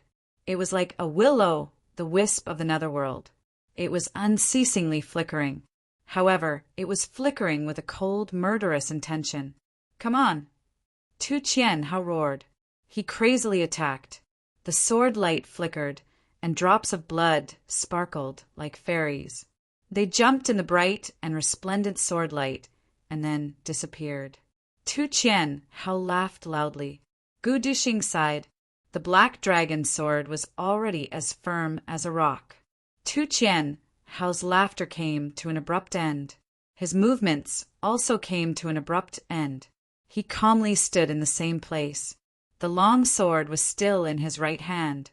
The sword light was still flickering and rippling. He slowly lowered his head. He saw that half of the long sword was flickering with a gloomy and cold light on his chest. The tip of the sword had already pierced deeply into his heart. Tu Qian Hao's face had a very strange expression as he looked at the long sword that had pierced deeply into his chest. It seemed as if he was reminiscing about this peculiar feeling. His face had a thoughtful look on it. Gu Duxing held the hilt of the sword firmly like a rock. His gaze deeply looked at Tu Qian Hao's face. He then softly said, "I used my full strength and couldn't hold back." Tu Qian Hao's face exposed a trace of a smile of understanding. He then heroically said, "I wouldn't have died in peace if you hadn't used your full strength." Then he lowered his eyes and looked at the long sword in his chest. He was somewhat reluctant to part with it. He then said in a somewhat frustrated manner, Don't pull it out yet." "All right." Gu Duxing's eyes darkened. The people of the Tu clan angrily shouted and suddenly rushed forward. "Stop!" Tu Qian Hao stood upright and upright. He then angrily growled, "The matter between the two of us isn't over yet. Who dares to come forward?"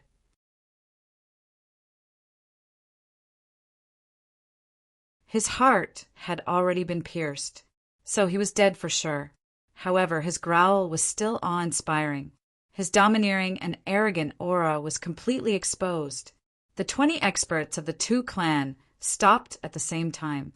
They anxiously looked at their young lord. Their faces were full of anxiety, but they also carried deep grief and powerlessness. "Retreat!" Tu Qian Hao's voice was low and deep, but it was firm and unquestionable. He then repeated, "Retreat!" The 20 experts slowly retreated while holding their swords. Several of them had tears flickering in their eyes. Tu Qian Hao didn't seem to feel anything. He closed his eyes and then opened them again. He then looked at the white clouds floating in the distant sky. His eyes didn't seem to have the slightest bit of expression, but they also seemed to be filled with a myriad of emotions. "Do you know, Gu Duxing? I, Tu Qian Hao, could have become a swordsman. I could have moved unhindered in the heavens. I had this feeling that I could have done it. But I've ruined my own future with my own hands now. I've ruined my own life." Tu Qian Hao laughed in a hoarse voice. "I'll always be below you even if I become a swordsman and an emperor-level expert. I'll never surpass you, and we are people of the same era. Your achievements are far inferior to mine. Therefore, it's a shame for me to have my achievements suppressed by you guys. I, Tu Qian Hao, don't want it. I, Tu Qian Hao, wouldn't be Tu Qian Hao if I wanted it." Tu Qian Hao looked at Gu Duxing with his sharp eyes. He then proudly said, I'm Tu Qian, how if I die like this? Gu Duxing remained silent for a long time. Then he gently nodded. He said, You're indeed qualified to be so proud. Tu Qian Hao smiled.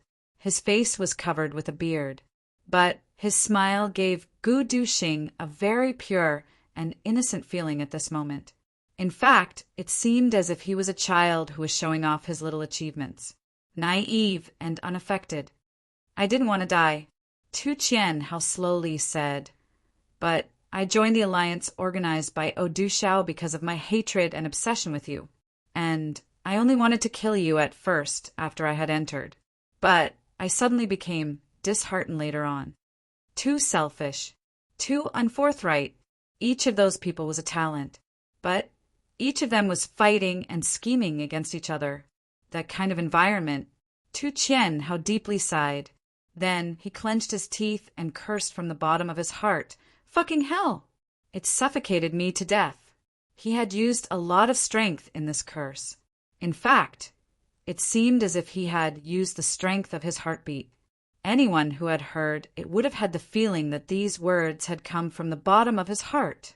I have a headache. I'm going to get some medicine.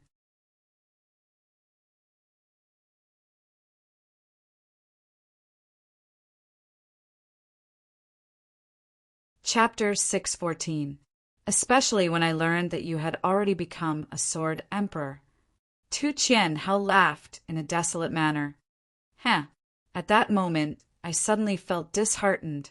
I said that I would kill Gu Duxing at that time. The Black Devil said that he was already a sword emperor. So, what grade of king level were you? He had imitated the tone of the young Black Devil when he had said these words. His gloominess and ridicule had been imitated to perfection. This was enough to show how much these words had stimulated him at that time.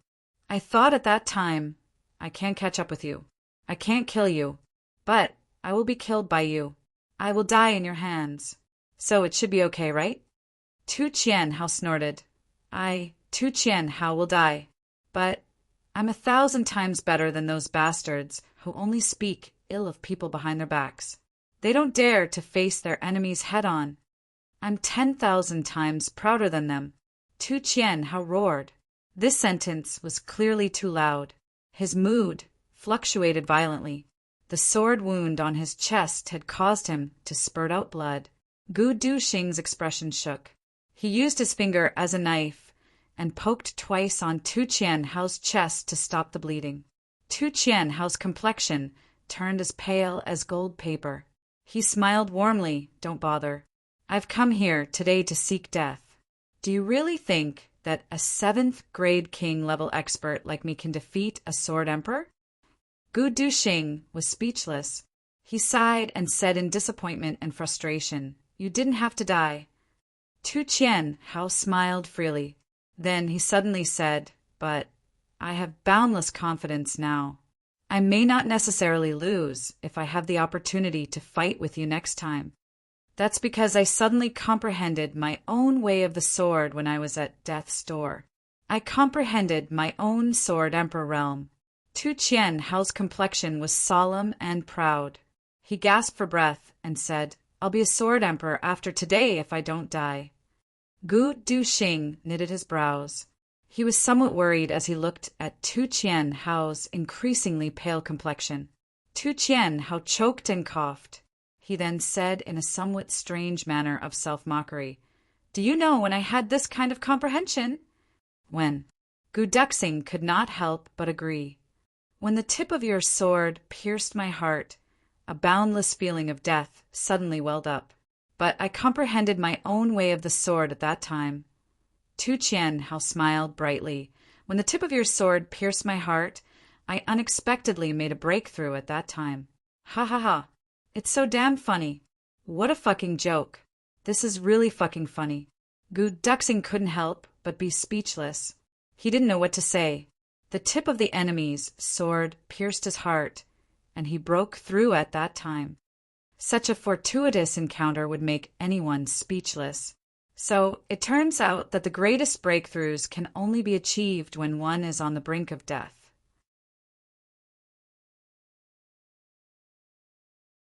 Tu Chien Hao finished laughing. Then he sighed in disappointment and frustration. Then he muttered, I remember that Senior once said that the aura of death is the precursor to a breakthrough. I've always been puzzled, but today I finally understand. Huh. Suddenly, he turned his head and looked at Gu Duxing with a burning gaze. He said, Gu Duxing, although I'm dead, I can't waste my sword Dao. Please, do me a favor. What favor? Gu Duxing had already faintly guessed it. Only you can understand my state of mind at that time. So I'll tell you my sword Dao. Tu Chien Hao's pupils suddenly opened wide, and he exposed a fanatical look. Gu Duxing, I hope that my sword Dao will be famous throughout the world. Its might will shake the heavens. I beg you to help me. Me. Gu Duxing had already guessed it, but he still felt his whole body shake when he heard Tu Chien Hao say it himself. I can call the experts of your clan over, and you can impart it to them. Gu Duxing said indifferently. No. Tu Chien Hao coldly snorted. They don't deserve it. They can't understand it. Gu Duxing, don't waste my life. Tu Chien Hao didn't wait for Gu Duxing to reply after he finished speaking. Instead, he said, my realization is called forget emotions. Forget everything. Forget yourself. Forget the engraving. Forget the sky. Forget the earth. Forget the emotions. Forget everything. This is the highest realm of my engraving technique. Tu Chien Hao said with difficulty. You listen carefully. Then he started to speak without caring about anything else. Gu Duxing also gradually became immersed in his voice as he narrated little by little. Gu Duxing's cultivation and temperament allowed him to feel the power of this realm almost as soon as he heard the first sentence. Therefore, he gathered all his spirit and tried hard to listen to every sentence and every word. Tu Chien Hao was like a lamp that had run out of oil. Perhaps he would die before he could finish speaking. He would only have this opportunity in his life to listen to this realization that he had exchanged his life for. Not only would he be letting himself down if he couldn't remember it, but he would also be letting Tu Chien Hao down. Perhaps Tu Chien Hao would die with his eyes wide open if he couldn't remember it. The two men stood face to face. A long sword was flickering with a cold light between them. The hilt of the long sword was motionless in Gu Duxing's hand, like a 10,000-year-old boulder. The tip of the long sword was still slowly soaking in blood on Tu Chien Hao's chest. Forget emotions. Chu Yang would have sighed if he were here. He wouldn't have been able to describe the feeling in his heart. Tu Chien Hao had become one of the 12 influential figures of the 3 heavens in his previous life. He had relied on his unruffled sword. Tu Chien Hao had comprehended unruffled sword on the basis of the unruffled swordsmanship.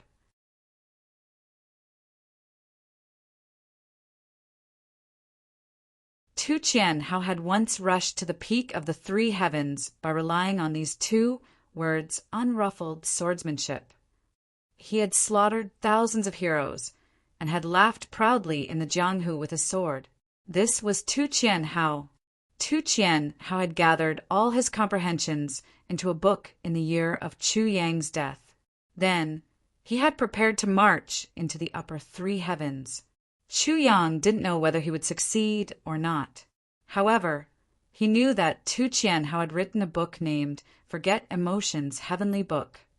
Now, Tu Chien Hao had comprehended Forget Emotions sword technique.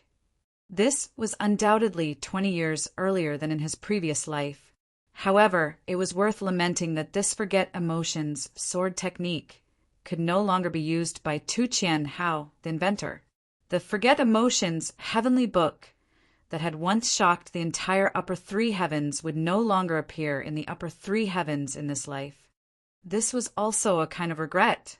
In his previous life, there were 12 influential figures in the 3 heavens. Meng Luo, Cheong Hua, Tianrui, Meng Luo, Meng Luo, Meng Luo, Meng Luo, Meng Luo, Meng Luo, Meng Luo, Meng Luo, Meng Luo, Meng Luo, Meng Luo, Meng Luo, Meng Luo, Meng Luo, Meng Luo, Meng Luo, Mengluo, Mengluo, Mengluo, Mengluo, Mengluo, Mengluo, Mengluo, Mengluo, Mengluo, Mengluo, Mengluo, Mengnao. The life of this black saber Qian Hao evil duke had come to an end ahead of time. After a long time. Do you remember it? Tu Qian Hao's voice was already weak. However, he still asked urgently. Got it. Gu Duxing took a deep breath. You read it out loud for me to hear. Tu Qian Hao's pupils had already somewhat dilated. He then muttered, Will anyone think of me, Tu Qian Hao, when they use the unruffled swordsmanship in the future? Unruffled sword. Gu Duxing knew that Tu Qian Hao was worried. So he softly and clearly recited the sword scripture of unruffled emotions. Tu Qian Hao's face exposed a strange loneliness. It seemed as if he hadn't heard what Gu Duxing had said. He merely tilted his head slightly as if he was listening to something. Then he muttered, So boring. What? Gu Duxing hastily asked, but he didn't hear a response. He looked carefully and saw that Tu Qian Hao's body was standing upright. His eyes were full of loneliness. He was no longer breathing. The founder of the unruffled swordsmanship was one of the 12 influential figures, but his last words before his death were so boring. This was a hero of his generation who had rushed into the Jianghu. He had lived a colorful life, but his last words were so boring. No one knew. How was it boring? Why was it boring? Perhaps he had a new realization at the last moment. However, this was something that no one knew. Gu Duxing sighed. He gently pulled out his long sword. The black dragon sword left Tu Qian Hao's chest like a pool of clear water. Gu Duxing retreated 2 steps. He then looked at Tu Qian Hao with rapt attention. He held his sword with both hands and bowed with a solemn expression. Then he earnestly said, Brother Tu, you can go in peace. The unruffled swordsmanship will inevitably blossom in the Jianghu. Tu Qian Hao's body was still standing tall. His face was full of curly beard, and it was trembling in the bleak wind. His eyes were empty and contained endless arrogance, but they were also lonely and desolate. Moreover, they were also full of ridicule. It seemed as if he was ridiculing his own life for being so ridiculous and helpless, but it also seemed as if he was ridiculing the millions of people who were still alive in the world for being so boring, stupid, and vulgar. His hand naturally drooped down. He still held the sword in his hand. The sword light was flickering indeterminately. He was standing like this. He was already dead. He was just a corpse. But he still had a heroic spirit of a man who could hold back 10,000 men. It was an awe-inspiring demeanor. Blood dripped down from Gu Duxing's black dragon sword.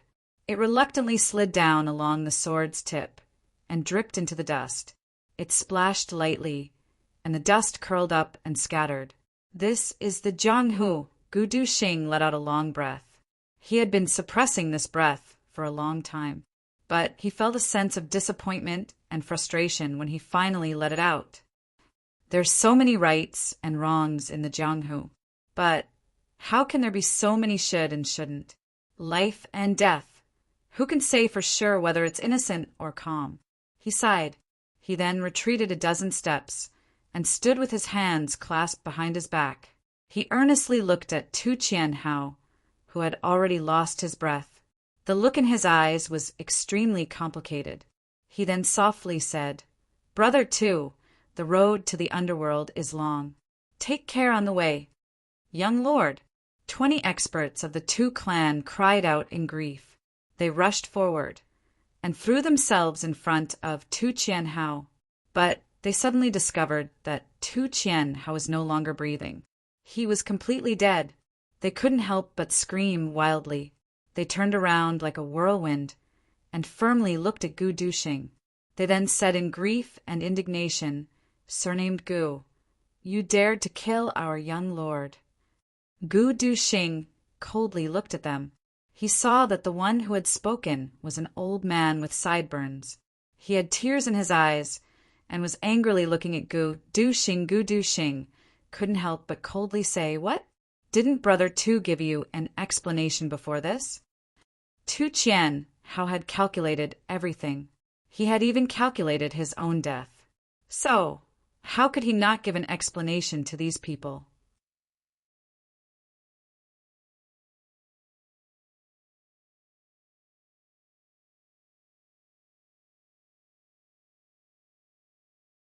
Chapter 615. Sure enough, there was some hesitation on the faces of several people as soon as Gu Duxing said these words. They clearly remembered what Tu Qian Hao had said. The bearded old man's eyes flickered. He then shouted, "Even if the young lord has given us instructions, this old man will still kill this bastard to avenge the young lord. The young lord can't die in vain." The 5 people clamored as soon as he shouted, "Yes, the young lord can't die in vain. The young lord is dead now. What face do we have to return to our clans if we don't kill the murderer Gu Duxing? We might as well kill ourselves here." The atmosphere became tense as soon as these people made a ruckus. Gu Duxing heaved a long sigh. He turned his hand, and a long sword appeared in his hand. He then sighed and said, "Brother Tu, your heroic spirit isn't far away. Watch me get rid of this evil slave for you." Tu Qian Hao's eyes were still empty and lonely, but the ridicule in them seemed to have intensified. Gu Duxing knew that Tu Qian Hao had shared his last realization with him, so he certainly didn't wish for him to die. Moreover, he must have made some arrangements before this. Gu Duxing didn't know what those arrangements were, but they were certainly related to him. So he was definitely not his enemy. Therefore, these people obviously had ulterior motives. Tu Qian Hao wouldn't have allowed them to act so presumptuously if he were alive. Tu Qian Hao would have killed them all given his strong personality.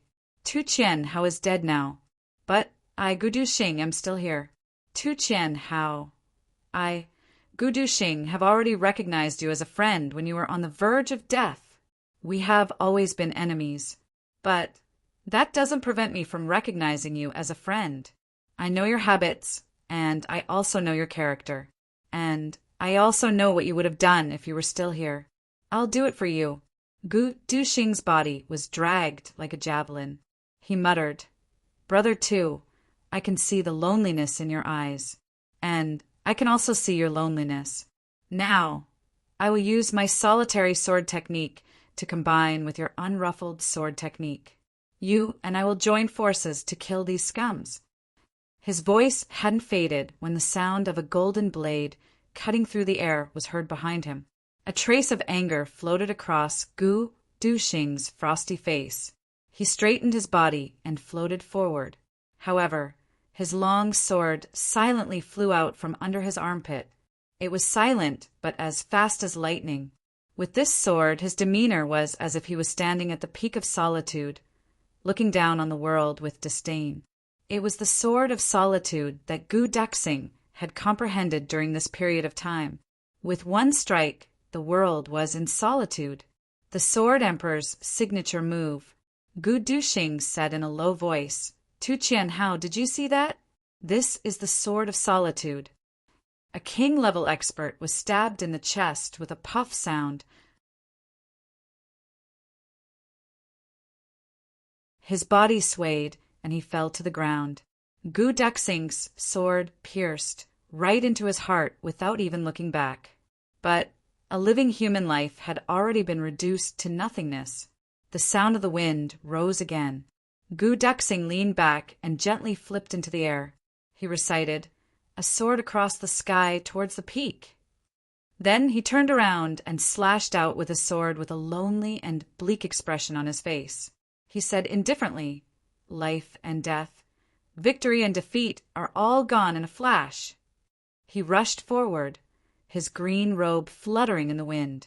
He exuded a sense of desolation as he asked, "Where can I find a soulmate in the world?" He turned around, leaving behind dozens of afterimages. His long sword instantly turned into a screen of light. He said indifferently, "When you want to look back, you've already forgotten your feelings." Clang! Gu Duxing sheathed his sword and said indifferently, "Brother Two, this is my sword of solitude. It's the last move. Half of it is the sword of solitude, and the other half is the sword of oblivion. Please advise me." For consecutive puff, sounds were heard. The 4 king-level experts behind Gu Duxing fell to the ground one after another. 2 of them died on their throats, and the other 2 died on their chests. Everyone who hadn't had time to attack felt dazzled before their eyes. It seemed as if Gu Duxing was performing a light and lonely dance of solitude. The bleak mood hadn't disappeared yet, but the corpses of the 5 king-level experts who had participated in the attack were already lying on the ground. But Gu Duxing's green robe wasn't stained with blood. A sword across the sky, towards the peak. Life and death, victory and defeat are all gone in a flash. Where can I find a soulmate in the world? When you want to look back, you've already forgotten your feelings. Gu Duxing heaved a long sigh of relief. The sword path problem that had been troubling him for nearly 10 days had finally been solved today. This made him feel that the vital energy in his body was showing signs of restlessness. It seemed as if it was slowly becoming sharper and sharper. Gu Duxing had a feeling. It seems as if the vital energy in my body is slowly transforming into vital energy. Moreover, the vital energy in my body has been constantly replenished with the continuous high-pressure training. Moreover, I've had a faint feeling of restlessness in addition to my recent realizations and breakthroughs. This gave Gu Duxing a clear feeling. My cultivation has slowly been pushed to the peak of a first-grade Sword Emperor, and I'm slowly advancing towards a second-grade Sword Emperor. Moreover, there's no bottleneck. I'm just waiting for the right conditions, and I'll become a second-grade Sword Trial one day. This feeling was baseless, but it really existed. The 2 4th-grade Emperor-level experts of the Tu clan were about to rush forward.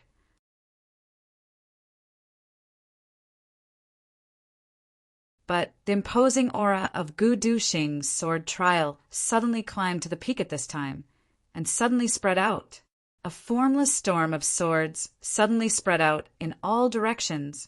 The sword energy was like an emperor of a generation descending to the world. The sword emperor couldn't be blasphemed. The sword supremacy couldn't be violated. The 2 4th-grade emperor-level experts' swords suddenly emitted a clang. A loud and clear sword sound rang out. It seemed as if the swords were struggling to break free from their control. They were the kings of freedom. The dignified 4th-grade Emperor-level experts were almost unable to control their swords. In fact, they almost flew out of their hands. They couldn't help but turn pale with fright. Then they fled from the side as if they were fleeing for their lives. Gu Duxing clasped his hands behind his back and slowly turned around. The look in his eyes was very strange. There was recollection, nostalgia, contemplation, and frustration. But it seemed as if there was nothing in his eyes if one looked carefully. It was an empty void. Everyone on the opposite side suddenly trembled from head to toe as soon as they came into contact with his eyes. Gu Duxing's imposing aura seemed to have changed completely at this moment. His previous sharp and indomitable imposing aura had completely changed. It had changed into half loneliness and half frustration, half loneliness and half oblivion.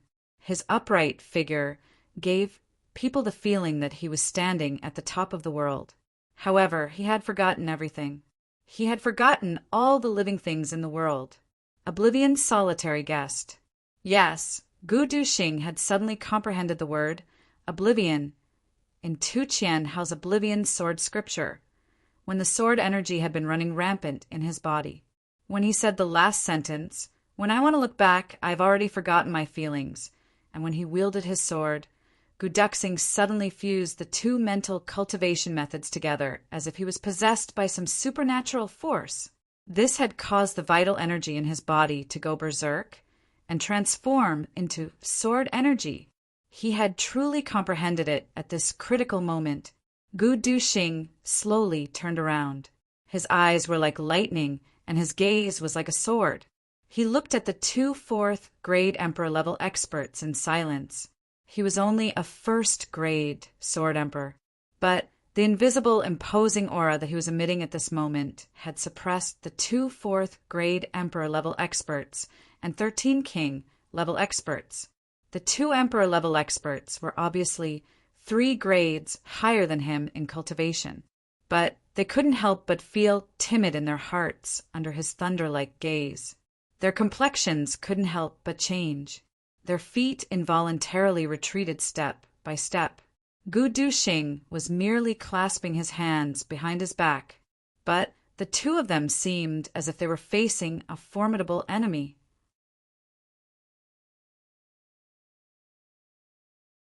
Cold sweat had seeped out of their foreheads when they had retreated 5 steps. They felt a chill all over their bodies. Both of them had a clear feeling, life and death aren't in my hands at this moment. It all depends on the thoughts of the sword judge opposite me. If he wants me to live, I'll live. If he wants me to die, I'll be consigned to eternal damnation. Gu Duxing looked at them with cold and clear eyes. He then indifferently said, Tu Qian, how was here before I came? How did he explain it to you? His voice was like the judgment of the gods. It couldn't be questioned. It couldn't be resisted. The two Emperor-level experts suddenly felt as if a heavy mountain was pressing down on their heads. Moreover, this mountain was a mountain of swords. The curly-bearded old man's pupils contracted. He firmly shut his mouth, but the other king-level expert in the crowd said, Master once told us that if he dies by your sword today, we should return to the clan and inform the clan lord that the two clan won't come out of seclusion until. Until what? Gu Duxing's eyes turned sharp. Shut up. The curly-bearded old man finally struggled to shout. He then shouted loudly, Gu Duxing, give me your life. The sword light flashed. It broke through the blockade of Gu Duxing's imposing aura and rushed forward like a mad tiger. Gu Duxing's eyes flashed. He exposed a trace of astonishment. He coldly snorted, Get lost! The long sword seemed to fly out casually, but it was the essence of his solitary, unruffled sword. Now he needed to establish his power and shock everyone in one fell swoop. The sword light flashed high up in the sky like a bolt of lightning. The curly-bearded old man had just shouted one word when he suddenly shut his mouth. His face exposed a look of panic and despair. The next moment, his big head rolled down from his neck, fell on the ground, and rolled all the way. It rolled to Tu Qianhao's feet and finally stopped. It seemed as if he had done something wrong and was prostrating himself in front of his young lord to admit his mistake. The other Emperor-level expert was about to attack as well, but then he saw this scene, and the courage that he had just mustered disappeared without a trace. He didn't step forward. Instead, he quietly drew back 2 steps. Continue. Gu Duxing indifferently said, Until what? Young lord, until the Master of Calamity sword changes the dynasty. Then he will appear in Jianghu again. He lowered his head after he finished speaking. His forehead was full of sweat. Gu Duxing exhaled. He couldn't help but raise his head. A long time passed. Then he silently said, You guys go. I hope that you can bring these words to your 2 clans, decision-makers. Yes, that king-level expert seemed to want to say something, but he restrained himself and lowered his head. What do you want to say? Gu Duxing indifferently asked. I want to. That king-level expert suddenly mustered his courage and loudly shouted, We weren't your match today. You and the young lord were heroes. But the young lord died in your hands after all. Our 2 clan will never forget this enmity and hatred. We will look for you one day and ask you to pay for today's blood debt. Gu Duxing was startled. Then he happily laughed out loud. He said in a gratified manner, The Tu clan is indeed a hot-blooded man.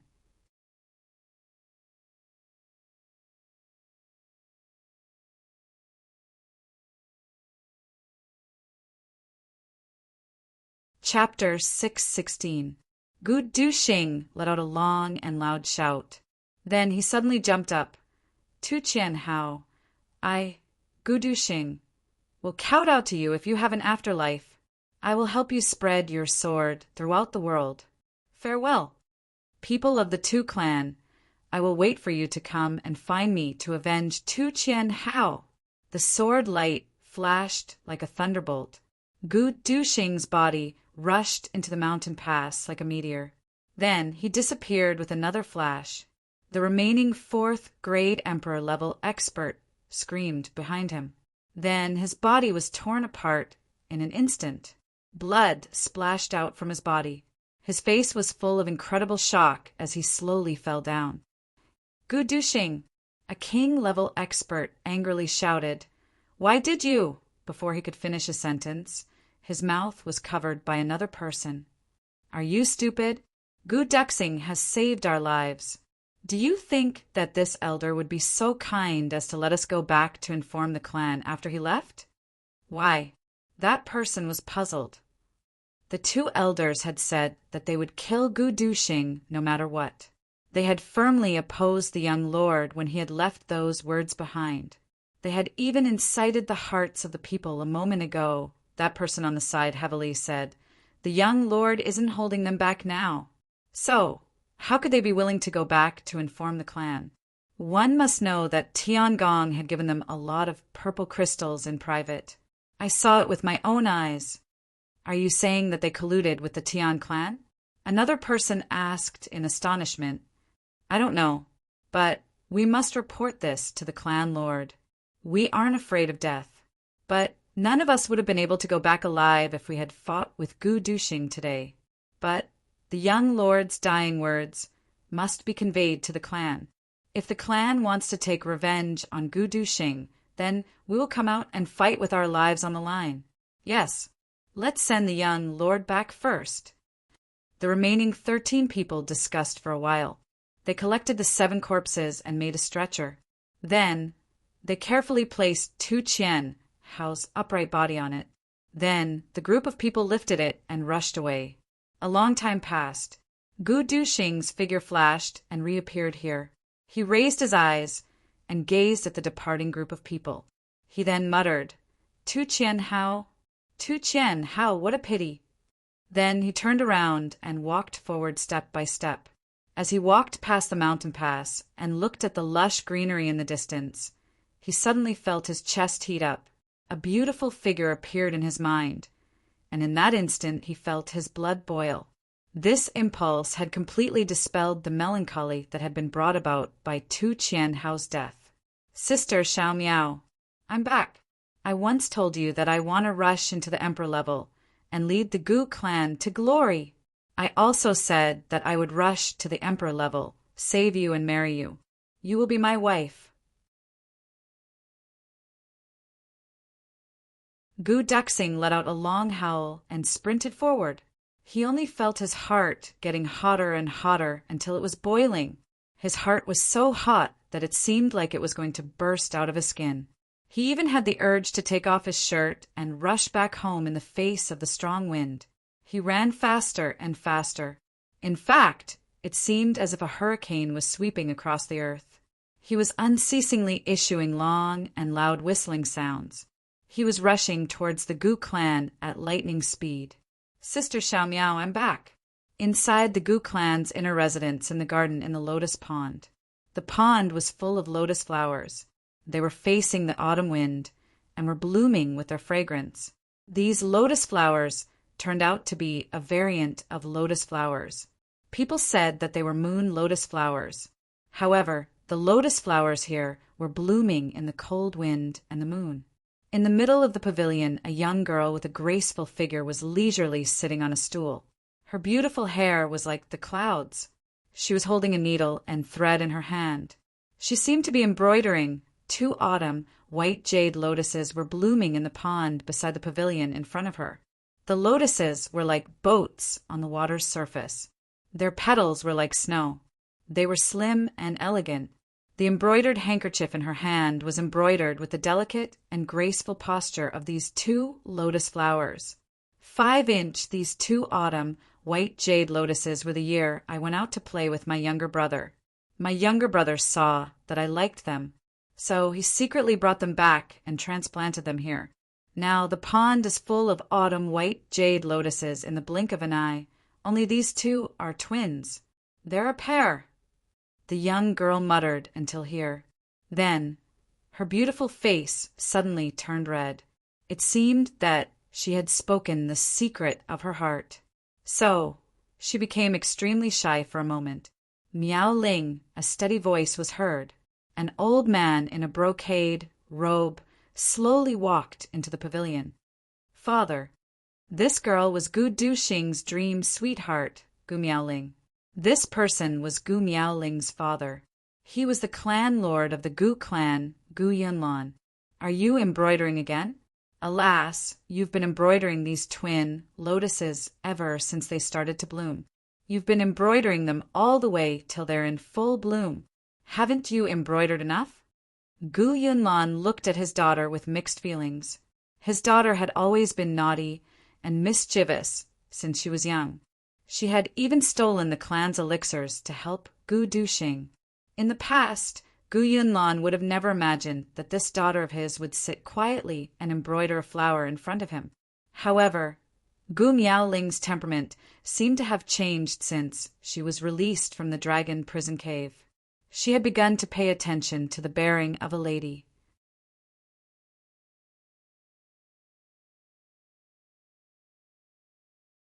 What elegance and temperament, what being a wife or mother, what being a good wife or a good husband, she had begun to study these things. This had left Gu Yunlan astonished for a long time. Only Gu Miaoling knew in her heart, I want to be little brother's wife. Since I want to be little brother's wife, I want to be the best wife in the world. I want his brothers to be envious of him. I may not be the most beautiful among his brothers' families, but I must be the best. Father, look at this lotus. It's so beautiful. Gu Miaoling gently smiled and said, You see, doesn't this look like when I braided little brother's hair and tied 2 flowers to it when he was young? Gu Yunlan was startled. He twirled his beard and nodded, Yes. However, he was puzzled in his heart. You braided Duxing when he was young? How come I didn't know about this? Little brother has been out for a long time. I don't know how he is now. Gu Miaoling looked at the lotus in a trance. She turned her head after a long time. She looked at her father and felt her heartstrings move. She said with a sour feeling, Father, your hair is turning white very quickly. I remember when you came to see me last year. Your hair was still jet black. Gu Yunlan chuckled and said, My daughter is about to get married. How can I not be old? He thought, My hair has turned white long ago. It had turned white the moment the corpses of your 2 good-for-nothing elder brothers were brought back. Miaoling, wait until Duxing returns. I want to make the decision to arrange a marriage between you and him. Then your father will transfer the authority of the clan to Duxing, and I will also enjoy a few years of relaxed and happy days. What do you think? Gu Miaoling's pink face turned crimson. She slightly lowered her head and said in a slightly angry tone, Father, you have already planned it out. Why are you still asking me? Gu Yunlan chuckled and teased, I can't help but watch my daughter practice the way of a good wife and loving mother every day. Gu Miaoling blushed and pouted coquettishly. Miaoling, I have locked you up for several years. You don't have any resentment in your heart, right? Gu Yunlan hesitated for a while. Then he finally asked, Naturally, I don't have any resentment. Gu Miaoling lowered her head and replied, She thought, I don't have any resentment. On the contrary, I am somewhat grateful. I don't know when that silly goose would have understood my feelings if it hadn't been for these few years. The father and daughter were speechless. Then, they faintly heard a long whistling sound from afar. The whistling sound had already swept over a distance of several dozen kilometers. It was getting closer and closer to the ears of the two people. The father and daughter stood up at the same time. Gu Yunlan wrinkled his brows. He thought, why does this sound so familiar? However, Gu Miaoling's entire body started to tremble.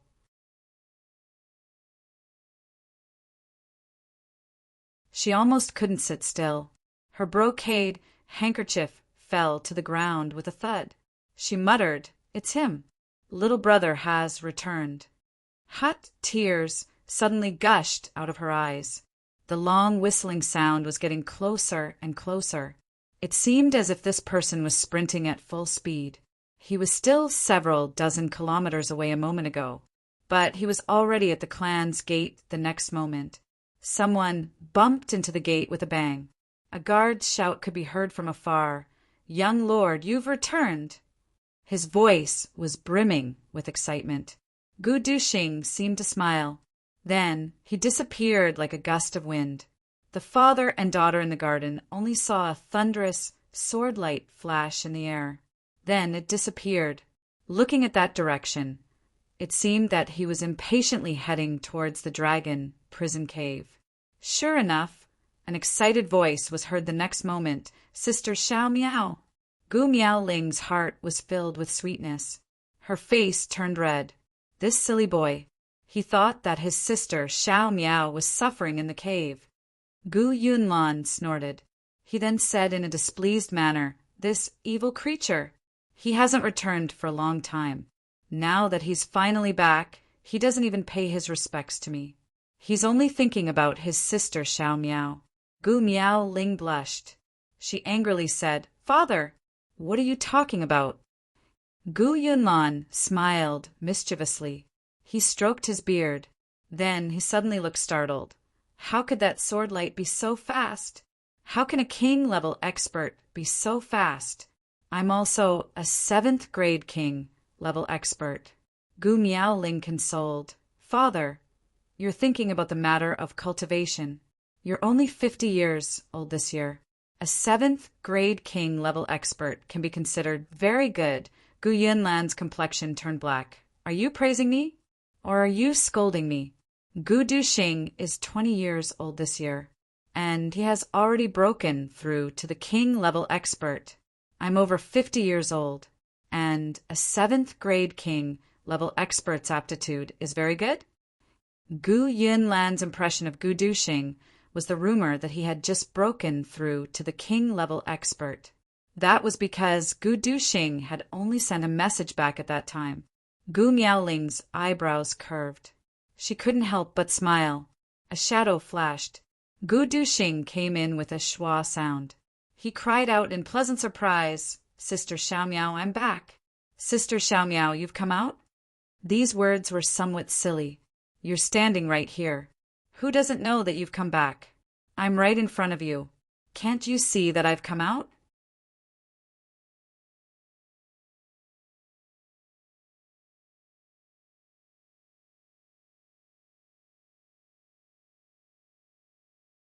Chapter 617. Gu Miaoling pursed her lips as she looked at the young man who had suddenly appeared. She couldn't control her tears from flickering in her eyes. She felt as if her throat was blocked. She couldn't speak.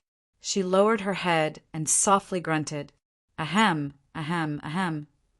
Gu Yunlan was somewhat unhappy. He coughed a few times and thought, "I'm standing here. How can I be invisible in your eyes? Ahem.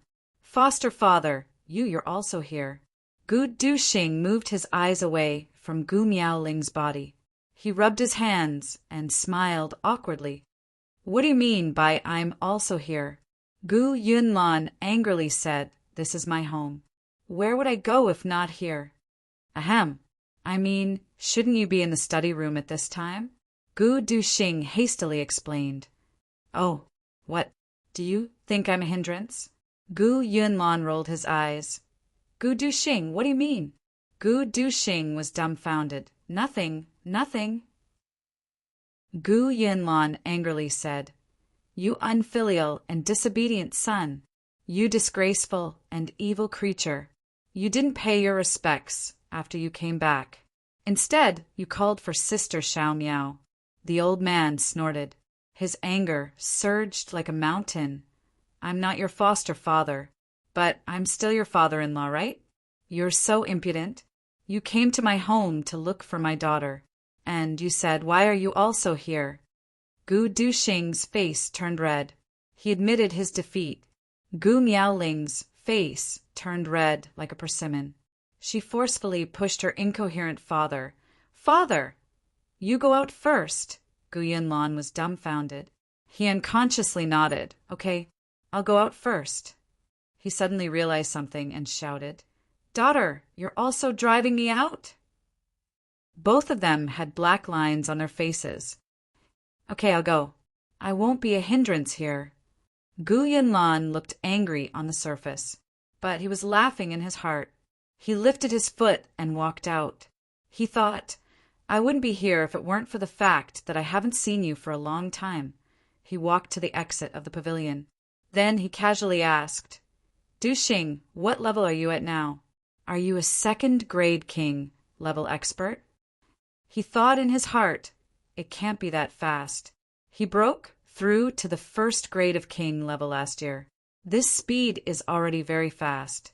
I shouldn't be so demanding, Gu Duxing said respectfully. Fortunately, I didn't disappoint you. I'm now a first-stage sword sovereign, and I'm about to break through to the second stage. Gu Yunlan nodded as if he had expected this. Then he twirled his beard. The peak of first-grade sword emperor isn't bad. Put in more effort and rush into second-grade king level as soon as possible. I hope that you can reach emperor level within 10 years. As he spoke, he walked out of the room with steady footsteps. After taking 3 steps, his whole body suddenly trembled and stiffened. He turned around with his mouth agape. "What did you just say?" "First stage, Sword Emperor. Peak." Gu Duxing scratched his head and said somewhat puzzledly, "Yes. Foster father is really interesting.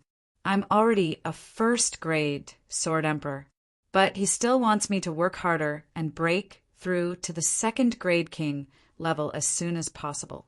So I have to work harder and take a step back?" "First grade, Sword Emperor. Peak." Gu Yunlan hissed. His hand that was stroking his beard trembled and pulled out a handful of hair. His mouth and eyes were crooked. He turned his head in a daze and staggered out. Then he suddenly shouted, "Sword Emperor?" Then he completely sobered up. He felt a burst of confusion in his head. His body tilted, and he fell into the lotus pond with a plop. The pond water splashed everywhere. "I had a dream." He said that he was a sword emperor. Gu Duxing and Gu Miaoling were shocked. They hurriedly pulled their master out of the lotus pond in a flurry. Gu Yunlan's entire body was like a drowned rat. He asked while trembling, Are you really a sword emperor? That emperor-level sword emperor?" "Yes." Gu Duxing nodded seriously. "Sword emperor." Gu Yunlan pushed his hand away.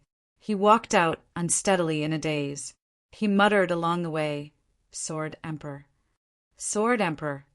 Sword emperor." Gu Miaoling anxiously watched her father walk out. She didn't speak for a long time. Gu Duxing wanted to speak, but he scratched his head for a long time and laughed foolishly for a long time. He didn't know what to say. Finally, Gu Miaoling asked in a low voice, "Have you really become a sword emperor?" "How can it be fake?" Gu Duxing laughed foolishly. "I can deceive anyone, but not Sister Xiao Miao." "Stupid." Gu Miaoling saw his silly appearance. She couldn't help but purse her lips and laugh. At this time, an earth-shattering shout came from afar. "Sword Emperor!" It was obvious that the pitiful clan lord of the Gu clan had finally sobered up. Father has finally sobered up. Gu Miaoling's eyes moved as she happily smiled. Then, the two foolishly remained silent. After reuniting after such a long time, the two of them felt that they had a lot to say to each other. However, At this moment, when they were truly facing each other, they discovered that their minds were completely blank. Forget about saying a long speech. They were unable to even say a single word. Gu Duxing scratched his head in distress. Then he rubbed his toes. Then he turned around and looked up at the sky. He opened his mouth, closed it again, and began to scratch his head again. Gu Miaoling held a brocade handkerchief in her hand. She lowered her head as if she was embroidering. But she didn't insert a needle for a long time. Her heart was beating like a little deer. Thump, thump, thump. Thump, thump, thump. Cough, cough, cough. Cough, cough. Cough, cough. Gu Duxing couldn't stop coughing. He wanted to find a topic to talk about.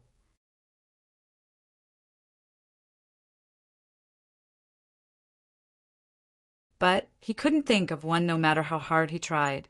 So he could only cough again and again. Gu Miaoling lowered her head. Her heart was beating like a little deer.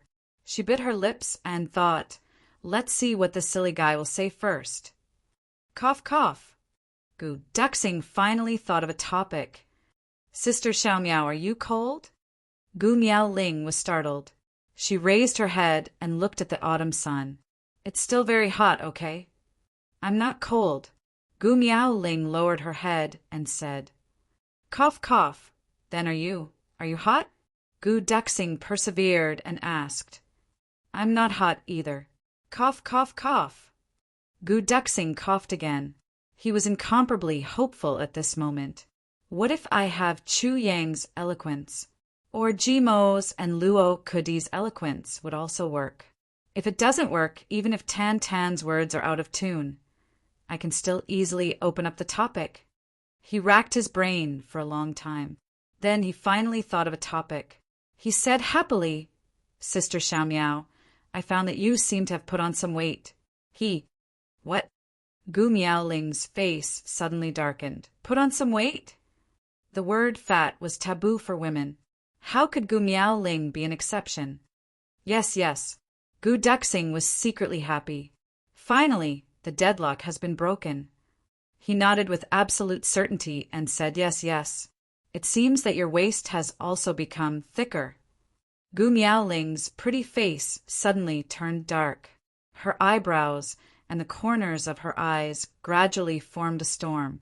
Her breathing also became heavy. Her pair of slender, jade-like hands tightly pinched the brocade handkerchief. Her knuckles turned white. It seemed that the brocade handkerchief was Gu Duxing, and she was ruthlessly crushing it into several pieces. Damn it! Gu Duxing seemed to have realized that something was wrong. He hurriedly tried to remedy the situation. He carefully and dryly laughed twice. Actually, you're not that fat, just a little plump. Yes, yes, plump, hee. Gu Miaoling stomped her foot and stood up. She fiercely glared at him. Her face was as calm as water. She heavily stomped her foot and walked out. This stomp of her foot was really forceful. It shook the water of the lotus pond and caused ripples to appear. Gu Duxing was at a loss. He blinked his eyes in confusion. How did I offend her? Why does she look so angry? Sister Xiaomiao. He cautiously said, Don't call me. She forcefully suppressed her anger. Sister Xiaomiao. Gu Duxing innocently said, What's wrong with you? Gu Miaoling powerlessly closed her eyes and stood still. Her chest was undulating. Suddenly, she coldly turned around and looked at Gu Duxing. The corners of her mouth pulled into a smile. Little brother, have I become fat? Have I really become fat? Where have I become fat? Gu Miaoling's eyes flashed with a dangerous light. When Gu Miaoling stood up, she suddenly appeared graceful and graceful.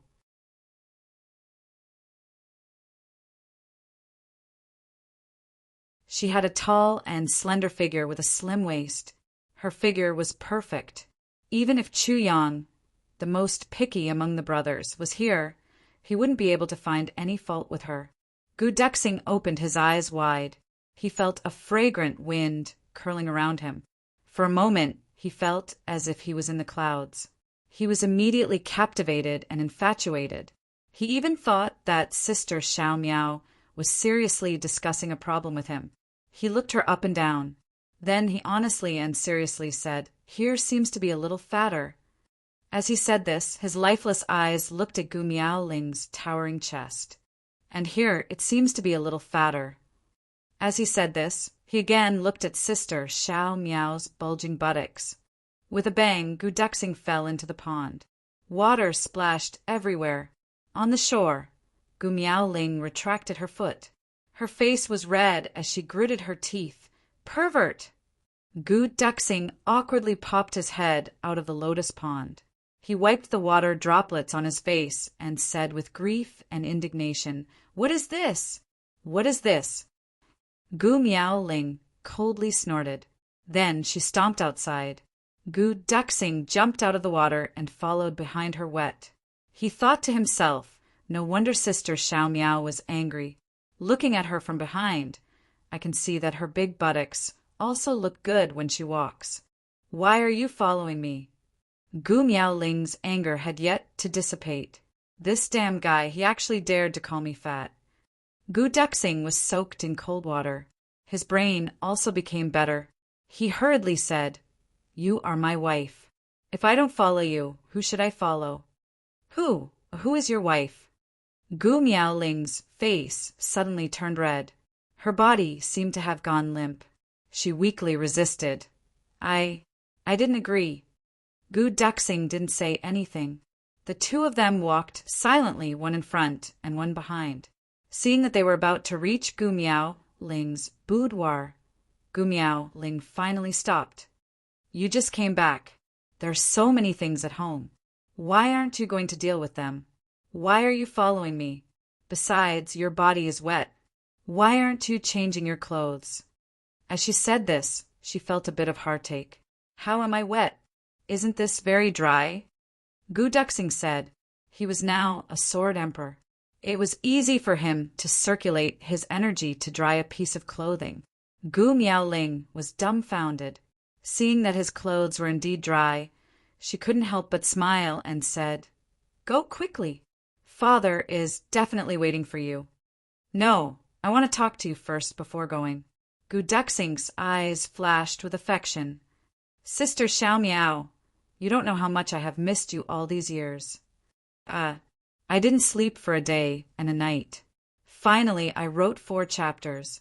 Sure enough, I can't keep them. I have to post them all. I will continue to write tomorrow. There will be an update at night. Today is a huge explosion. Looking for monthly votes. Double. It has already begun."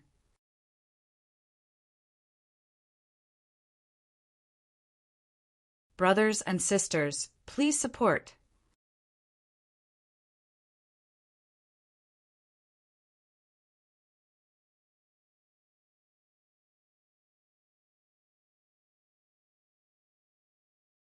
Chapter 6:18. Gu Miaoling's eyes became hazy and tears almost flowed out.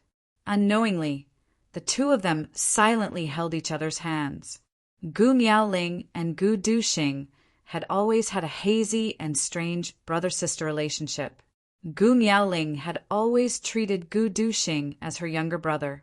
She had always taken care of and cared for him in every possible way. Later on, she had unreservedly given her heart to him. But Gu Duxing had been ignorant and unaware of it at that time. He didn't know that his sister Xiao Miao's ideal lover was actually him. Then, before Gu Duxing could react, Gu Miaoling helped Gu Duxing to cultivate and steal elixirs. She incurred the wrath of the clan and was imprisoned in the dragon prison cave. When Gu Duxing finally understood Sister Xiao Miao's deep feelings for him, it was already too late for regrets. At that time, he didn't even have the qualifications to visit Gu Miaoling, and the clan wanted to arrange a marriage for him. Gu Duxing had no choice but to run away from home and meet Chu Yang. After that, after going through many twists and turns, he returned for 3 days. Finally, his strength improved by leaps and bounds, and he obtained the approval of the clan. Then he went to visit Gu Miaoling. The meeting in front of the dragon prison cave was the first time this pair of man and woman met after they understood each other's feelings and understood each other's feelings. But it was a world of ice and snow, and the two of them were haggard. And that time, there were ice-cold iron bars hindering them. That parting lasted for more than a year. But that meeting was the time when the two of them pledged their love for each other. It wasn't until today that these two lovers could finally hold hands without any misgivings, for the first time in their lives. When the two of them held hands and walked along this road, their hearts were filled with mixed feelings. Gu Miaoling recalled that time when her legs were broken and she was imprisoned in the dragon prison cave before her injuries healed. All these years in the dragon prison cave, she suffered a fate worse than death. If it wasn't for her concern for Gu Duxing, she would have been disheartened and committed suicide. In the dragon prison cave where even the human heart was frozen, her entire body was stiff. The only warmth in her heart was her little brother, Gu Duxing. The heavens took pity on her. Today, the two of them finally met. Gu Miaoling's vision blurred as she thought about it. Fortunately, the heavens have taken pity on me. I've finally obtained it. I can finally stand shoulder to shoulder with little brother under the sun. As Gu Duxing walked, he was also thinking about how insensible he had been these past few years. How stupid and slow he had been. Sister Xiao Miao had already given her maiden heart to him without any reservations.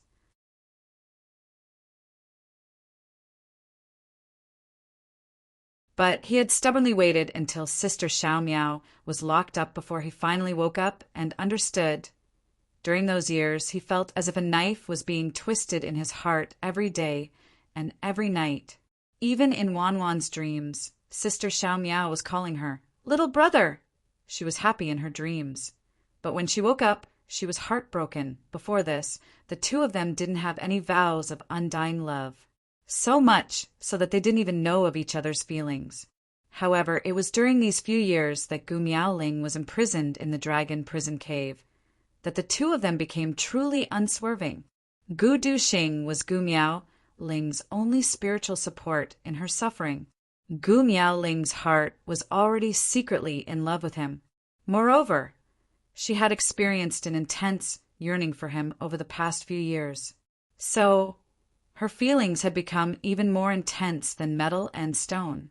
As for Gu Duxing's regrets over the past few years, the guilt and the painful torment in his heart had also made him deeply in love with Gu Miaoling. He no longer thought of a second person, although the two of them didn't have any vows of undying love. But the feelings between the two of them had already reached such a stage that even thunder couldn't shake them. It could be said that the experience in the dragon prison cave had directly promoted this relationship. It had promoted a pair of lovers to be together for life. But how many lovers in this world could endure such torment? It wasn't easy for the two of them to be where they were today. It wasn't easy at all. If this experience were to be told to others, perhaps all the lovers in the world would cry and give them their blessings. Gratified, the two of them held hands and slowly walked into the embroidery building. They both felt as if their feet were floating, as if they were in the clouds. Their minds were in a mess, as if they were in a dream. How difficult was this happiness to come by? Sister Xiao Miao. Gu Duxing's voice was trembling. Gu Miaoling lowered her head and softly replied. She only felt her heart beating faster and faster. "I missed you so much," Gu Duxing murmured. The steel-like, cold-faced swordsman. At this moment, not only was his voice trembling, but his eyes were also suddenly wet. He only felt the sweetness, bitterness, and saltiness in his heart at the same time. He was obviously very happy, but he couldn't help but want to cry. There was also a kind of heartache and palpitating feeling. He was afraid that what he had now was just a dream, because all of this was so beautiful that it was unreal. "Me too," Gu Miaoling softly replied. "These past few years I've always been thinking if my little brother would be bullied outside, if he would suffer grievances, but no one would be able to talk to him if he would miss me," Gu Miaoling said as if she was in a dream.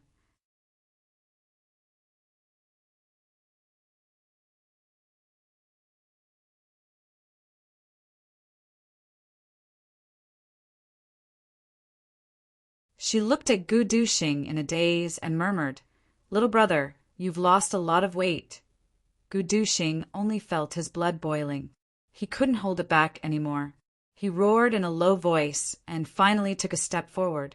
He reached out his trembling hands and tentatively pulled the delicate body in front of him into his arms.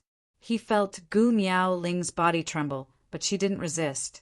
Instead, she gently snuggled up to him. Gu Duxing then tentatively tightened his hands step by step until there was no gap between the two of them. Suddenly, his heart was filled with satisfaction. Gu Miaoling softly let out a little sound, as if she was sighing in her throat. Her body stiffened for a moment and then completely relaxed. She gave herself to the man beside her. It had nothing to do with lust. It was only about a woman's wholehearted devotion. Gu Duxing's heart warmed up. Suddenly, a warm current surged up. He didn't care about anything else. He stretched out his head and kissed Gu Miaoling's sparkling earlobe. Gu Miaoling let out a moan, and her body went soft. She only felt that overbearing big mouth had already covered her soft lips. Gu Miaoling's mind exploded. It was as if a galaxy in her mind had suddenly exploded. She drifted and didn't know anything. When she regained her consciousness, she found that she had been carried to the bed by her little brother. A strong and sturdy body was tightly pressed against her body. The heat from his skin made her flustered. A pair of mischievous big hands had already reached into her lapel. She looked at her body again. She didn't know when, but she was already half naked. "Little brother, don't do this." Gu Miaoling weakly struggled to resist. Gu Duxing leaned on her body and murmured, "Sister Xiaomiao, I like you so much." The current Gu Duxing didn't have the cold-faced swordsman of the martial world. He also didn't have the slightest trace of the supreme demeanor of a sword emperor. There was only a man who deeply loved the woman in front of him. Only in front of her could he be completely relaxed. Now, in the midst of the impulsive lust, he was completely relaxed and warm. He was like an affectionate young man who was entangled with his lover. He was also like a little brother who was indulging in his impudence in front of his big sister. This kind of feeling was a mixture of familial love, a mixture of deep love, and a mixture of deep love between siblings. It was really indescribable. But at this moment, both of them felt that the other person was their strongest support in this world. Gu Miaoling resisted the numbness and arousal of her body with great difficulty. She tried her best to push Gu Duxing's head away from her chest. She said while gasping for breath, Wait, tell me about your experiences these past few years, tell me. My experiences in these few years." Gu Duxing's mind became clear. He said, "What experiences?"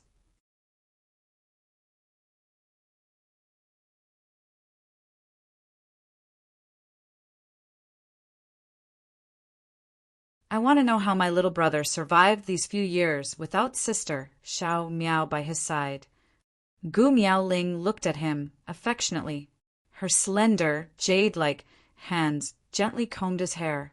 She said with infinite pity, "We are all people who practice martial arts. Of course I know how difficult it is to break through from martial great master to sword revered master, then from sword revered master to sword king, and from sword king to the peak of first-grade sword emperor. This is a path that even a talented martial artist can complete in his lifetime. But you, to reach this step, you only used 2 years." Gu Miaoling suddenly wanted to cry. She choked. "How did you do it? How much did you suffer?" The more she thought about it, the more sorrowful she felt. Tears streamed down her face. "For your sister, Xiao Miao, did you risk your life?" "You little fool. No. I just worked harder than ordinary people." Gu Duxing recalled his experiences in the past few years and also had mixed feelings. "I have a few brothers. We all improved very quickly because we promised to create a legend of the heavens together. Everyone didn't dare to slack off. Everyone practiced like this. We practiced together during the day and practiced together at night. After practicing at night, we would lie in bed and practice secretly. It wasn't hard. Instead, it was very happy." "Brother, Gu Miaoling looked pensive. She asked, "Is it the person who gave me the fire essence?" "Yes, that's my big brother." Gu Duxing's spirit was lifted when she mentioned Chu Yang. He said, "My rapid improvement is due to my big brother's contribution. The other brothers are also the same." Gu Miaoling's beautiful eyes flashed with gratitude. She said, "Little brother, you must not let your brother down. If it wasn't for him, I'm afraid I wouldn't have been able to last long in that dragon prison cave." "Yes." Gu Duxing hugged Gu Miaoling tightly as his heart ached. Then he began to talk about his experiences in the past 2 years. To Gu Miaoling's surprise, Gu Duxing's narration didn't have the kind of repressed despair that she had imagined. As Gu Duxing narrated, Gu Miaoling felt that she saw these people. Chu Yang was calm, wise, and multi-talented. Dong Wushang was calm and majestic like a mountain. GMO was humorous but lazy. Luo Kedi acted recklessly without using his brain but was warm-hearted. Rue Butong was usually shifty-eyed and as light as a swallow but was loyal to his friends. Tan Tan was super narcissistic. Each of them appeared vividly in front of Gu Miaoling's eyes as Gu Duxing narrated.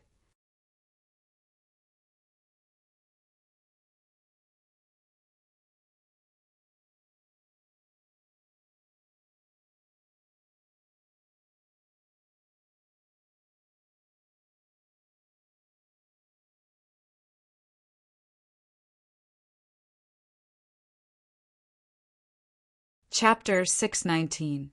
I really envy you. I can finally rest assured. You have so many good brothers. Gu Miaoling said softly, "When I see them, I must thank them properly. Thank them for taking good care of my little brother during my absence." "Little brother?" Gu Duxing was somewhat unwilling. He turned over and said in front of her face, "Sister Xiao Miao, didn't you hear what foster father said? He has already agreed to our matter. I will be your husband in the future, the head of the family. How can you still call me little brother? Can you change the way you address me?" "Change the way I address you?" Gu Miaoling grabbed his hand and said with a smile that was not a smile, "Change what way?" "This. You can call me husband." "No, no. These 2 words remind me of that little wolf, Luo Kedi." Gu Duxing scratched his head. "How about you call me husband?" He thought about it and still felt a little mushy. "How about you call me Duxing? How about it?" "That's too intimate." Gu Miaoling used her fingers to play with her long hair, ignoring him. "Then what do you want me to call you?" Gu Duxing asked hopefully. "I remember when you were young. I always called you Duxing Doggy." Gu Miaoling looked at Gu Duxing and narrowed her eyes. "How about I use it again?" "Don't." Gu Duxing's head was covered in cold sweat. If he was called out and passed to the ears of his brothers, he would not be able to raise his head in this lifetime. He finally gave up dejectedly. "Then you should call me little brother." He thought about it and objected again. "Just call me little brother." "Little brother won't do." This time, it was Gu Miaoling's turn to be surprised. She opened her round eyes wide. "Why not?" "Cough, cough." Gu Duxing coughed twice and whispered something in Gu Miaoling's ear. Poof! Gu Duxing's buttocks got kicked off the bed. Gu Miaoling was lying on the bed with her face flushed red. She glared at Gu Duxing with a fiendish look in her eyes. "Well done, Gu Duxing. Not bad, not bad. Come, come, come. Tell me the truth. How did you flirt with girls?" "I didn't." Gu Duxing rubbed his aching butt and cried out in injustice. "You do." Gu Miaoling's almond-shaped eyes opened wide as she made an unreasonable accusation. Gu Duxing was so anxious that sweat appeared on his forehead. He bowed and swore an oath. It was only after a long time that he was forgiven. Wiping away his cold sweat, he climbed back onto the bed again. In fact, this one-track-minded guy didn't know that Gu Miaoling wasn't angry at all. She was just flirting with him, that's all. But Gu Duxing was so nervous that his heart was thumping for a while. It was as if he had seen the time when he was young again. Sister Xiao Miao had pulled his ear and fiercely asked, "Lone dog, Where did you go just now?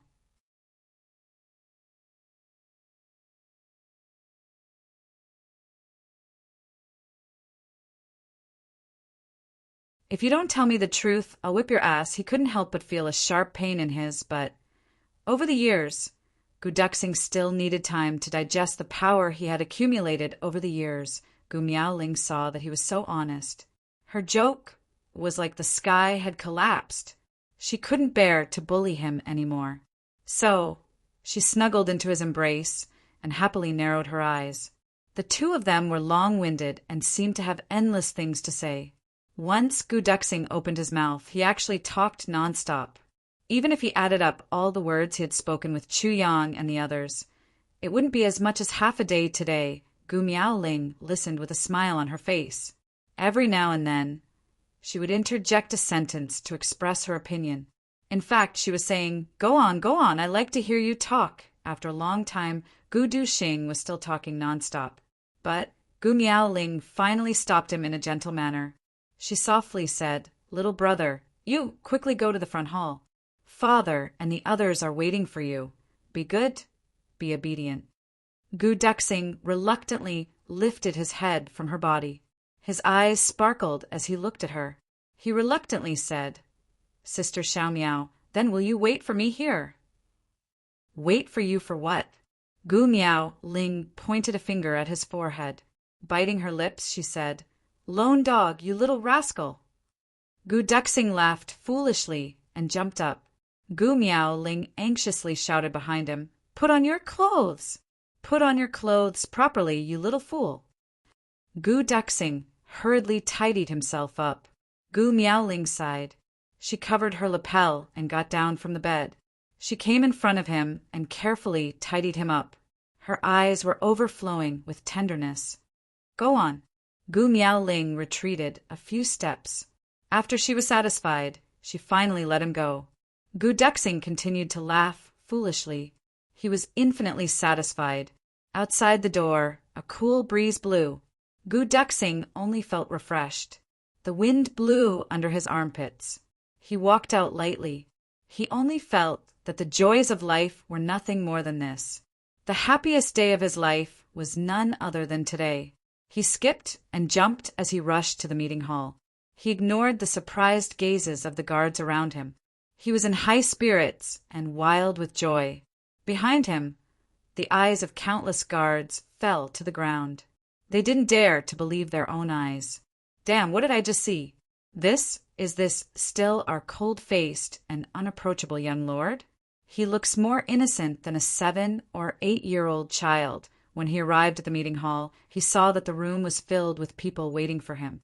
Everyone's expression was strange. They looked at him as if they wanted to eat him up. Father Gu Yunlan's expression was even stranger. That kind of expression made Gu Duxing and the others jump in fright. They had a hair-raising feeling.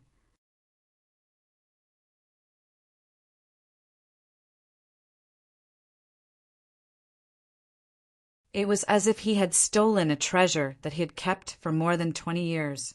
Moreover, he didn't want to return it. That kind of feeling. There was even a sense of bitterness and deep hatred. There was also a kind of anger and jealousy that couldn't be explained. Clearly, cough, cough. Gu Duxing was somewhat embarrassed. Father, why are you looking at me like that? Your expression is very strange." He jumped in fright the moment he spoke. "Why is my voice hoarse?" "What's wrong with your voice?" Gu Yunlan asked in a strange tone. "Hoarse? You weren't hoarse just now, right?" He pointed to the sky. "It wasn't even morning when you came back. Now, the sun is setting in the west. You haven't stopped talking these few hours?" The more he looked at this guy, the more he disliked him. The daughter that he had raised for more than 20 years is about to be eaten up by this guy. It's really, alas, everyone burst into laughter. One of the elders stroked his beard and joked. "This, patriarch, please don't be angry. Presumably, the young patriarch of this generation has not spoken as much as he did today. It's pardonable that his throat is hoarse." Gu Duxing was completely speechless. "Okay, let's get down to business."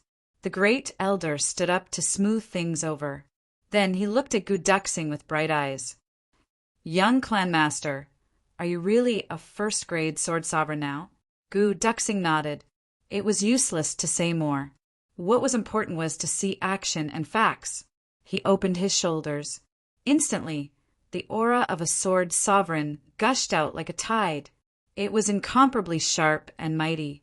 In the hall, no matter who it was, the sword at their waist immediately let out a loud and clear sword cry. It was as if all the swords were expressing their allegiance to a sword sovereign at the same time. Sword sovereign, the indisputable aura of a sovereign. The great elder was shocked.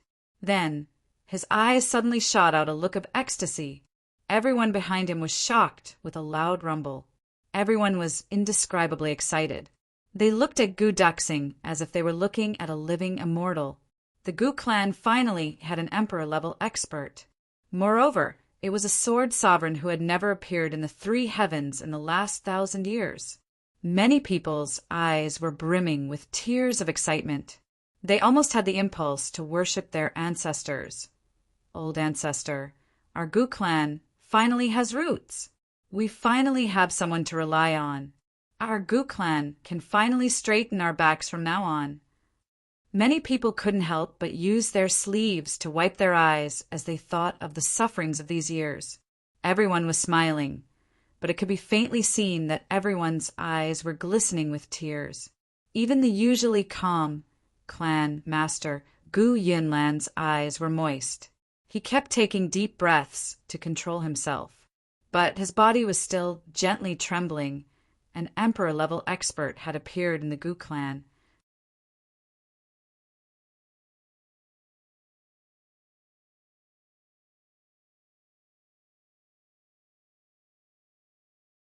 This had always been the biggest extravagant hope of the Gu clan.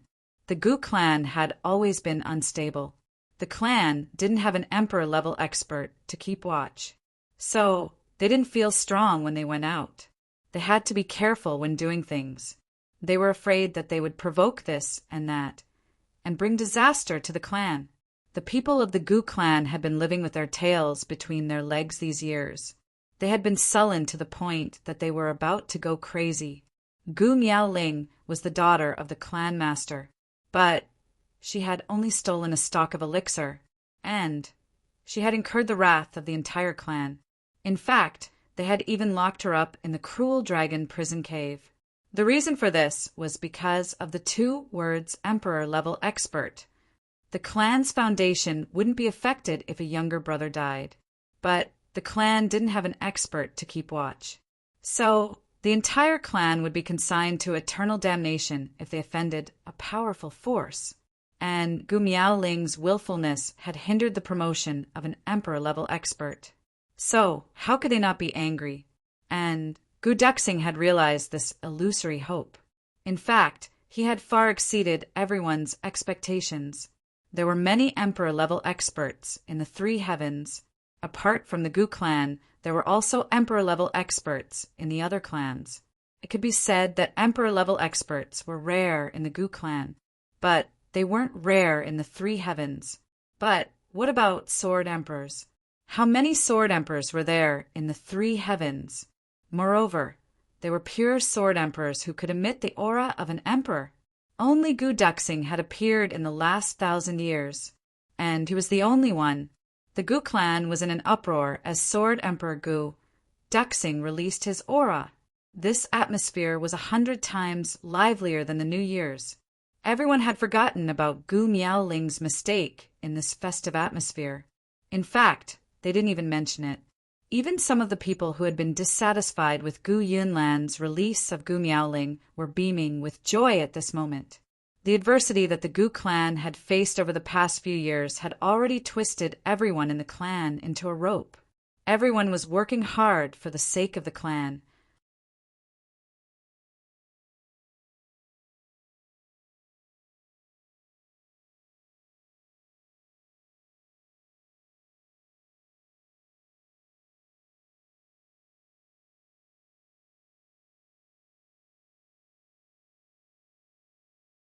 Chapter 620. Someone once said that the strongest fighting strength of the Gu clan was its cohesiveness. Otherwise, the Gu clan would have ceased to exist long ago. However, it was precisely because of this that such a clan could erupt with unimaginable power once it had a powerful leader. A fist could create a crater in a vast desert that spanned tens of thousands of miles. This was because the fist was clenched together. The desert was big, but it was scattered sand. This was the power of the Gu clan. A king-level expert jokingly laughed and said, "It seems that it's all thanks to young Mississippi. If young Miss wasn't in the dragon prison cave, young clan lord wouldn't have been so desperate. He broke through from martial great master to sword emperor in 2 years. He's the only one in the entire heaven since ancient times." Everyone couldn't help but laugh when they heard this. However, Gu Duxing's complexion slowly turned cold when he heard this. It gradually became as cold as ice. He couldn't accept the fact that Gu Miaoling had been in the dragon prison cave for a long time. He couldn't even mention it in a joke. Gu Duxing's eyes turned cold. He slowly said, "I don't want anyone to mention this matter again. The dragon prison cave must be destroyed. If anyone dares to mention it again, don't blame me for not giving face." Gu Duxing became angry. Suddenly, the entire hall was filled with awe-inspiring sword energy. That king-level expert felt a chill in his heart. His complexion turned deathly pale. Gu Duxing knew that he was only joking. He didn't have any evil intentions. So he took a deep breath and suppressed the anger in his heart. Then he insipidly said, "Actually, I'd rather be nothing. I'd rather be a beggar. I don't want Sister Xiao Miao to suffer those years of pain. If I can abolish my cultivation as a sword emperor in exchange for that painful experience in Sister Xiao Miao's life, then I, Gu Duxing, won't hesitate." He gently looked around. Then he deeply bowed and said, "So, I don't want to hear about this matter again. I hope that everyone will respect my decision." Gu Duxing's words were extremely impolite, but everyone felt deep veneration for him. There had been countless heroes since ancient times. Who would be willing to make such a sacrifice for his woman? Even if it was just words, it was still very rare. The status of women in the Heaven continent was low, but Gu Duxing had said it, and everyone believed that if this matter was really feasible, Gu Duxing would not hesitate at all, because he was willing to break through to Sword Emperor in 2 years for Gu Miaoling, even if he was willing to cripple himself in an instant for Gu Miaoling, as long as Gu Miaoling needed it. Everyone knew how much effort one had to put in to break through to the Sword Emperor realm within 2 years. That was definitely not any better than the feeling of being dismembered every day for the past 2 years. Gu Duxing did it.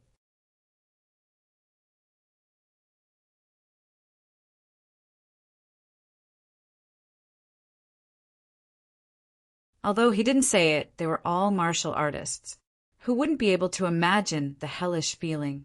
Therefore, no one doubted the sincerity of Gu Duxing's words at this moment.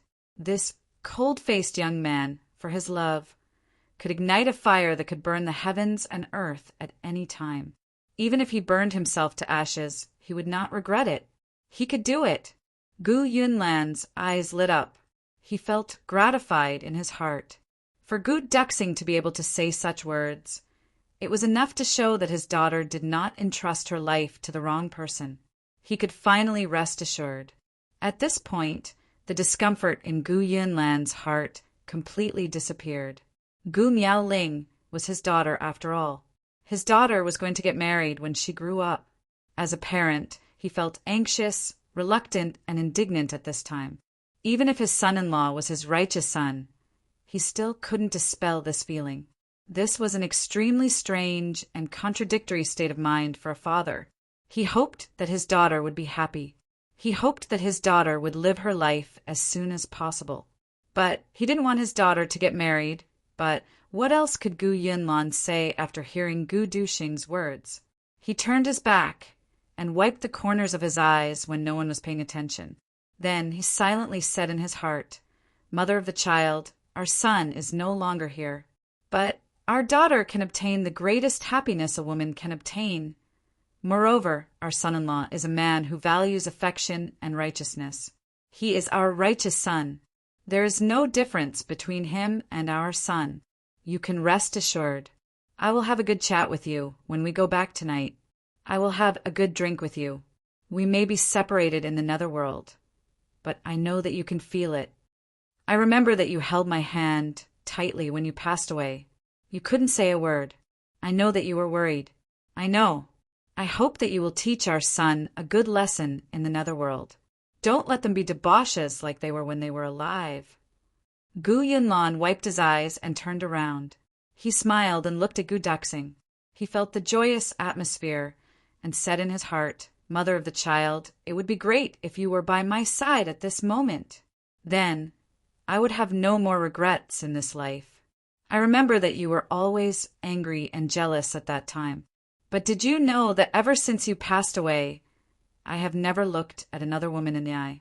Every night I can't sleep well. In my dreams, I would drink with you in front of your portrait. I miss you so much." Duxing can do for Gu Miaoling. I can do the same for you. Can you feel it? Gu Yunlan quietly walked out of the hall amidst the jubilation. The laughter behind him gradually became more and more distant until it couldn't be heard anymore. Gu Yunlan was in his bedroom not long after. He raised a pot of wine and looked at the portrait on the wall.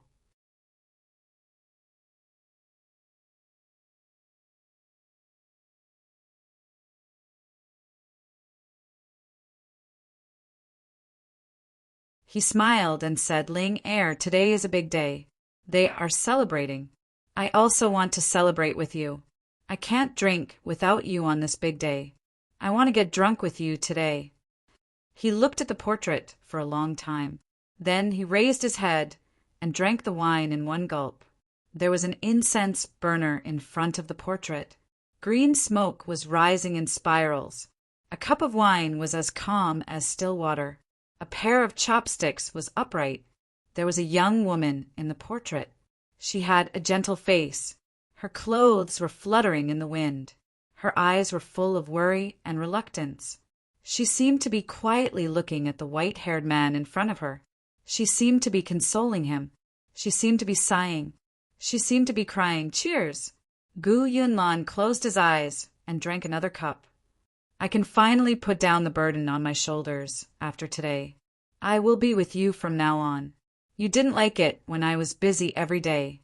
You said that I didn't have time to accompany you, but I can finally accompany you every day from now on. You didn't like it when I drank, but you would sit quietly on the side every time I drank. You would fill my cup. Your eyes would be full of helplessness. I want to look at you one more time. I want you to pour me another cup of wine. Ling Air, I miss you so much." Gu Yunlan murmured. He drank one cup of wine after another, but his eyes were closed the whole time. That was because he could feel his beloved wife by his side. She was pouring wine for him. She was worried about him, but she was looking at him tenderly. He was afraid that he would see that cold portrait again if he opened his eyes. His nose seemed to smell a vaguely familiar fragrance a long time past. Then the wine pot fell to the ground with a bang. Gu Yunlan slowly leaned on the table. He closed his eyes and fell asleep. "Ling Air, is she okay over there?" he murmured. A gust of wind blew in through the window, and the portrait fluttered in the air. It seemed that the woman in the portrait was anxiously looking at her man. She couldn't wait to come out of the portrait and cover him with clothes. The night wind was chilly. In the following days, the Gu clan announced to the public, "Clan Lord Gu Yunlan will retire. He will live in seclusion behind the scenes. He won't get involved in the clan's affairs from now on. The new clan lord will be the former young clan lord of the Gu clan, Gu Duxing. From now on, the Gu clan will have a change of dynasty. The new clan lord, Gu Duxing, will have absolute supreme authority in the Gu clan. This announcement is hereby made to the world. Due to the current turmoil in Jianghu, We will invite the people of Jianghu to hold a grand ceremony for the new clan lord. At the same time, there is another announcement. The new clan lord of the Gu clan, Gu Duxing, will exchange betrothal gifts with the former clan lord's eldest daughter, Gu Miaoling.